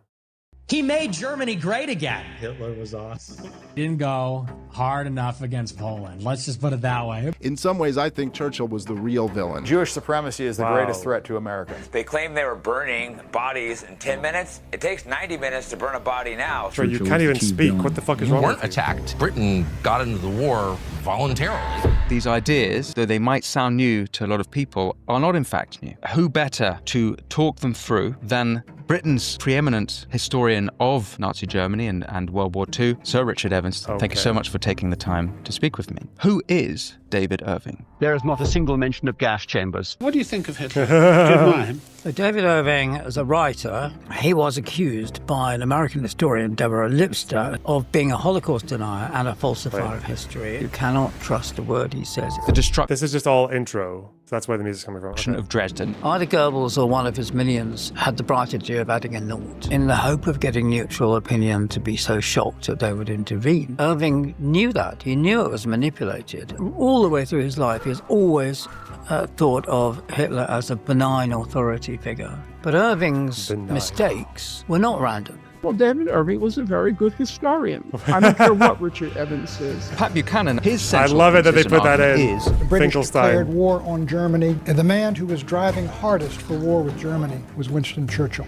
What would be your response to that? I'm curious, why does no one fucking care, man? Why did all these fucking leftoids like simp for fucking Finkelstein for so long over fucking Gaza? They adored him. Why don't they care that he said something? That's an insane thing to say. I think the Holocaust denier is a great historian. I don't care what the guy who fucking debunked him in court has to say. What the fuck? Isn't that mental that he just got away with that? That is like the clip that destroys a career if you're a leftist. Like, what the fuck?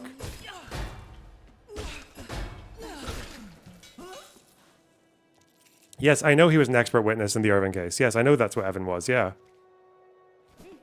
I don't understand that, man. I don't understand. I need a fucking Finkelstein defender to justify that for me. Right. Audio. How is Loner still not finished this game? This is a long fucking game. Shut up. This is also a sequel. I don't know if you're confusing this with Hollow Knight.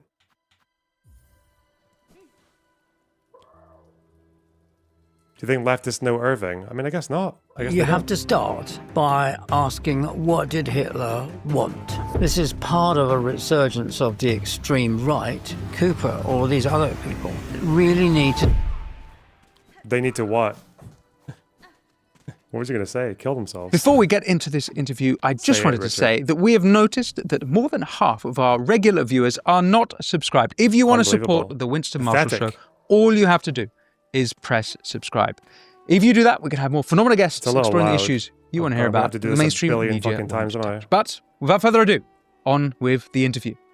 80 years on from the end of World War II, and it seems we're going through a period of World War II revisionism, not just the re-emergence of Holocaust denial, but the idea that it was in fact Sir Winston Churchill who was the chief villain of Sir World Winston War II, Churchill. not Adolf Hitler. Hitler.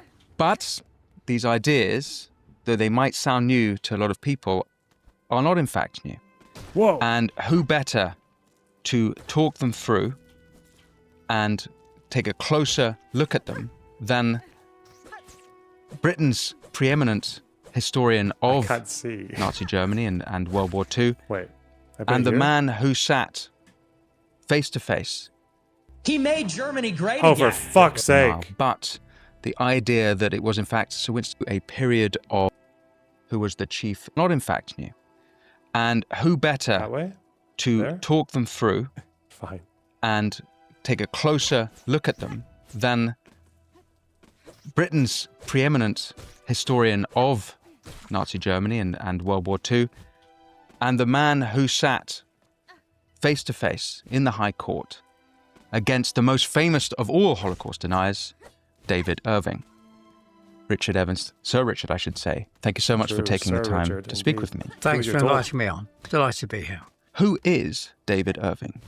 David Irving, as a writer, never had a university position, but he's always been a freelance writer about World War II and particularly about the German side of it. He's also been a you might say, neo-fascist politician, but that wasn't very successful. He formed a group called Focal Point, which back in the 80s, which rather fell apart because he said it was going to be, they were going to supply the officers for a new fascist type movement, and the National Front, as it was then, was going to supply the troops, as it were, and they didn't really like that, not surprisingly. In Britain, that? In Britain, that's right. Okay. Yeah. Fucking scissors. So he's part of that extreme right-wing scene. He's a writer who has written quite a large number of books about World War II, mostly about World War II. He writes a narrative, pacey, well-written, and has a large kind of apparatus of source references in endnotes and footnotes. And in the 1990s, he was accused by an American historian, Deborah Lipstadt, as a professor at Atlanta, at Emory University, of being a Holocaust denier and a falsifier of history. And Irving has always claimed that he's a more accurate and more thorough researcher than academic historians are. So when she published a book in this country, Mr. Archive. he sued for libel, and there was a defense. It was chosen to defend the writings of Lipstadt on the grounds that they were true. And they were, as it were, defamatory. They affected his reputation, but they were true. It's called justification. Thanks for and $10. in English law, that's an absolute defense. So a large team was assembled. I was part of it. And we went through Irving's work, and particularly a sample of 19 clusters of evidence or 19 incidents, which he claimed were the most reliable and important instances where Hitler was, as Irving said, quote unquote, the best friend, or probably the best friend the Jews had in the Third Reich. Brilliant. Excuse me. We were able to show that that claim and those pieces or clusters of evidence were rested on a huge amount of falsification, manipulation of the material, changing dates, moving things around, misattribution, mistranslation, all kinds of other tricks. So when you look at this kind of peculiar, this imposing edifice of footnotes and endnotes in Irving's work, it just crumbles and falls apart. So I'm going to come to the case, but I think we should just... This is why Finkelstein doesn't like Richard Evans, because he looks at footnotes. Nothing worse than looking at the footnotes for these fucking retards, these lying bastards. They're not even retards. They're very intentional and very fucking disciplined at what they're doing. It's interesting that like for Holocaust denial, there's not really even anyone to replace Irving either, because I guess he was just so, he got away with it for so long because, you know, it was buried. It was all buried in footnotes. Especially when a lot of historians would just like, Deborah Lipstadt, I'm pretty sure, didn't do original research. She did she based her work on secondary sources. So to a fucking idiot, like, he's gonna look more impressive, right? Yeah. Paint the picture. Irving really was one of the most popular historians from the sort of 1960s to the 1990s. His books sold in their 100,000s. They did, yes. And most famous, I think, were his first book, The Destruction of Dresden, which in itself is I would say, another part of history that's being, or part of revisionist history that's re-emerging that we should look at. But also his biography of Hitler was extremely popular. So back in the 90s, David Irving was sort of a household name, am I right in thinking, not for being revisionist necessarily, but actually was taken seriously. Am I wrong? Well, his book, Hitler's War, which came out in the 70s, certainly did very well. It was published by Penguin Books and had a considerable success. And as I said, he writes in a racy style and a kind of pacey, punchy narrative. But that was already attacked by serious historians who knew what they were talking about for some instances of falsifying the evidence. Didn't seem to do him too much damage. But within a few years of that, he went over in the 80s from being a relatively conventional historian who just was remarkable for the very kind view he took of Hitler. Fuck me.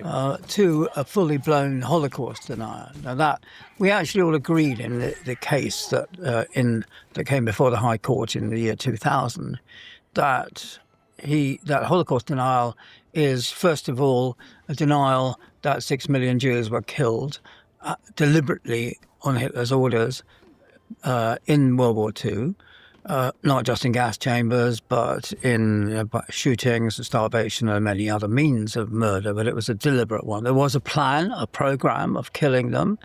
It didn't happen just by chance, as some massacres in wartime on a vastly smaller scale do. There's evidence, both the evidence of can't see the fucking rat. People who were involved in it on both sides, so former camp commandants, camp guards, and so on, and survivors, the Jewish victims, because they were killed. The 6 million Jews are killed because they were Jews. It's a classic piece of genocide. And Irving also said that all the evidence was actually concocted by Jews after the war. So that's Holocaust denial for you. And the court case in the year 2000 proved comprehensively that these ideas were wrong and they rested on a falsification of the historical evidence. Irving was then so his lawsuit was rejected by the High Court, and he was ordered to pay the costs, which amounted to over £3 million. And he was then immediately he declared himself bankrupt because he'd not paid any of it at all. But that was the court case. It's in a movie called Denial, made a few years later. That film is quite shit, in which I'm covers played the story by well, a man I guess. who I think Should have lost weight before he went in front of the camera, actually. Not nearly as dashing as the man who sits before me today. But then, I mean, you know, but it was really well done. It was true. David Hare wrote the screenplay, and I've talked to him about it, and it was true to the spirit and the letter of the trial, mostly, always completely. So, actually, Irving was saying things when it comes to Holocaust denial, and this is from your book, but you've quoted him as saying that every survivor of the Holocaust is living proof that there was no Nazi extermination program. And he would also imply that they were doing this. He wanted to for cross-examine financial reasons. the survivors. How much money have you made from the piece of ink on your arm, which may indeed be real tattooed ink? And he's referring there to when prisoners were admitted to Auschwitz as prisoners, they were tattooed with a number actually on their wrist. Most of the Jews who were sent to Auschwitz didn't have that because they were sent straight to the gas chambers. But those who the Nazis thought were capable of work, they were then as slave labor. They were then tattooed. And he would also, he made this rather horrid joke that he would, this is a quote of Irving, I'm forming an association especially dedicated to all of these liars, the ones who tried to kid people that they were in these concentration camps. It's called the Auschwitz Survivors of the Holocaust and Other Liars, Arseholes. This was a live speech in 1990. Whoa. So he was pretty explicitly ridiculing. Oh yes, absolutely. The Holocaust. It's not just denying it happened, but depending on what scene you find him in, what audience he is with. Yeah. If you see him in a BBC interview, he tries to be serious. If you hear him in these other things, he's actually ridiculing the Holocaust. Yeah. So take me to the court case itself. I think this is important because it's Bell Place. We're what in Bell happened Land. actually in Bell 2000 when he sued Deborah Lipstadt and Penguin Books for her 1993 book Denying the Holocaust, for her, as you say, calling him a Holocaust denier. People look back at this and will say it was a free speech issue, but what's important to remember is that he was suing her. So it was her free speech that was actually in question, and he was suing her for libel. Yeah. That's correct. That's right. If he succeeded, then Penguin who published it in the UK in 1994, and he sued in 96. So the law moves rather slowly, so it didn't come before the courts until the year 2000. Had he won, then Penguin would have had to withdraw the book and had all the copies pulped and promise never to publish anything similar again, and that would have affected all other. I'm gonna do it this way. 1939. Oh, fuck!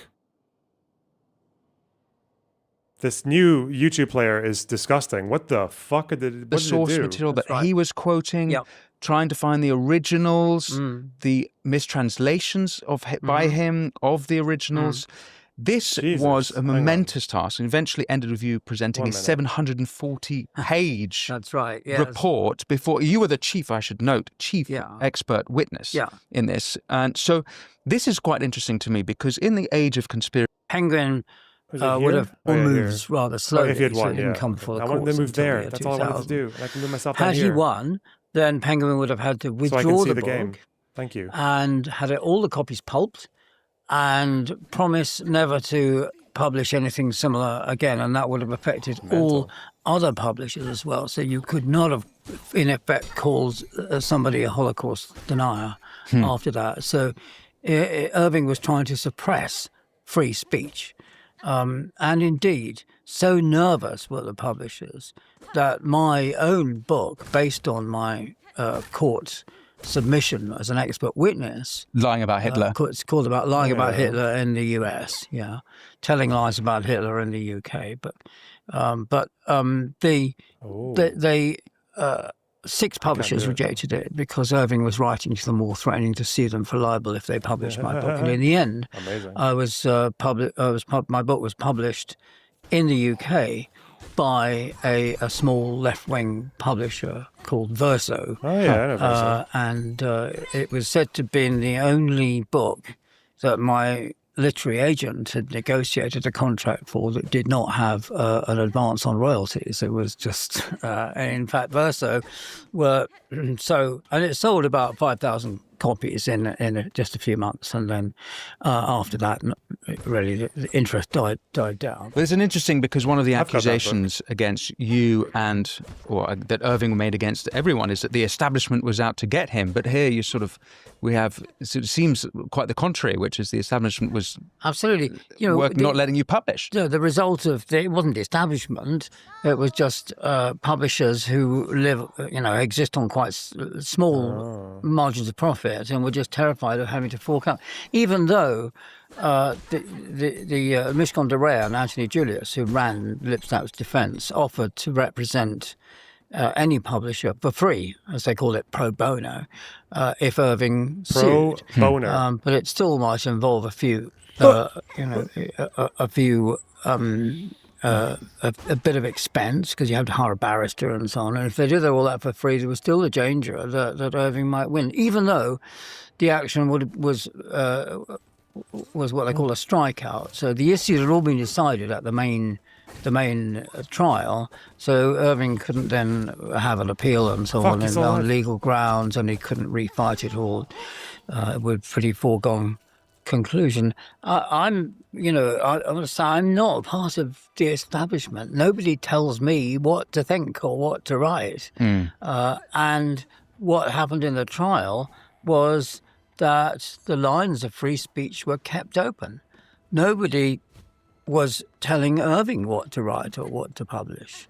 He could go on doing what he'd done. It's just that people were not believing it anymore.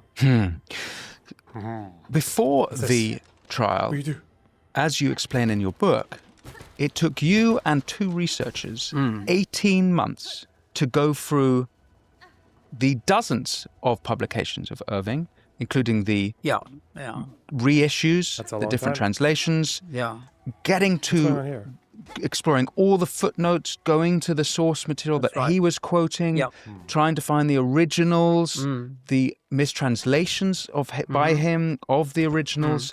This was a momentous task, and eventually ended with you presenting a 740-page report before you were the chief, I should note, chief expert witness in this. And so this is quite interesting to me, because in the age of conspiracy theories, and I've been in a situation where I've either contemplated or been in interviews with people who have these such ideas. It's a hell of a lot of work. It is, to get to the bottom of these ideas or these claims.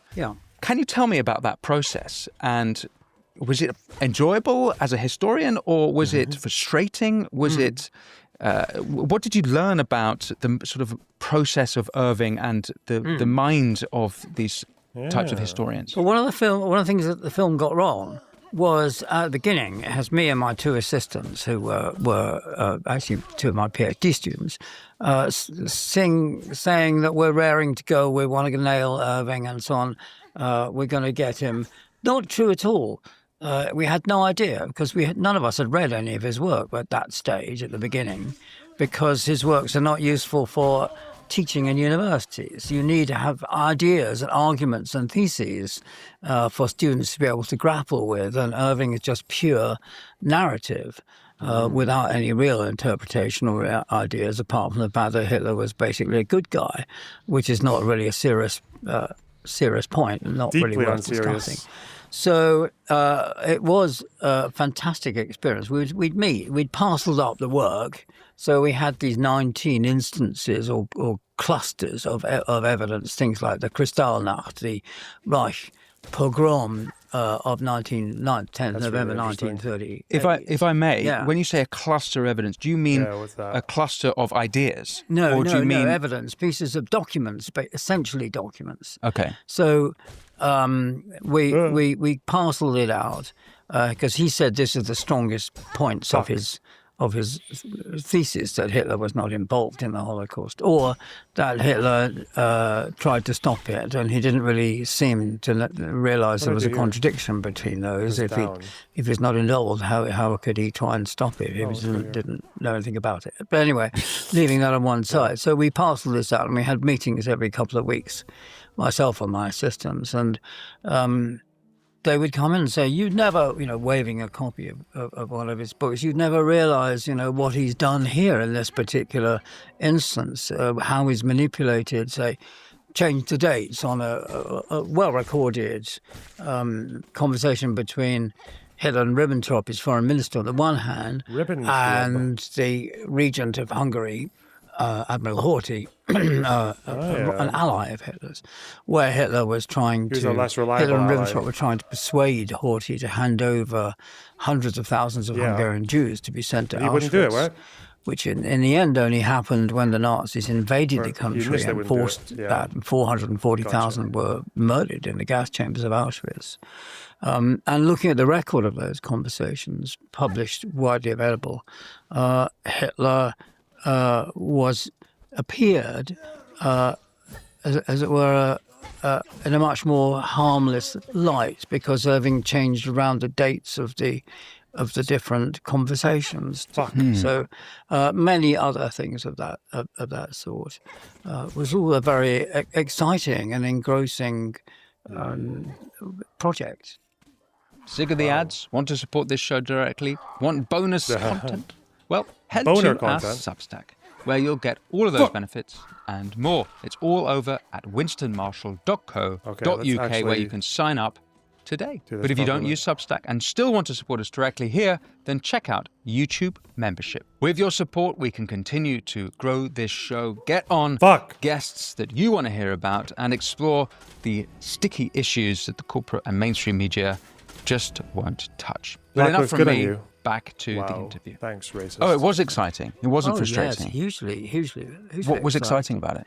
Well, just discovering the nature of his manipulations and falsifications, which are sometimes quite subtle and quite, easily well concealed. For example,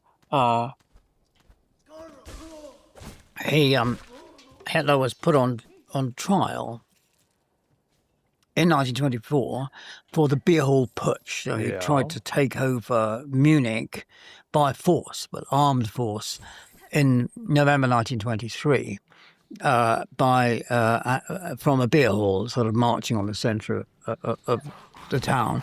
It was dispersed in a hail of gunfire. It was very poorly organised. Hitler was arrested and put on trial with some of the other people in. And that meant that he was put into prison. Now, there was a lot of evidence that this presented at the trial in 1924, but Irving didn't give precise references to it. He just said trial records. And so it would take, hundreds and hundreds and hundreds of pages, thousands of pages. So it would take a lot of effort to try and track down. And when it was found, he said that Hitler had tried to stop Nazi stormtroopers from trashing Jewish premises. And when he'd failed, he sacked the stormtroopers. So there he was defending the Jews. But fortunately for us, the German Institute had published a number with numbered pages and an index and so on, the full record of the trial. You didn't have to go back to the original. And there you can see that the stormtroopers had been punished for trashing and stealing. Well, it was millions of Reichsmarks, but this was millions of marks, German marks, but this is the height of the inflation, so it wasn't worth very much when it cost you millions and millions of marks just to buy $1. But still, he disciplined these stormtroopers. But the reason was, it emerged from the trial records, that they weren't wearing Nazi uniforms. So they just seemed to be like common thieves and common thugs. And Hitler objected because they should have been wearing uniforms, and that meant that it would have been a official party piece of anti-Semitic action. And there's so many instances of that kind. There's a one that actually is shown in the movie. Rip me to shreds. which was Heinrich Himmler. Now, Heinrich Himmler was a leading Nazi who ran the SS, which is the black uniformed, very violent, extreme paramilitary organization of the Nazi Party. And they, in the end, ran and staffed the concentration camps as well as many other things. And Himmler was a very meticulous man. He kept a phone log and he kept an appointments diary. And they've all been discovered and published. In fact, the second volume of the appointments diary wasn't discovered till well after the trial in a Russian archive. But we had enough from the earlier appointments diary and from his phone log. And Irving said the phone log proved that he was trying to stop the Holocaust. So there's a record, November 1941, I think, when Himmler records a conversation over the phone with Heydrich. Reinhard Heydrich was his sort of second in command, basically, the SS, and ran the SS security service. And it says, it records the content, but in a very abbreviated way. So it says, Judentransport aus Berlin, keine Vernichtung. Jew transport from Berlin, no annihilation. This is, and because of the German fucking, like whether it's singular or plural, Irving made it sound like he meant like all of them, but it was a singular train. It wasn't like, fucking, I know that meme. And Irving says this is from taken from Hitler's eastern headquarters, the so-called Wolf's Lair at Rastenburg, during the war is on, remember, and it must have been told by Hitler. Now, if you look at the appointments diary and the phone log, you can see, first of all, because that Himmler has not yet met Hitler in these eastern headquarters, the Wolf's Lair, until after the phone call. Because Himmler was so much in awe of Hitler that he recorded every time he met him. And it says, aus dem Bunker, from the bunker. But that's not from Hitler's bunker, again. It's they each of them had their own bunkers in the eastern headquarters. And as Himmler says, puts the word gearbeitet, work. So he's working in his own bunker. And then makes the phone call, and then meets Hitler. So, and finally, most important, it doesn't just say Jew transport. It says Judentransport aus Berlin, from Berlin, and it's one trainload transport. Well, Irving tried to argue that there was an E on the end of the word transporte, meaning transports plural. There's a kind of multiple set of manipulations of that one little phone record. So what's key there with that is that if they weren't indeed exterminating the Jews, you wouldn't... Irving admitted to this being wrong. He just said it was a mistake. Have to single out one absolutely trainload for not being exterminated. That's so right. Precisely and it's from Berlin. And Himmler was worried that the Jews who are still in Berlin would get really upset and would start making trouble if they knew they were going to be carted off to Auschwitz. So he organised a pause, as it were. I mean, that's the kind of level of detail that we had to go into in order to show. So you're literally talking about one letter difference in a translation. Yes, that's right. And missing, he left out the words from Berlin. From Berlin. So, I mean, this is the amount of detail you have to really... I mean, it sounds like really difficult work. It was, yes. Why did people devote themselves to such fucking dishonesty, man? It's crazy. Okay, well, that's... It appeals to the nerd inside us. Right. So, before the trial, had you met David Irving? No, I never met him. So, the first time you're face-to-face with him... Well, I wasn't really face-to-face with him. I was sat in the court. I mean, when I got to face-to-face was when I was in the witness box. So you're in the witness box, but he grilled you for 11 days. Am I understanding that right? It's one of the longest cross-examinations in British UK history. 28 hours. And, well, no, I wouldn't say that. You know, I mean, Richard Rampton, the wonderful QC who represented Deborah Lipstadt and Penguin, his previous case had been the so-called McLibel case, which was the longest libel case in British history. Roasted. So right, 28 hours is nothing very exceptional, actually. Nevertheless, though, Irving he lied. He was wrong. Taking you to task on... Yes, he conducted his own case. He either couldn't afford a barrister, or he couldn't trust a barrister to make the kind of political capital that I think he expected to make out of the case, or both. But anyway, he got his own case. Okay. Stop. And he grilled me. He went through my report, line by line, page by page. So dead. And what was that experience for you? Well, for the first few hours, a couple of hours, I was slightly taken aback, you know. And right at the beginning, he said, right at the beginning of the cross-examining me, Irving would say something like, "Oh, now you say in your report, Professor Evans," and I would say, "Can you point me to the page and the line in my report?" And the judge, actually, seeing a trial, going on into weeks, the judge, "Oh, come on, Professor Evans." And I said, "Sorry, Your Honour, my lord, that but we can't. I can't trust Mr. Irving to render accurately what I said in my report." And this happened time and again. He would twist what I'd written in my report into something else. It was an extraordinary moment late on. We got to the point where Hitler has written a so-called political testament just as he's about to shoot himself in a bunker in April 1945.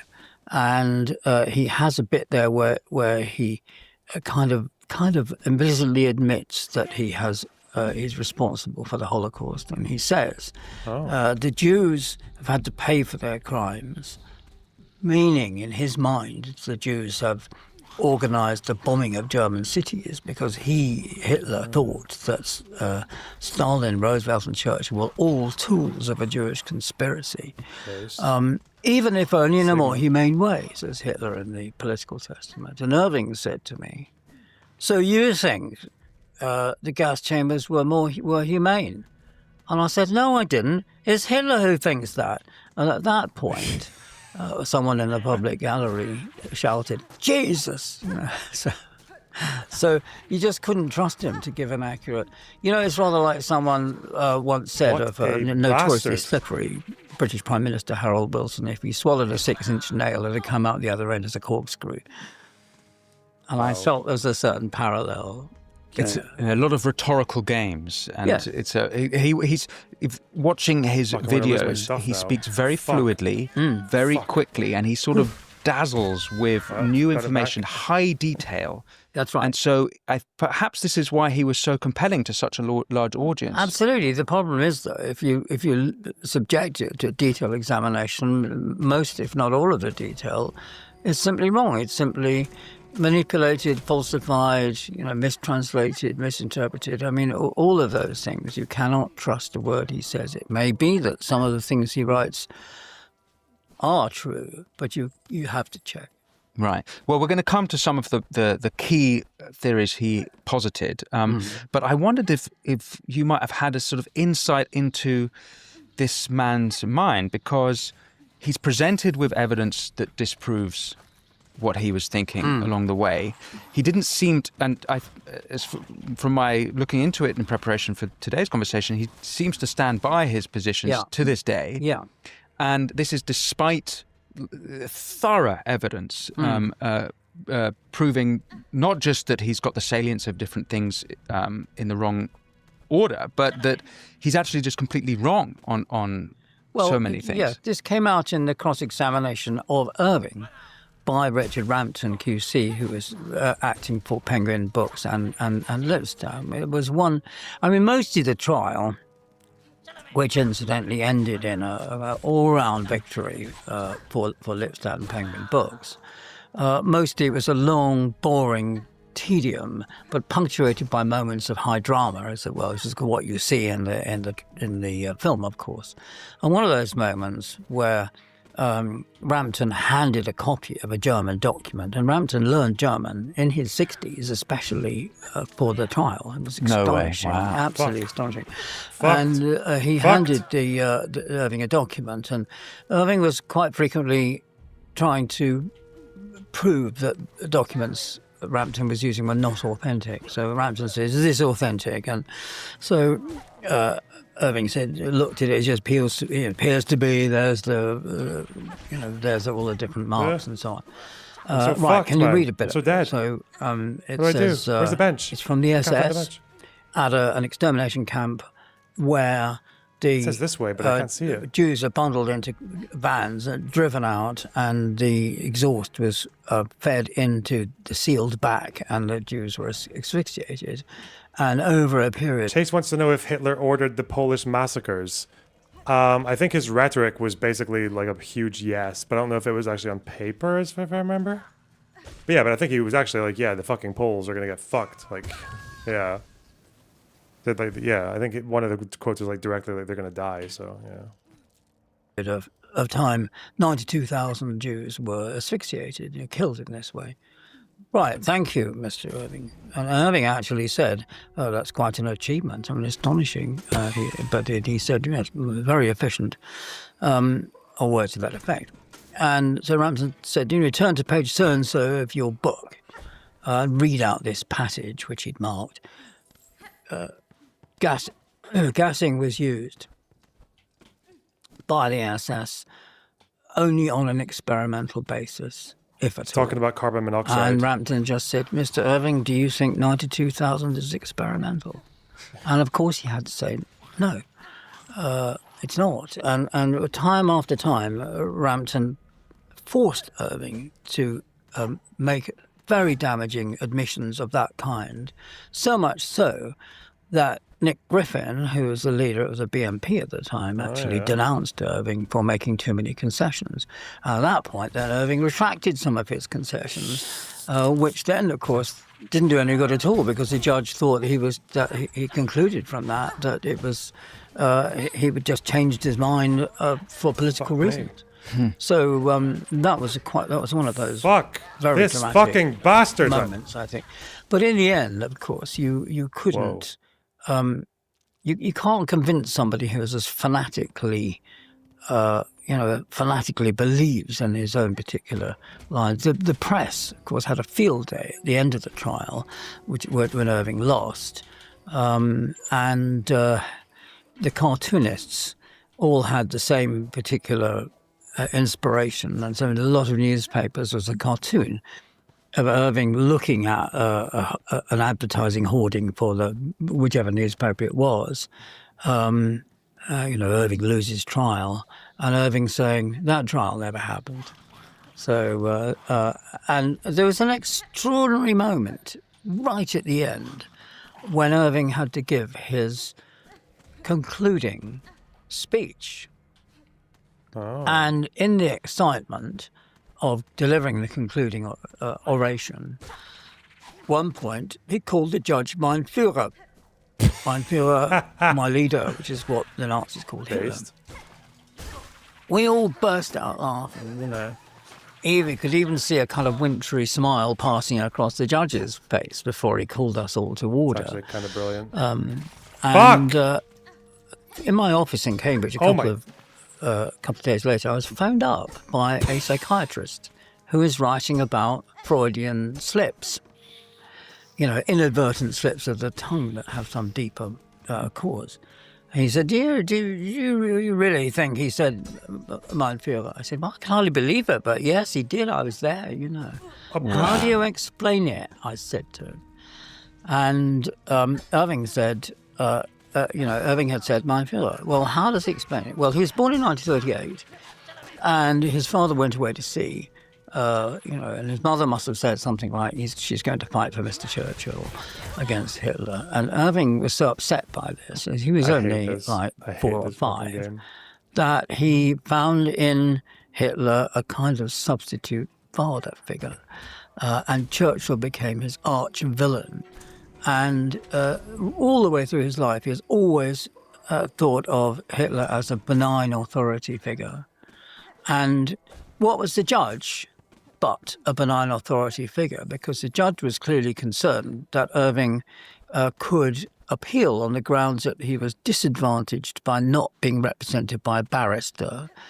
And the judge was therefore always complimenting Irving on his knowledge of the law, which I have to say, my view was pretty well zero. But the judge didn't, was always insisting that Irving knew his way around the law, and the judge was actually telling Irving what questions to ask me in the witness box. He would say, "You're concentrating on these just tiny little slips. Some of them are there in Professor Evans' reports, and I'm not going others to get are my not. shit back now, am I? That's no good. You've got to focus on the really important allegations made in Professor Evans' report. Why don't you skip another 50 pages and go on to the next ones?" But Irving didn't disregard that.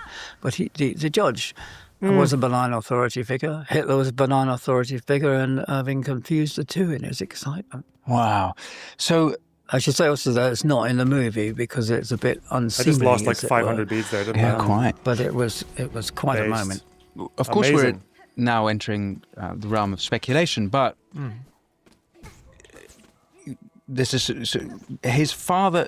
Was his father killed in the Second War? No, I think, as sailors often do, he was a naval officer. He found a wife in another port or something like that. Okay, so Irving didn't have a relationship with his father. Didn't come back. Didn't come back. No. And so, again, this is speculating. It's something like Churchill was responsible for sending off everyone. Something like that, Okay. yeah. But I'm not usually convinced by the psychologizing, but I thought that was a pretty plausible argument. Interesting. Right. Well, it's interesting because Churchill, as the chief villain of World War II, is one of these suggestions that is being popularized. It's been popularized after Irving by Pat Buchanan, which we'll come to, but again by Darrell Cooper and the Pat like. Buchanan used to say that. We will come to that. I just wondered, with regards to the case, what you think would have happened if you'd lost. Oh, well, yes. Well, as I said, we couldn't have been able to call anybody a Holocaust denier. I couldn't have been able to publish my book and other books. And even after a comprehensive victory for Lipstadt and Penguin Books over Irving in the case, 6 publishers turned down my book because they were worried about, as I said, about the costs should Irving actually sue and be able and win. So it was a partial victory for freedom of speech. We were able to continue, and people like us, serious historians, to calling out Holocaust denial. Irving was able to carry on denying the Holocaust. Right. But it would have been a serious blow for freedom of speech had he won.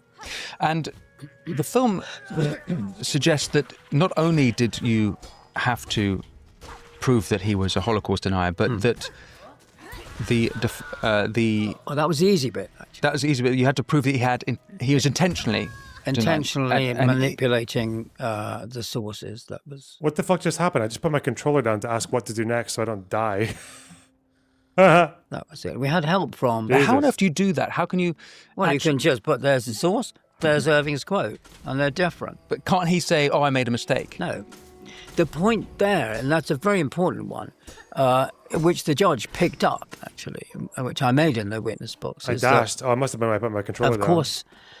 Whoops. Historians get things wrong sometimes. They make little mistakes. I've done that, but.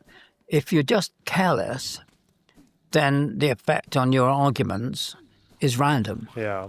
Some of your mistakes will favour your arguments, some of them will tell it against it, some of it will have nothing to do with it. But Irving's mistakes were not random. They were all there supporting his view that Hitler was a good guy and Churchill was a bad guy. All in the same direction. That means they're deliberate. I see. Okay. So this was the biggest story in the country. It was all over the press. How was that for you, being in the centre of a media storm?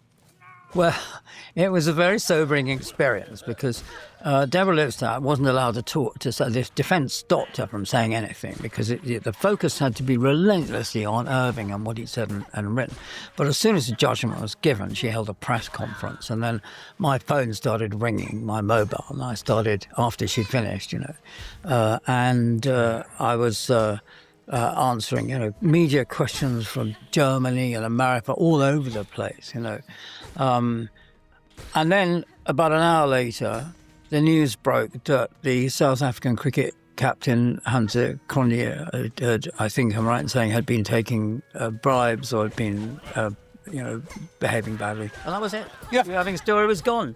So it was, it was an incredibly sobering experience. That's how the media work, I'm afraid. They move on very, very rapidly from one story to a new. Yeah. So if I may, I was wondering if we could examine, I guess, the first of Irving's, I don't know if conspiracy theory is the right term for this, it's probably not, but rather his fabrications of history is probably more accurate, which is the destruction of Dresden. Now, it's really worth talking about this because I've seen this come up again in some of the latest wave of historical fabricators or spin doctors. And this is key, I think, because so this is late in the Second World War. There is a 13th to 14th of February 1945, so it's very late. It's very late, and there is an Allied RAF bomb. Where the fuck do I go? I don't want to die again. I'm just gonna. Okay, wait, it's a lever. Oh, okay. The bench is here, isn't it? What did I just open? What just happened? Oh, this. Okay. Is there a bench here? There should be a bench in one of these places, not more fucking fights. Oh my god, get me out of. Where's the? Dude. I don't know where I'm going, man.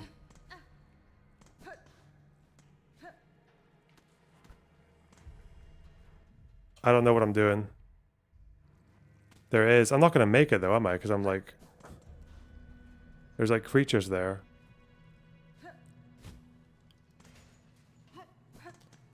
I guess I just have to go here and fight with whatever the fuck comes.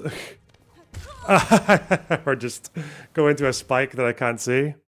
Okay. Well, at least I opened that cage. Is that a shortcut? I don't even know. Bombing of Dresden. Benches to the left. And the actual numbers, when we can get to it, it's maybe in the 30,000 civilians killed. But Irving makes the case that it actually was more 200,000. Yeah. Right.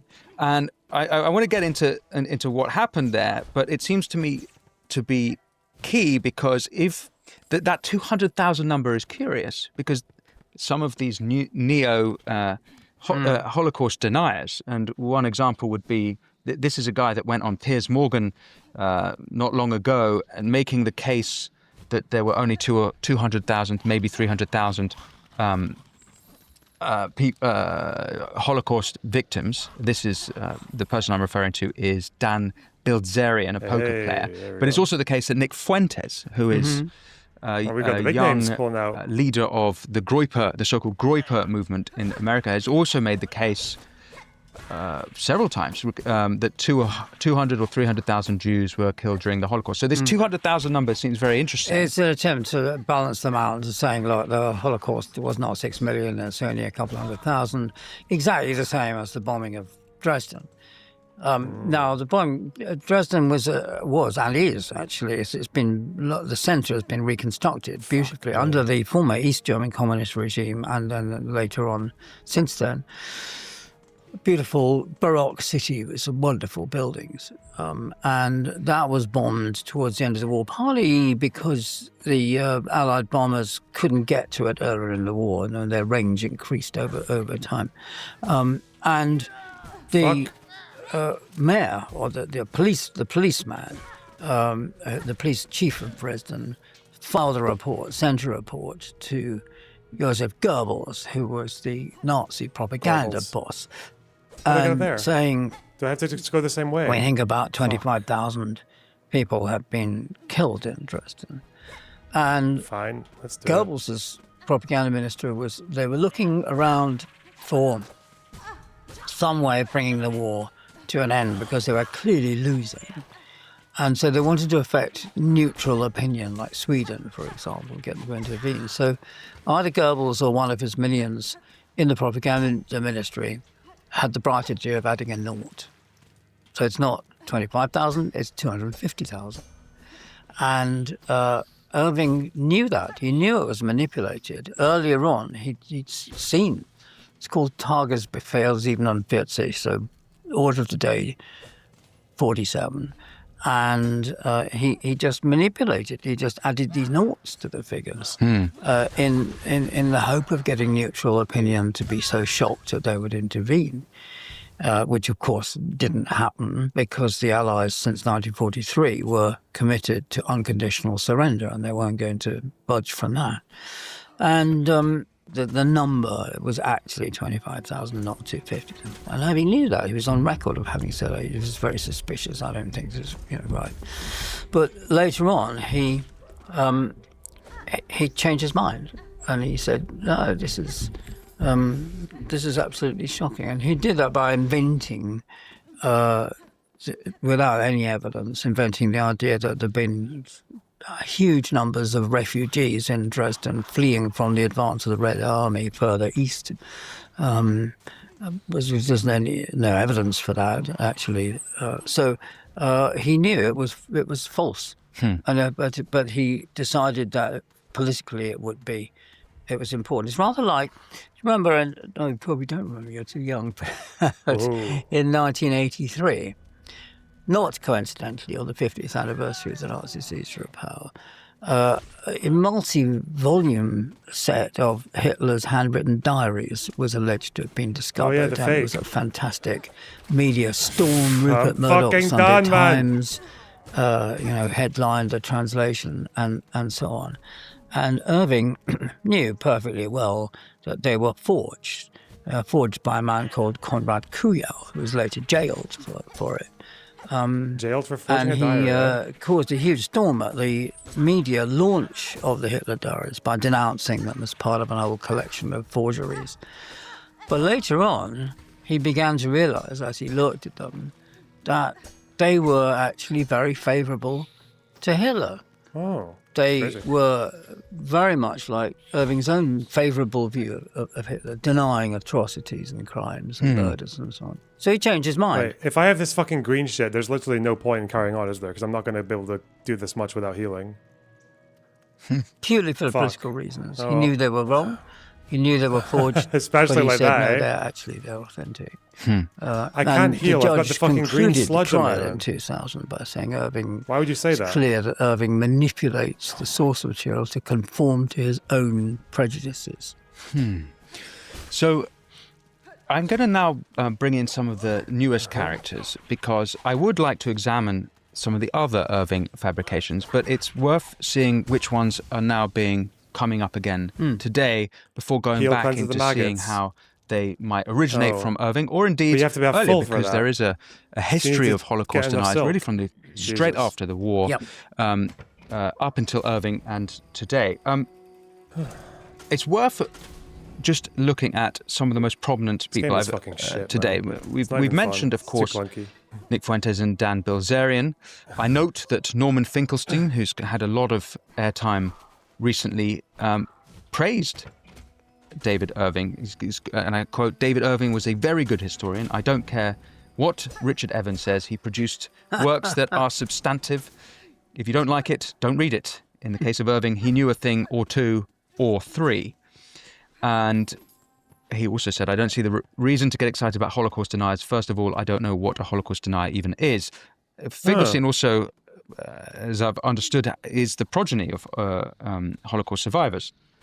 Well, Finkelstein is a left wing. You might even say extreme left wing, certainly. Well, he's a Maoist. He's explicitly Maoist, so Yeah. you can definitely say extreme Yeah. left wing. He's Jewish, he a of course, but Maoist? he has a long record of saying this kind of thing. Yeah. And we'll come back to Pat Buchanan, but perhaps today, the biggest name in this, let's say, line of historians, if we can call him a historian. I'm not sure if he himself calls him historian. He would call himself a history buff, and I think he is the producer of one of the most popular history podcasts. It's the Okay, if I Martyr use the Made float better, that's podcast. probably working. He Okay. also has a very popular Substack, and he was catapulted to fame by appearances on not only the Tucker Carlson show, but Joe also Rogan. the Joe Rogan Experience. Yep. And we can... I think it would be good to look at some of his biggest claims. Sure. I've watched some of those programs. You saw them, so Does you know he? who we're talking about. He keeps Now, keeps up with the times. I think we might start with the idea of Churchill as the chief villain of World War II.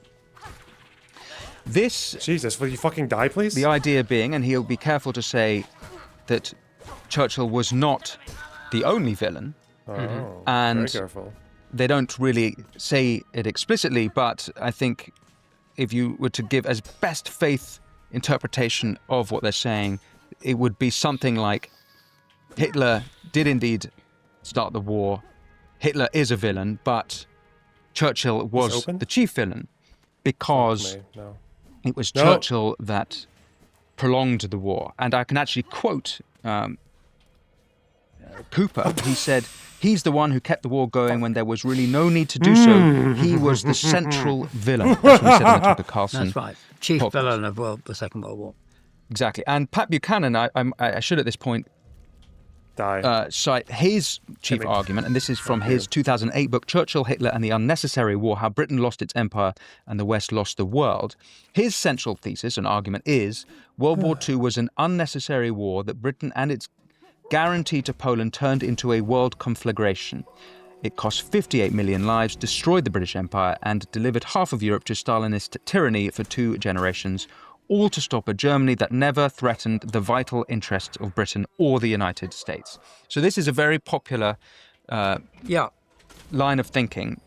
Before we go to the sort of the link to I might switch David to Reaper Irving, at this rate. perhaps we might look at this in sort of simple terms. Your critique of it might seem obvious, to me and you why this is ridiculous, but a lot of people believe it. So, what would be your response to that? Well, you have to start by asking, what did Hitler want? And that is not an easy question to answer, because at the end of World War I, a peace was imposed at the Treaty of Versailles and various other treaties, which many Germans, though not all, found deeply upsetting, because the Germans have believed, they've been told by the German government right through the war until almost the very end, that Germany was going to win, that Germany was winning. And then all of a sudden the army turned around and said, look, sorry, we're losing. The enemy got all these tanks. We don't have any tanks.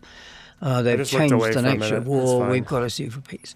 So they did. And the Germans were not allowed to have a combat aircraft, an air force. They weren't allowed to have combat ships. They had to pay reparations for the damage that their armed forces had caused in invading northern France and southern Belgium.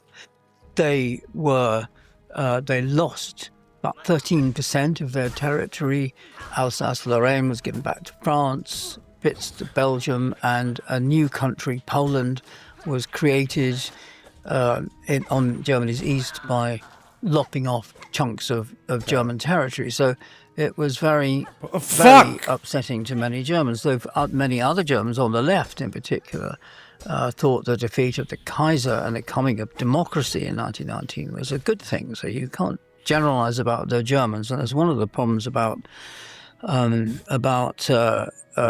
Cooper, that he's constantly talking about the Germans. The Germans wanted this, they wanted that. Germany's very, very divided between right and left, between Catholic and Protestant, between North and South, by class, huge working class, big middle class. So it's very, very deeply divided. And one of Hitler's promises to Germany was that he was going to unite it again. So what did he want? Well, there's two huge crises that affect German democracy.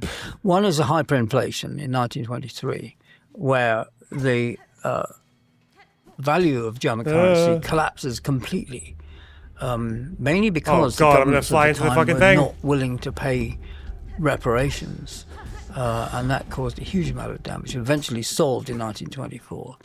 And the other one, far deeper, was the Depression, the Wall Street crash of 1929. Took I'm too persuaded impatient now. I mean, Too triggered, man. American banks took away all the short-term loans. They propped up the German Fucking economy rat's gonna kill since me the now. end of the inflation. And so there's mass unemployment, at least 35%, probably nearer 40%. Can you imagine that? I mean, a huge unemployment by 1932. It's okay, let's do it. Businesses One health, and guys. banks One had health. collapsed. Boom. It was absolutely disastrous. And that was really what brought Hitler to power, because Fuck this the fucking elites game, man. around President Hindenburg, the God. army, big business. No, wait, Reaper. I don't The care. civil service. They thought this is no good. Democracy is not delivering Time to lock in. I don't care about prosperity, perfecting that economic stupid fucking stability. skill. It's not actually. It's destroying Thank the you. country.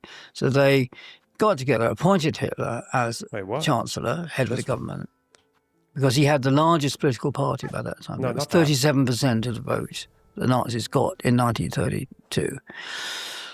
And they thought they could manipulate him, and it proved to be one of the worst mistakes in history, because he just outmaneuvered them and established a dictatorship by the summer of 1933. And his response to this deep crisis, extreme crisis, was an extreme response. I found when writing my book, Hitler's People, which is about Hitler and his sort of minions and supporters, a speech from 1930. That's like 2.5 years before he came to power.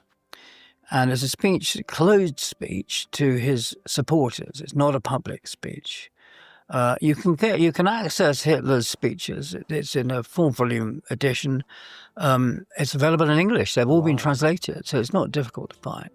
And in this speech, No, he it's not says, that. look, tells his supporters, back in 1880s, the world was divided up. So we call this a scramble for Africa, though other bits of the world were involved as well. And he said, look, the British and the French, they got the lion's share. We Germans came out with almost nothing from the scramble for Africa, which is true. The German Empire is very small. Southwest Africa, Togo, East Africa, and so on. Just compared to the British and French empires, it was Now tiny. really slow. And he said, well, there's going to be another war. Don't think this is an era of peace. This is 1930. Right? And this time we will win. We will rule the world. And he used the German word Weltherrschaft, rule over the world. So it's quite clear that it's a global ambition. Germany is going to be the top nation and control. There'll be another division of the world, and they're going to have a huge empire, but particularly, of course, it's in Europe. And he's quite explicit in Mein Kampf, which is his political tract and memoir in 1925-26. And also, interestingly, his second book, which he suppressed for various political reasons, which he wrote in 28. I didn't know you had a second book. And Germany's going to rule the world. Now, when you get to, in the second book, in fact, he actually hints very strongly that when Germany is conquering Europe, it's then going to launch a war against the United States. That's better. For world dominance. And his central belief was racist. He actually believed that the Germans, or Aryans as he called them, with one or two extra, places like Scandinavia, which he thought were racially pure, they were racially the top race, and other countries were inferior to such an extent they weren't able to withstand a German assault. That's why he invaded the Soviet Union, invaded Russia in 1941, because he thought Russians would just crumble because they were racially inferior. He thought America was a kind of melting pot, as indeed it was, of different races, but he also thought that made it weak. It's only racial purity that he believed that made Germany How did I lose all that strong. health? So there he is, he's telling his followers, and as soon as he comes to power, he Just be careful. tones all that right down, because now he's speaking for the world. And he Can't get this spends guy a cut lot of time trying to reassure the rest of the world, particularly England, France, and America, or Britain, France, and America, I should say, Speaking to the world, his audience is no longer the German people. It's now everyone's paying but attention. Who's this new statesman? The key differences in his public speeches from when he becomes head of the government and the previous speeches to his own followers, which are not public. So you can't take any of these at face value. And he comes out repeatedly with this so-called peace plan, both before and during the war, where he wants to make a separate peace with the British. Because his line is always, you keep your world empire, This is the run. and we will allow us to take over the whole of Europe. Now, the problem with that is Hitler never kept a single agreement or treaty that he signed. Never. The German-Polish agreement of 1934, the Anglo-German naval agreement of 1935, the guarantee... the Nazi-Soviet Pact in 1939, and there's the Munich Agreement of 1938. He tore them all up. He just didn't take them seriously. And so you cannot trust, even if there had been a deal between Britain and the British Empire and Nazi Germany at any time, Hitler would have broken it. He never kept a single one. So the first thing is, would have controlling the whole of Europe, he would have demanded that Britain surrender its Jews for extermination, because he was a conspiracy theorist on a kind of grand scale. And he thought it was a Jewish conspiracy. Yes, he believed there's a worldwide Jewish conspiracy to destroy Germany.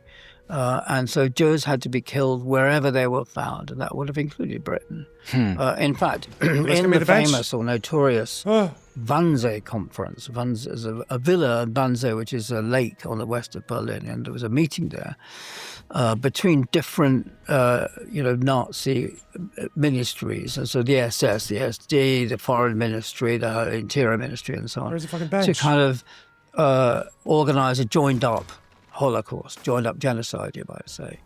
And because it was already being carried out, but then the SS wanted to make sure that everyone was singing from the same murderous hymn sheet, as it were. So what's that?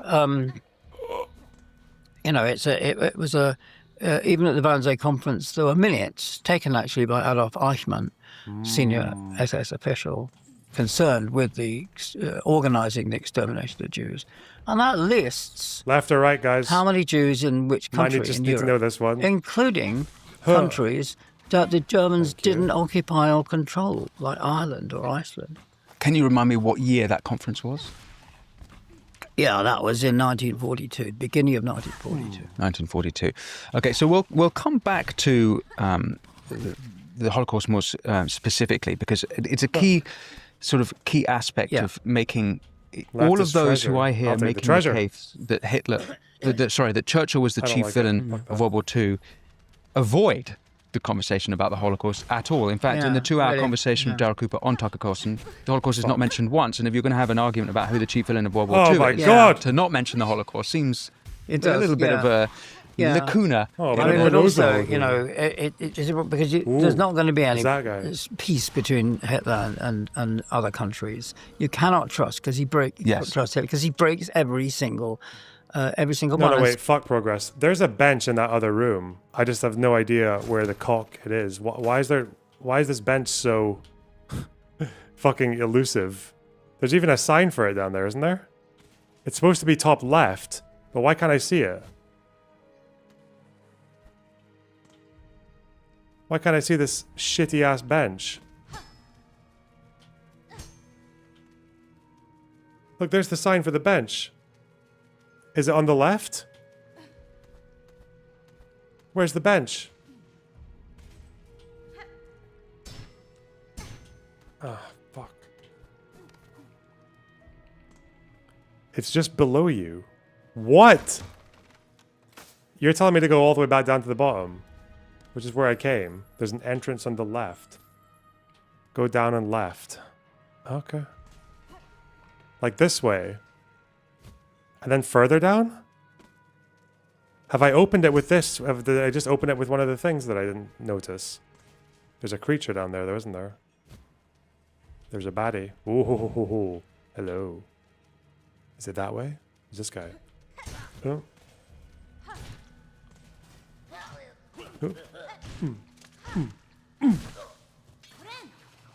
Got him. Oh. Swingy to the bench. Oh.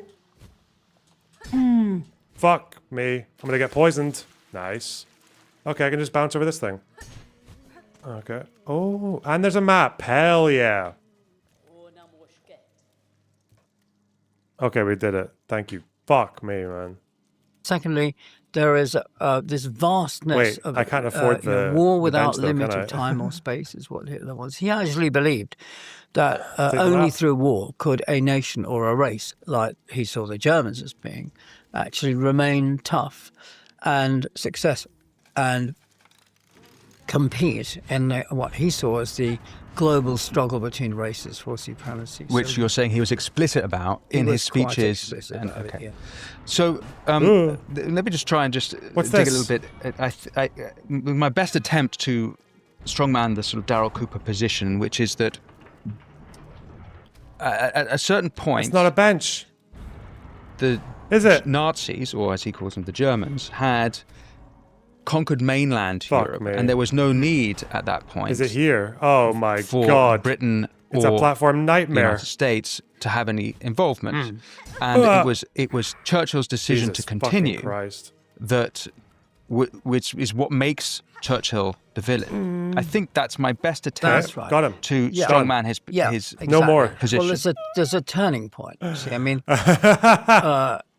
a large number of British politicians, led by Prime Minister Neville Chamberlain, believed up to 1939 that if you It's more than that. appeased Okay. Hitler, Right. you gave him what he said he wanted, New which challenge. was a revision New of the challenge. Treaty of Versailles I talked about earlier, incorporation of German-speaking areas of Europe into Germany after they'd been locked off by the Treaty of Versailles. If you gave him what he wanted, he calmed down, and that would be the end of his demands.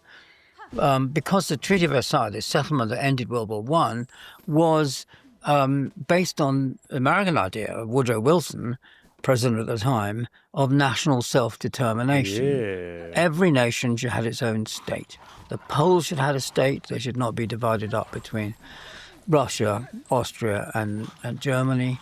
The Czechs should have their own state. They should not be part of the Habsburg Southern European monarchy, and so on. Can I get here quicker now? And Or is this still bullshit? so there's a lot of kind of guilt around Chamberlain and other statesmen and other politicians in Britain. And almost all of them had lost family members in World War I, for example. They didn't want it to happen again, so they made an effort to try and calm Okay, Hitler I can do this down. on this. That's what's called appeasement. You give him what he seemed to want. But of course, as I've said, it's not what he wants. He wants perpetual war, he wants a conquest of the world. But they couldn't quite get their minds Okay, that'll around do. that. Right. There's only We'll deal with it. one person, Where's my one ghost? leading politician in Britain who does understand that. He understands the nature of Hitler's ambition, and that is Winston Churchill. And Winston Churchill had many faults. He was, an imperialist. He had a lot of kind of weird, strange ideas. He fought tooth and nail to keep India such a within the retard, man. British Empire, Fucking even kill me. after World War II. But Brian, on kill this, me. he was right, because his experience as somebody who'd Need to been get a patient. military man before World War I, who played a key role in World War I and had kept an eye on Germany, so he knew almost pretty much from the start that Hitler was after much more than revising the Treaty of Versailles. And that kept him in the political wilderness through Yes. the 30s. And Chamberlain and the others. He'd read Mein Kampf, and he was really on top of it. And before that period, Stalin was, and he correctly understood Stalin as the evil that he was. But then when Hitler emerges, he's like, oh, this guy That's right, yeah. this is even worse. Yes, and he's the only one who really saw clearly the scale of Hitler's ambition. But the big turning point is in March 1939. Now, the Chamberlain had forced on Hitler, the French, the Munich Agreement in Munich in Germany, which conceded to Hitler the his demand to incorporate the German-speaking western borderlands of Czechoslovakia, as it was then, into the German Reich. On the grounds of national self-determination, which fitted very much in Woodrow Wilson's ambitions for Europe. Come on. But in March 1939, Hitler marched into the rest of Czechoslovakia. He marched in his troops into an area which was not inhabited by German speakers. And almost immediately, Chamberlain and other leading appeasers realized they'd been wrong. They realized this is not about national self-determination. It's not about bringing Germans back into the Reich. It's about something more than that. And they issued a guarantee to Poland, which is clearly going to be the next nation that would be invaded by the Germans. Again, there's German-speaking minorities in Poland, but of course it's a essentially Polish nation. So that's when the turning point came, and Churchill. Churchill didn't have many things that were wrong or misguided or misconceived, but on that one, I don't know what's he next. was absolutely right. But the fascination of Hitler's, the fascination of Churchill's career is that he turns out to be the right man at the right time. Any other time in my life probably wouldn't have been the right man. No problem. Okay. Yeah. What's more curious of the argument that Churchill's somehow kind of behind World War II is that how do I avoid this? What? After the Germans reintroduced conscription going against the Treaty of Versailles, after they they go back into the Rhineland 36 and after Anschluss. Did that get the bench? And then that's the incorporation of Austria into Germany. Which 38. Yeah. And then you go up? Oh, that's then you get the Sudetenland. Yeah. So all of these things happen. Sudetenland is the German-speaking borderlands of Czechoslovakia. Yeah. All of these things happen. Churchill is not only not prime minister; he's not even government. No, that's right. He's a backbench Tory MP. Backbench. And You're such a backbencher. Even when finally the British announce they're at war with the Nazis, Churchill's still not in government. It's Chamberlain who's Chamberlain's the prime minister, but Churchill's brought back into government. He's brought back at that point. Okay, but he had been held very, very senior government posts, above all in World War One. In World War One, yeah. But the point though that it seems to me that Churchill been blamed for World War II, but he at this point he's not prime minister. He's got nothing to do with it. No. Yeah, exactly. So one of the big accusations that Cooper alleges is that Churchill was funded by Zionists. And this came up in the Tucker Carlson interview. Yes. But this Churchill had originates fucking with wads on David money, didn't he? Irving. That's right. Yeah. Posh bastard. I wondered if you might... Shed some light what he on this exactly plague. said was... What's this? As time goes on, you read these stories about Churchill going bankrupt and needing money, getting bailed out by people who shared his interests in terms of Zionism. Yeah. But also his hostility to Germany was real, he emphasizes. Now, it's a little bit of a skirting or loose nod to this idea, which is a David Irving idea. Yeah. Am I right? Can you explain to me what Irving's theory about Zionists backing Churchill was? Well, it's not really. I mean, what Darryl Cooper says, building on what Irving, with his obsession as Churchill as a villain, says, is that he went bankrupt and Jewish financiers and media moguls put Churchill, as it were, back on his feet again out of that. But this is all absolute nonsense. I mean, Churchill was a member of one of the richest families in Britain, the Duke of Marlborough, owners of Blenheim Palace and so on. Definitely a member of the British upper classes. Where'd I go then? Where'd I go? He did support the idea of a state of Israel, but the idea there's a kind of huge Jewish conspiracy backing Hitler, backing Churchill against later on against Hitler. You can't. You know, it's a classic conspiracy theory, joining the dots in a way that seems to suggest one thing, where it's all built on tissue of disinformation, essentially. Right. But there was, regardless of Churchill's background, it was the case that he was constantly sort of on the edge of being broke, and would then write, he is like not the only British Prime Minister. Lord Salisbury was the same earlier on, that he did support himself, not least by his writing, selling, and he was a great stylist. Yeah, but so the point, but that it was true that he struggled with money, right? That he sometimes, yes. So, and then the idea is that there was some sort of lobbying interest group that Irving and Cooper might allege were entirely Zionists. And I think, well, yes, I mean, that's the problem. When you smell a rat every time you hear anybody talking about a Jewish lobby. That is an anti-Semitic conspiracy theory. Ooh. No group in the modern world has been as divided as the Jewish community, and you can still see that today. You can see that there's a massive opposition in Israel against Netanyahu's treatment of Gaza, for example. So you wouldn't believe that to read the media. Go up and left. Wait, it's also another west of Shelwood? Part of portraying Churchill as a chief villain is to paint him as a terrorist, which is what Daryl Cooper does. Yeah. He actually calls the burning down sections of the Black Forest just rank terrorism. This is by 1940. Now, it's worth examining what exactly happened in... Not by 1940, no. That's what Cooper says. Well... so it'd be interesting. So this is actually factually incorrect when he says it's 1940. Well, I'm not sure exactly what he's referring to, but the point is that this is about the bombing campaign. Yeah. Okay. In fact, this is pure Goebbels. This is the Nazi propaganda chief who describes it as terror bombing or terrorism.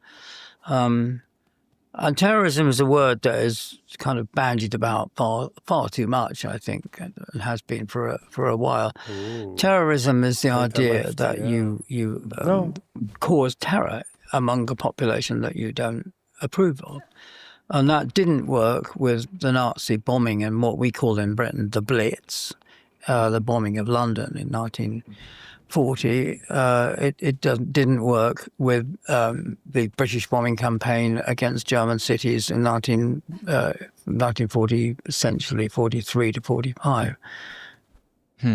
There's something in the order that seems to be missed out, because firstly, it's the Germans who start this left, or is it a higher left? Bombing. They're the ones who are the first in the Second World War to carry out bombing campaigns, not least Poland, part of Warsaw. Yeah, that began a bubble with the it's this guy. German Condor Legion, which is a kind of volunteer group of German bombing crews who bombed the Basque city of Guernica in 1936 at the beginning of the Spanish Civil War, because they were supporting General Franco, the right-wing rebels against the legitimate government of Spain, and that was widely seen as a war crime, and indeed it caused a lot of worry and anxiety amongst the German population of the big cities, as well as the British in London and Liverpool and other cities,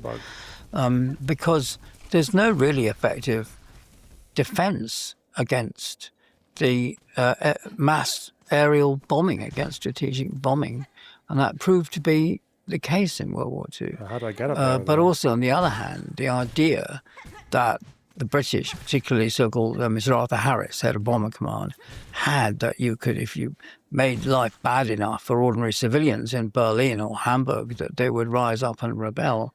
That was wrong as well. There was a lot of anger against the Nazi government because of the bombing campaign. How do I get to Shelwood? But no, the conditions weren't right. I mean, the Nazi repression the screws were tightened down when you get discontent emerging after the bombing of Hamburg, for example. But that doesn't mean that the British didn't have a plan to try and so discontent? Because it might have been possible to No, that's right. get achieved. But so is it true that was a strategy of war for the British? That was Arthur Harris's idea, and it was completely wrong, of course. Wrong way? It was wrong. Yeah, it didn't work. Oh, it's wrong that it didn't work, but it was a strategy. Yes, it was. Yes, that's right. Okay. But you can't say that it was just a British invention. As you said, it was begun by the Germans in the bombing of London, and before that, bombing of Rotterdam, and before that, the Blitzkrieg. The Blitzkrieg means lightning war. And what you did is you sent over, this has happened with Poland in particular, in 1939, the German invasion of Poland. What happened was you send in your bombers, they bomb all the enemy airfields, they bomb the troop units and so on, and then after that you send in, because you've established supremacy in the air above all, by destroying enemy aircraft, you send in armoured columns, tanks essentially, and following them you send in the infantry on the ground. And that worked amazingly well with the invasion of Poland in 1939, which was over in just a few weeks. And the Poles fought very bravely, but they didn't have the equipment. They didn't have the strategy. And of course, where that went, and it worked again with the invasion of France, and then Denmark, and to slightly less well with Norway, Belgium, the Netherlands. It worked in 1940. Where it didn't work was in the invasion of the Soviet Union, of Russia, because you can pin the Poles up against the Russian border. You can pin the British Expeditionary Force and the French up against the Channel. But you can't pin the Soviets up against Moscow. Russia's endless expanse of steppe. You can't have a blitzkrieg chasing the Russians all the way back to Vladivostok and the Pacific. And the Russians had huge resources of manpower and equipment, absolutely massive. And Stalin rallied the morale after initial panic. So the blitzkrieg attempt to wage a blitzkrieg against the Russians failed completely. Already by December 1941, just 6 months after the invasion. This isn't a blocked path, is it? This is how I'm supposed to get into the area. No, it's here. Fuck me, idiot. What about those things I'm tracking? Ground to a terrifying.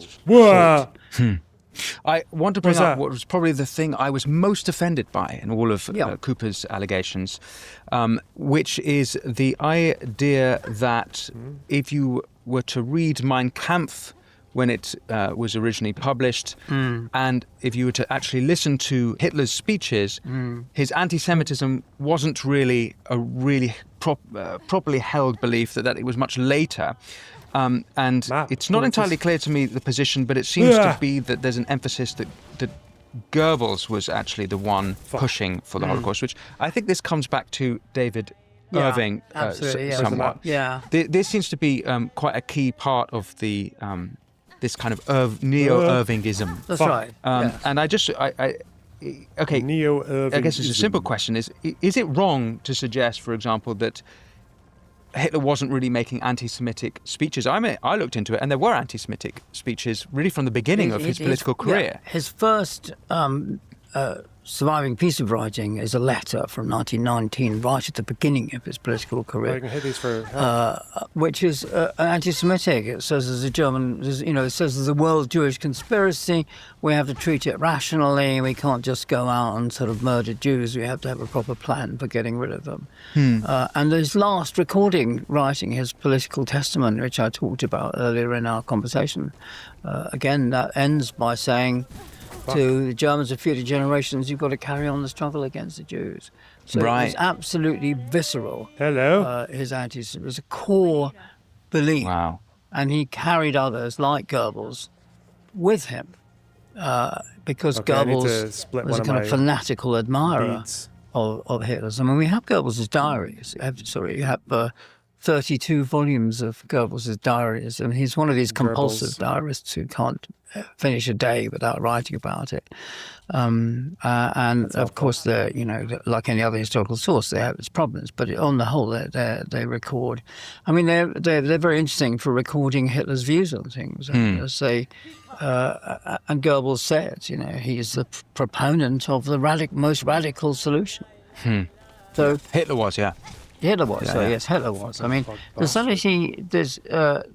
only between the national election of 1928, when the Nazis get less than 3% of the national vote. I mean, they're a lunatic fringe party in 1928.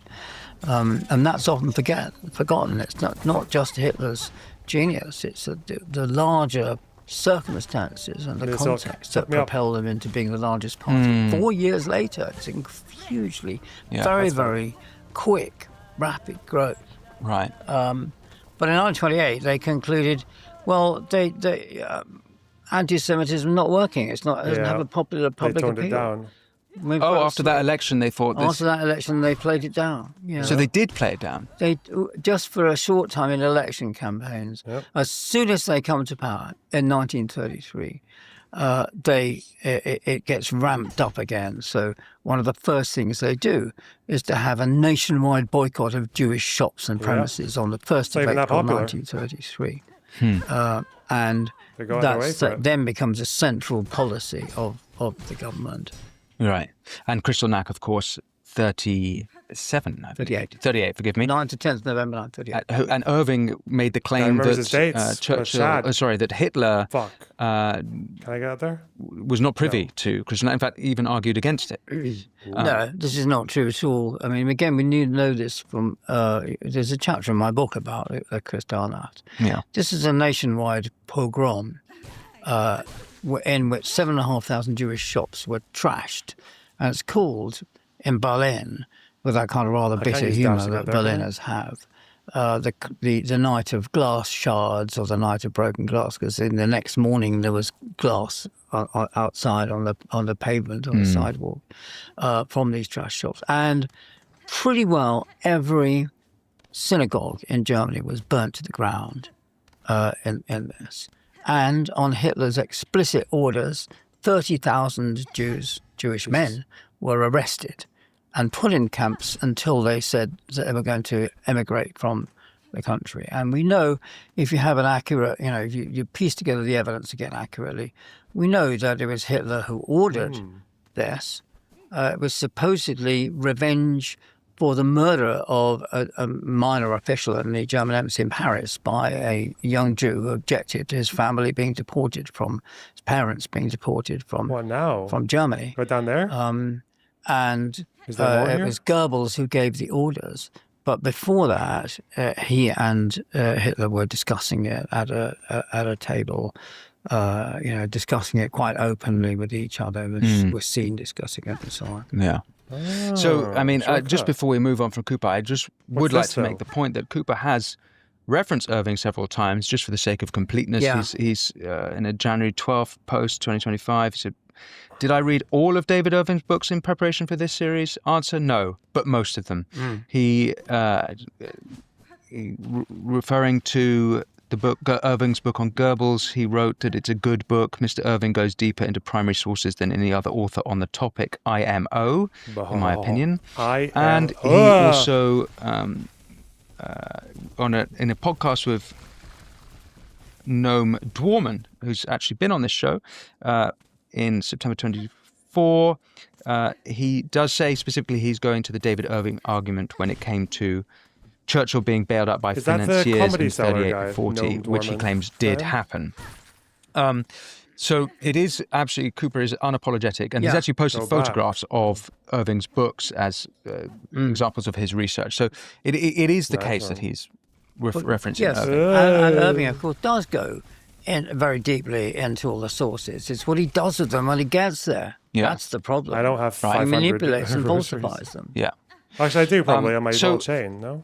And that was shown in the judgment.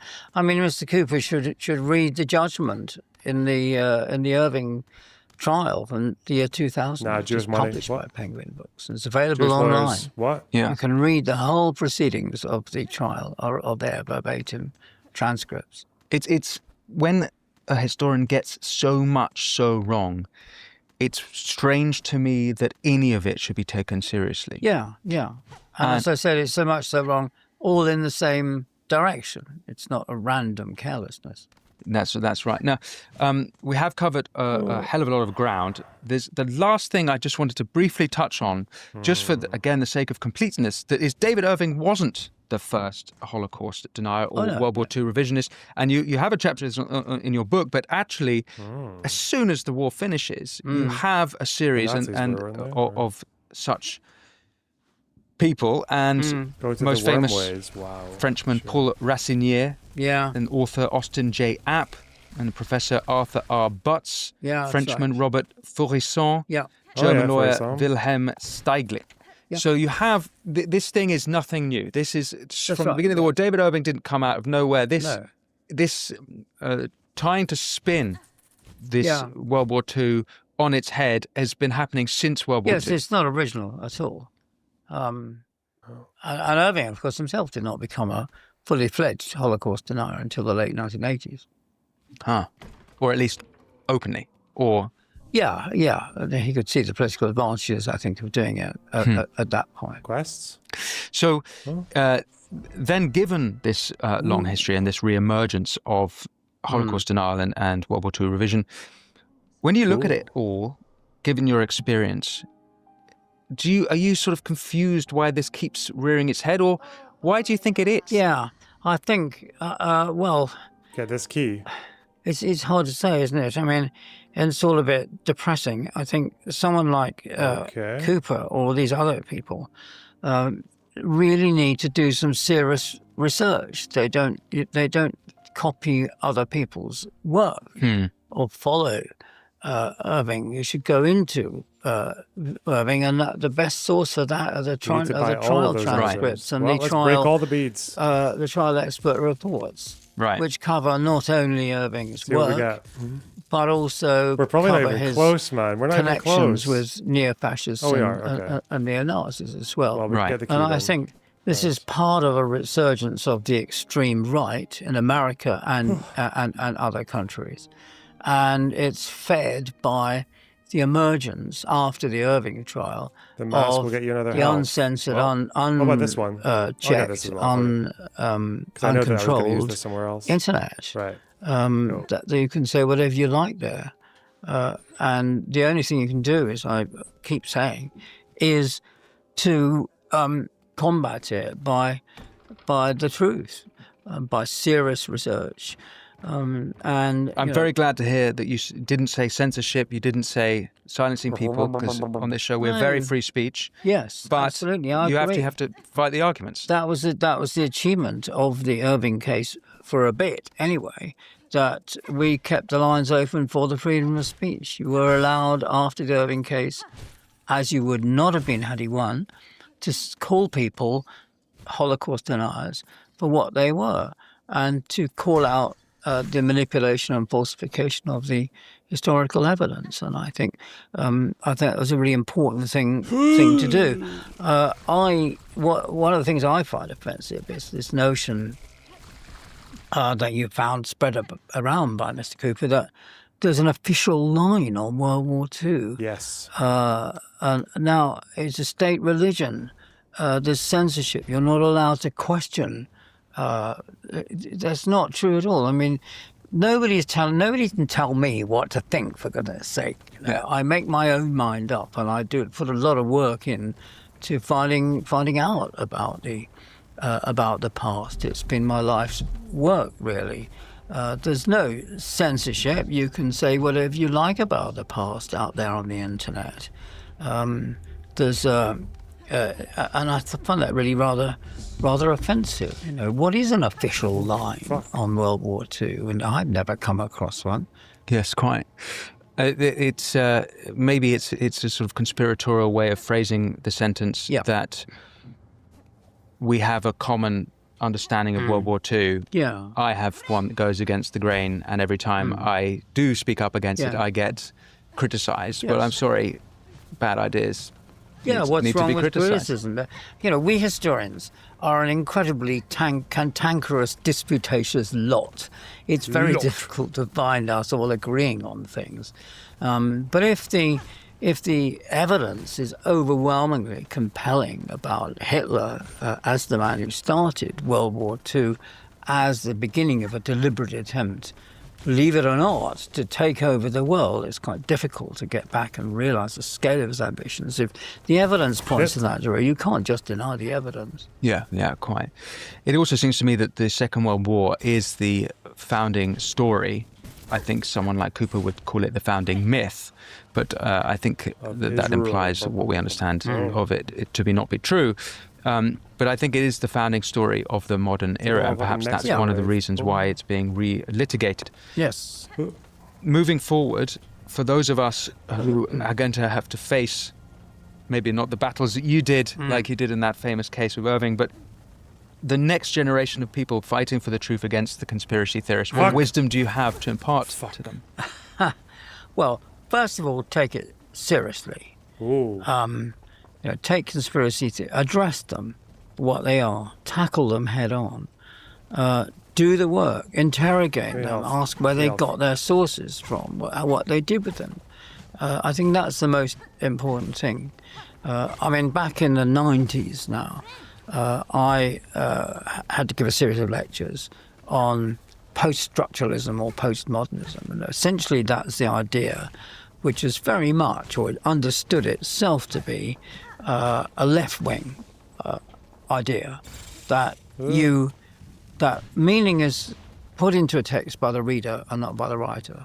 And if that were true, then we couldn't do any history anymore because it's just all invented. And so I decided to write a short book called, based on my lectures, called In Defense of History, where I try to argue we can know objectively about the past. And I think we still can. Sir Richard Evans, on that note, thank you so much for taking the time to address these conspiracy theories, and I appreciate it very much. Is there anything that you felt like we missed that we should address? It's a pretty hefty. Yes, thank you very much. Thank you so much. It's very good to be on your podcast. Well, I appreciate it, and I highly recommend Lying About Hitler, which is the American edition of your book. And it documents in great detail a lot of these and addresses a lot of these arguments in the detail. If any of them in this conversation that we might have not been satisfactory answers to listeners, I say that good luck getting through this book and not being convinced. Sir Richard, thank you so much. Thank you. Thank you for watching The Winston Marshall Show with Sir Richard Evans. If you head over to winstonmarshall.co.uk, not only will you enjoy ad-free viewing and listening, but you'll have the opportunity to ask future guests your questions and enjoy some of my writings. That's all at winstonmarshall.co.uk. Otherwise, remember to press subscribe, and until next time, be well. Where do I go now? What's now? Is there a boss at the end there? Fuck. Where's this little bugger? That's fine. Fuck. Give me silk. I'm gonna get addicted to this fucking silk theft. The silk snatchery.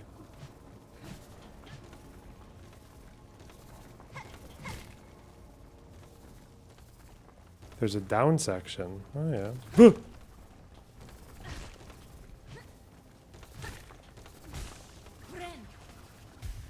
Nice. Okay. David Irving is the final boss. Fuck. All right. A little bit more control there. Nice. Fuck. Give me the health. I'll take it all. Yeah.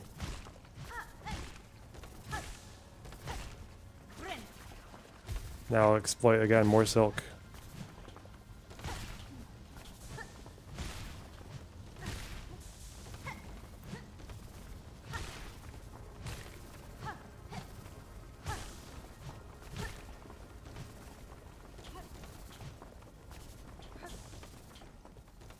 Down here.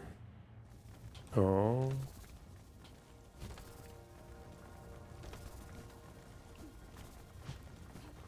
Okay, what's this way? Ah! Wrong way. It's fine, I can just heal and get more silk. Didn't Hess crash his plane in Scotland? He did, little bastard. Tried to do a unilateral peacekeeping mission or some shit.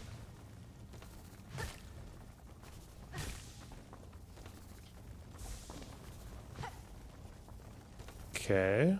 Bah! Blue. Wait, what does the blue do?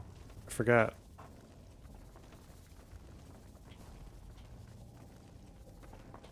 Oh, fuck.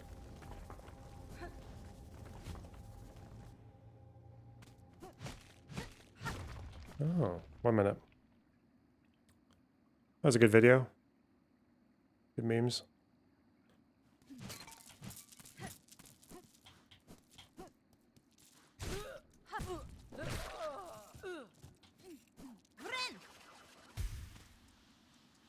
Hess was the Witkoff of his day. Hell yeah.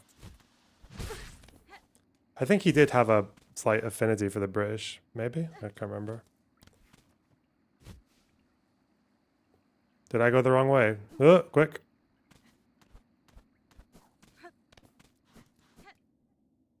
Whew.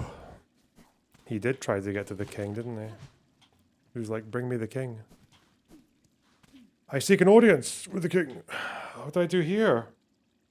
Where is this place? What does it want from me? Ooh, obstacles. This is just back where I came, isn't it? Can I go back up there? Or is that just a total waste of time? Did I just fuck myself? No? Okay. What do I do here?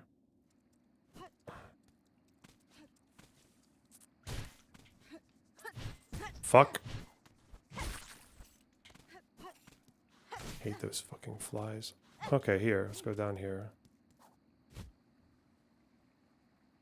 Oh. Where are you going? What's that? What you got? Green. What are you carrying? Green stuff.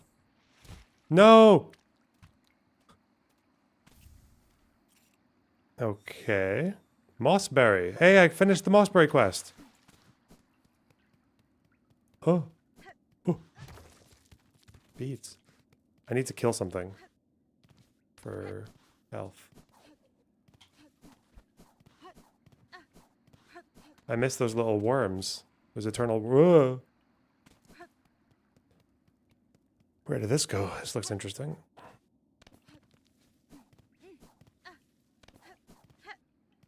Bring it back to the Moss Druid quickly. Ooh, quickly. Why quickly? I want to go up here. I want to see what there is. Nothing. Okay.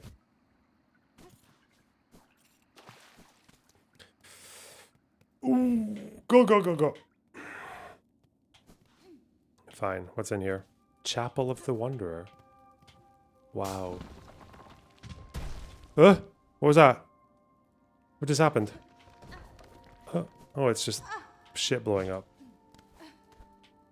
What's this way?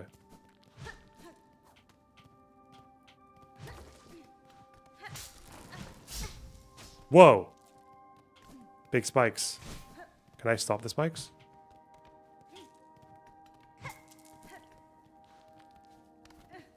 Okay, let's go this way.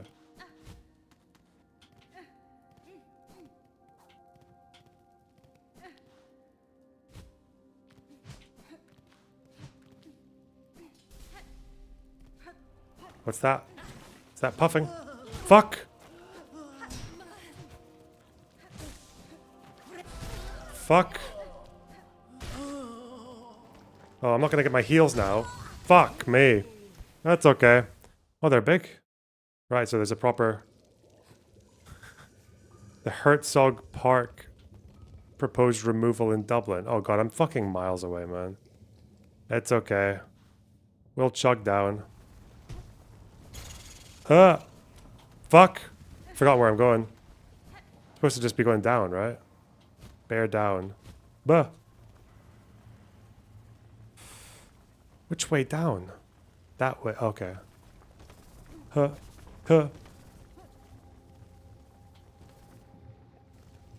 I need to bench at bone bottom. Oh yeah. Fuck. Fuck me. It's okay, I'll just get my stuff back.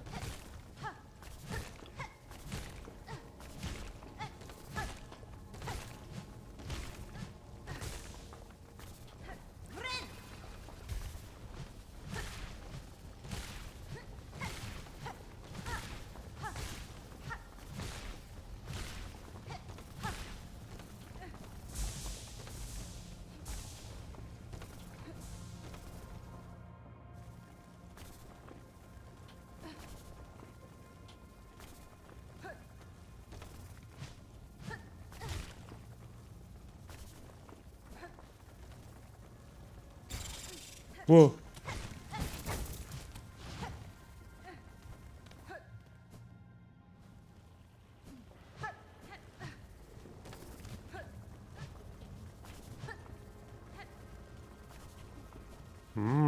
This is a bit of a detour.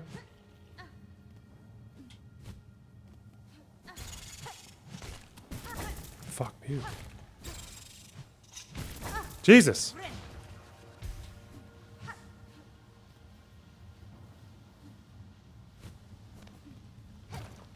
Do you think you'll abandon this game, or are you too stubborn? I mean, I'm kind of... I don't actually hate it. Like, the frustration is just part of the process, isn't it? Everyone would do it if it were easy. Okay, I don't like how endless this fucking cave is, though. This gaping cave. What's this? Oh.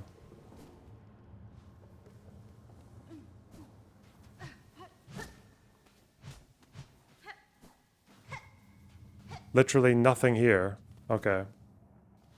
I'm guessing that's all for quests that I don't have. Right?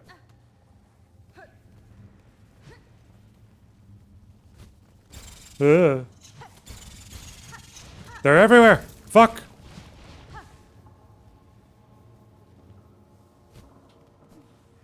Just get me out of here. Fuck!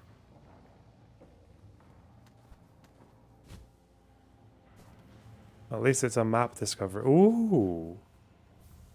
Memory locket. Cute.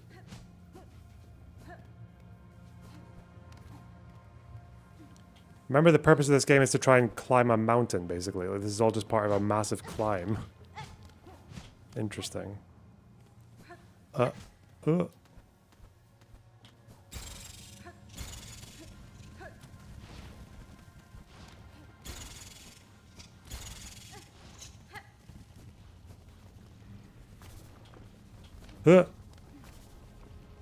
Oh, I could use some health from this guy.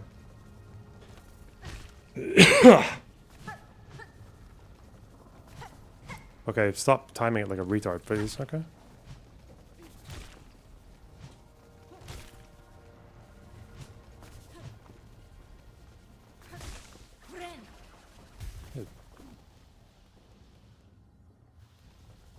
Ah! Not good.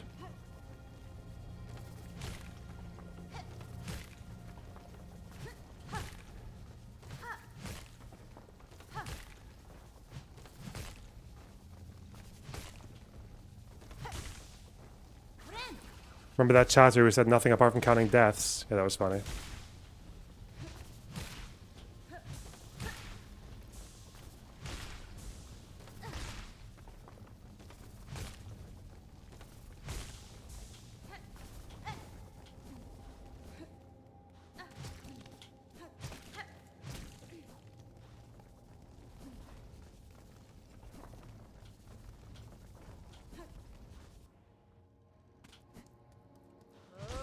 Ugh. Ugh. I can just go all the way down to Bone Bomb now, can't I? To bench. Can I? Fuck! Yeah, let's go to the Bone Bomb bench. Is this like a tunnel that takes me there? I guess it is. Thank you. Ooh. Can I go up though? What the fuck?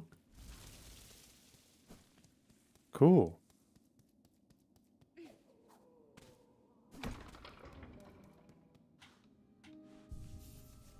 Okay, now let's go do that last thing.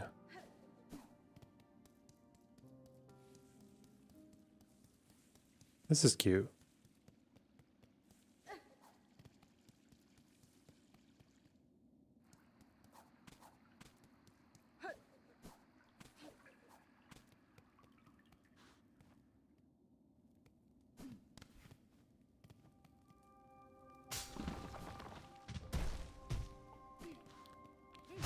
Fight me, fuckers. Come on. Huh.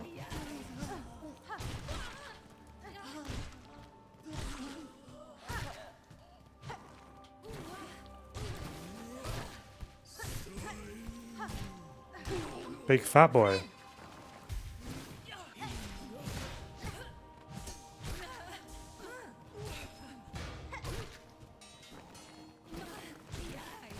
Fuck, big fat man.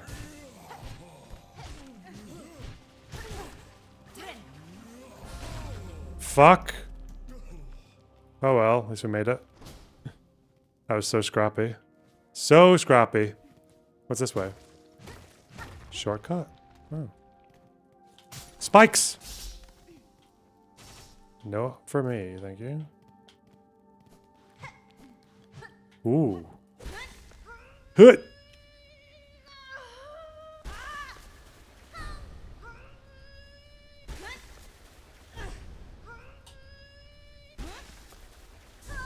Ah!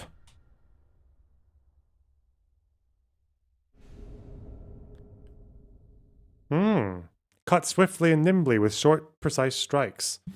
To change crest, open the crest. Okay. This is the Hollow Knight crest. What, so I just become the Hollow Knight character? That'd be nice. Wouldn't that be fun?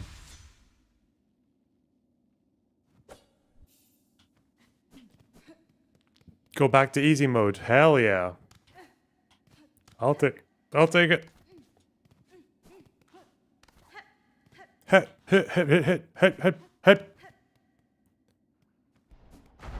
What the fuck? Bad guys. Enemies. Where's the other one? Fucking prick.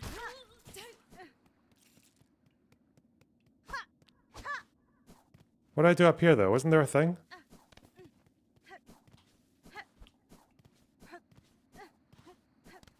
Does this actually take me anywhere or no? Oh. Where does this take me? Not here.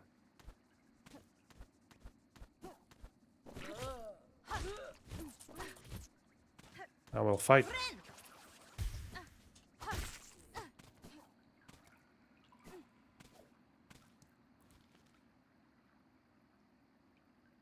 No. Huh? Go on top of Shellwood. Oh, okay. Ooh. Little bugs. Fuck.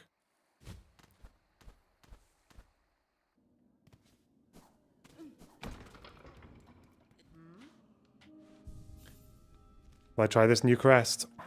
Might as well. Probably seems a bit lame to just jump to the fucking Hollow Knight one again.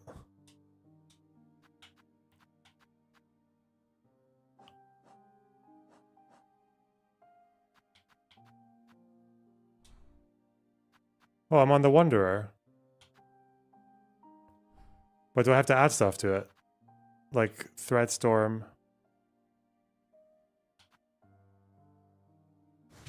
Memory lockets. Where are the fucking memory lockets? What?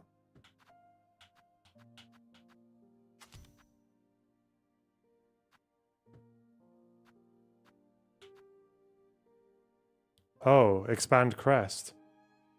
You mean? Which one? Oh, yeah. For what? The bell?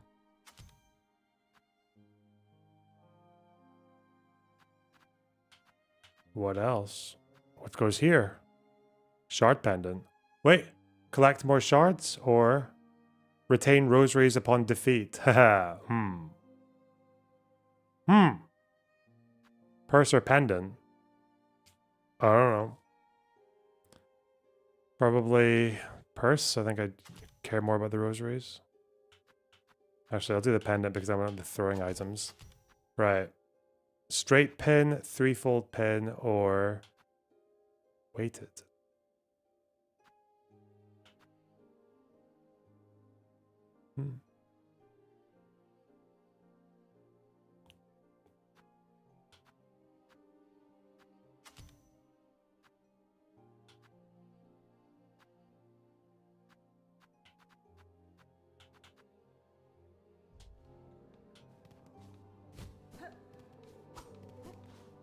Oh, am I faster now with this one? Where do I have a quest to hand in? What? The Mossberry. Where do I hand that in? What the fuck? In the Moss Grotto. Shit. Fuck. Down here, eh?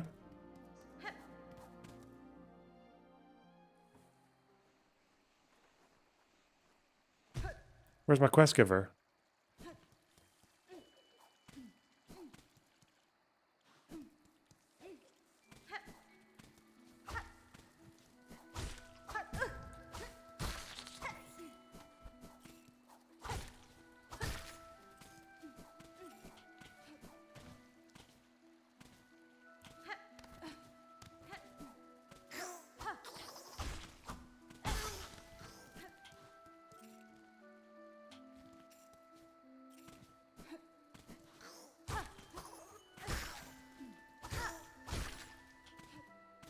Okay, yeah, this just feels like Hollow Knight now.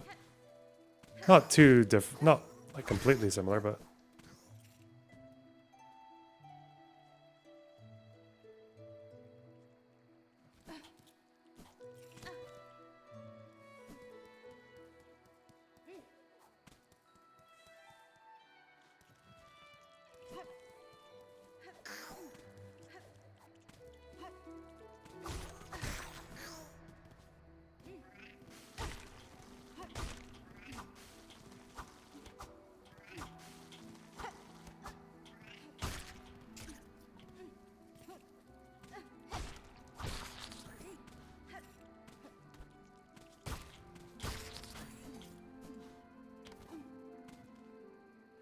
What's that? Mossberry!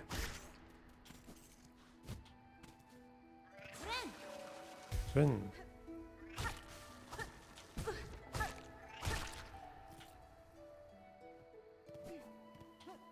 Ooh. How do I open this fucking door?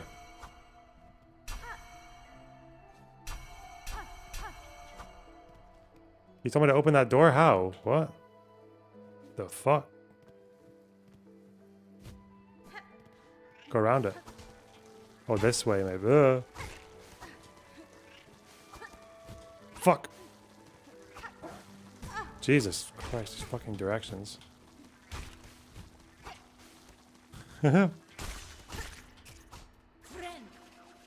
Jesus.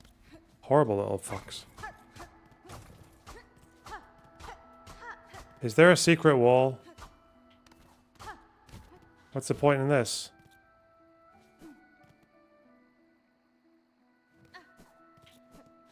You need to play your... Oh, wait, what? This.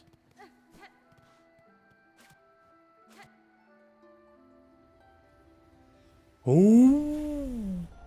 I'm Sherma.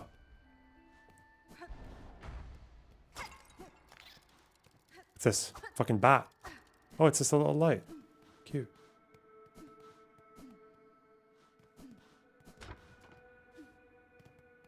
What's that?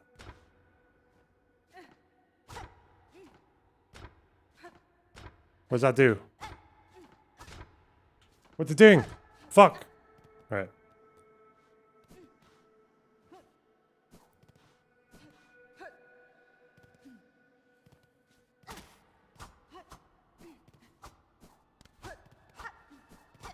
Fuck me.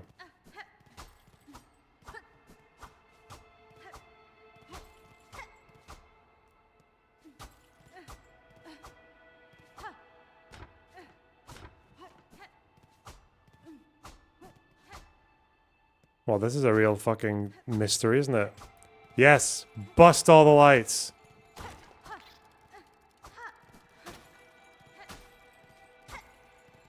Hmm.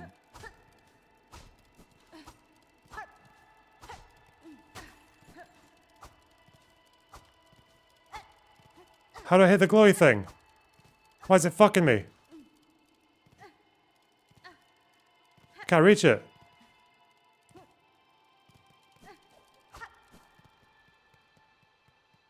I'm going full vandalism. Ooh. Ooh. Ah. What's going on? Ooh. Take the map. Yeah. Give me the fucking map. Dick. Alright, let's go. Ooh. Bench. Has this been discovered before? What? Oh, maybe I just didn't see the gate. Okay.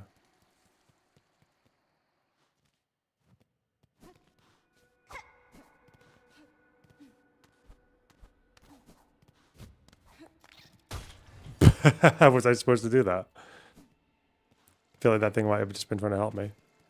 Maybe? I don't know. Fuck. Ooh! Fuck! Jesus! What's he doing? Oh! Come here then. Go on. Go on. Oh!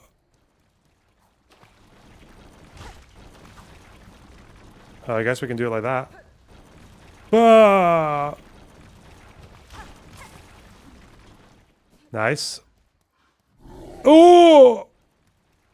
Go on, go on, go on, go on, go on. Just be patient.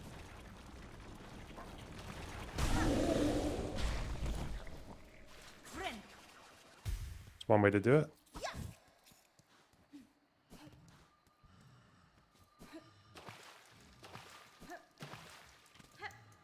What's this? I have to get up here. Bah!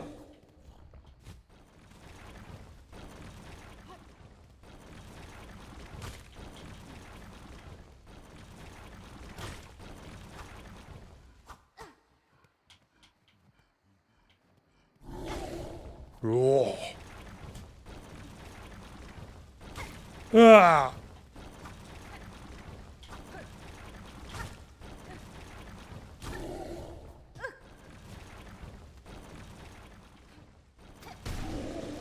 Nice. 3 ass blades.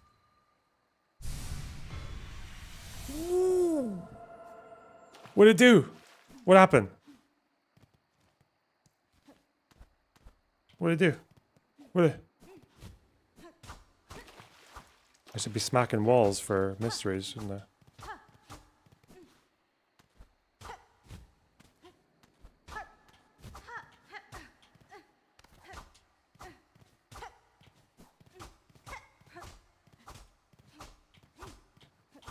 Whatever.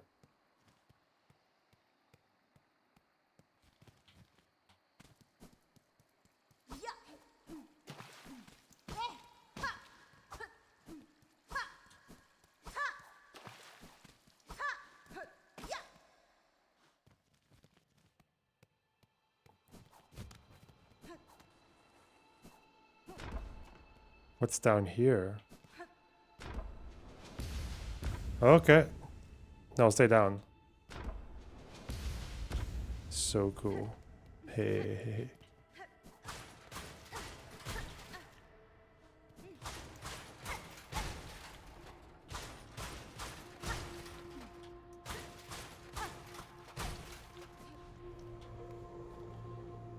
Oh. Ooh.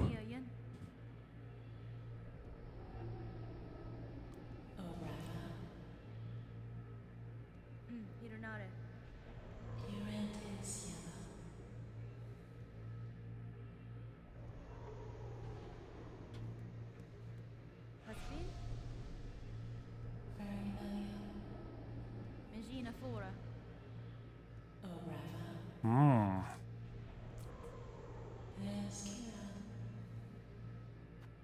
Yeah, let's do it. Get fucked. Where are we going?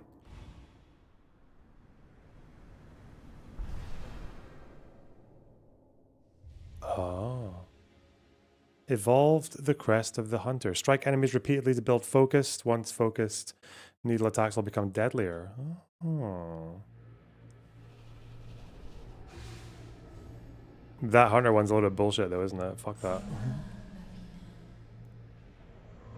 Oh.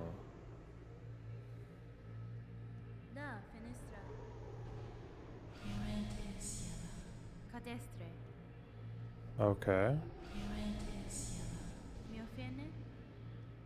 Well, that's all the talking, I think. Let's speak again.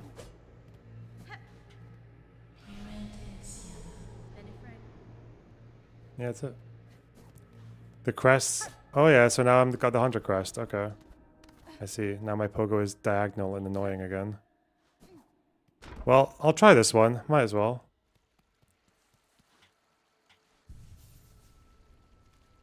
Okay. Actually, that's probably a good place to chill. Okay. Ooh. Okay.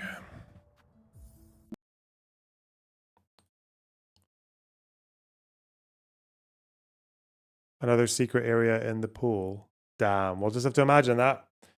Alright, fuck it. Ooh.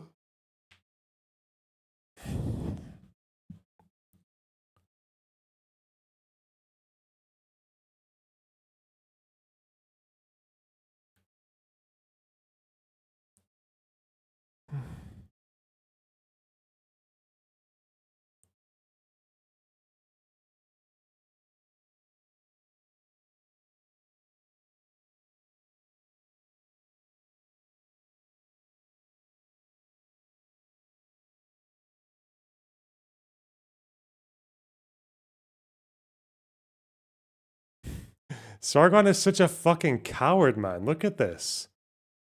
Accusing me of fucking slop. Dude, what do you do? What the fuck is this?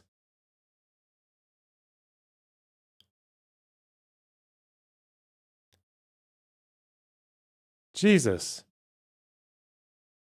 Where are the actual leftist content creators who advance arguments? God.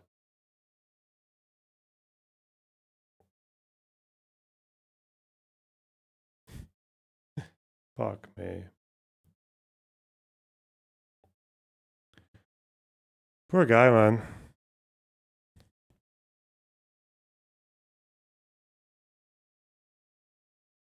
Hey, he's the reason I started watching you. What, because of my video about him?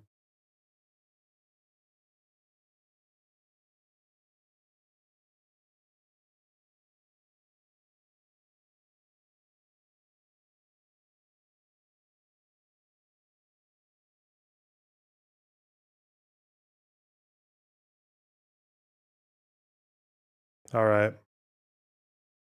I will see you guys on Monday, I guess. Have a good weekend. We'll see if we can wrangle Sargon into a debate by then. All right. Take care. Bye.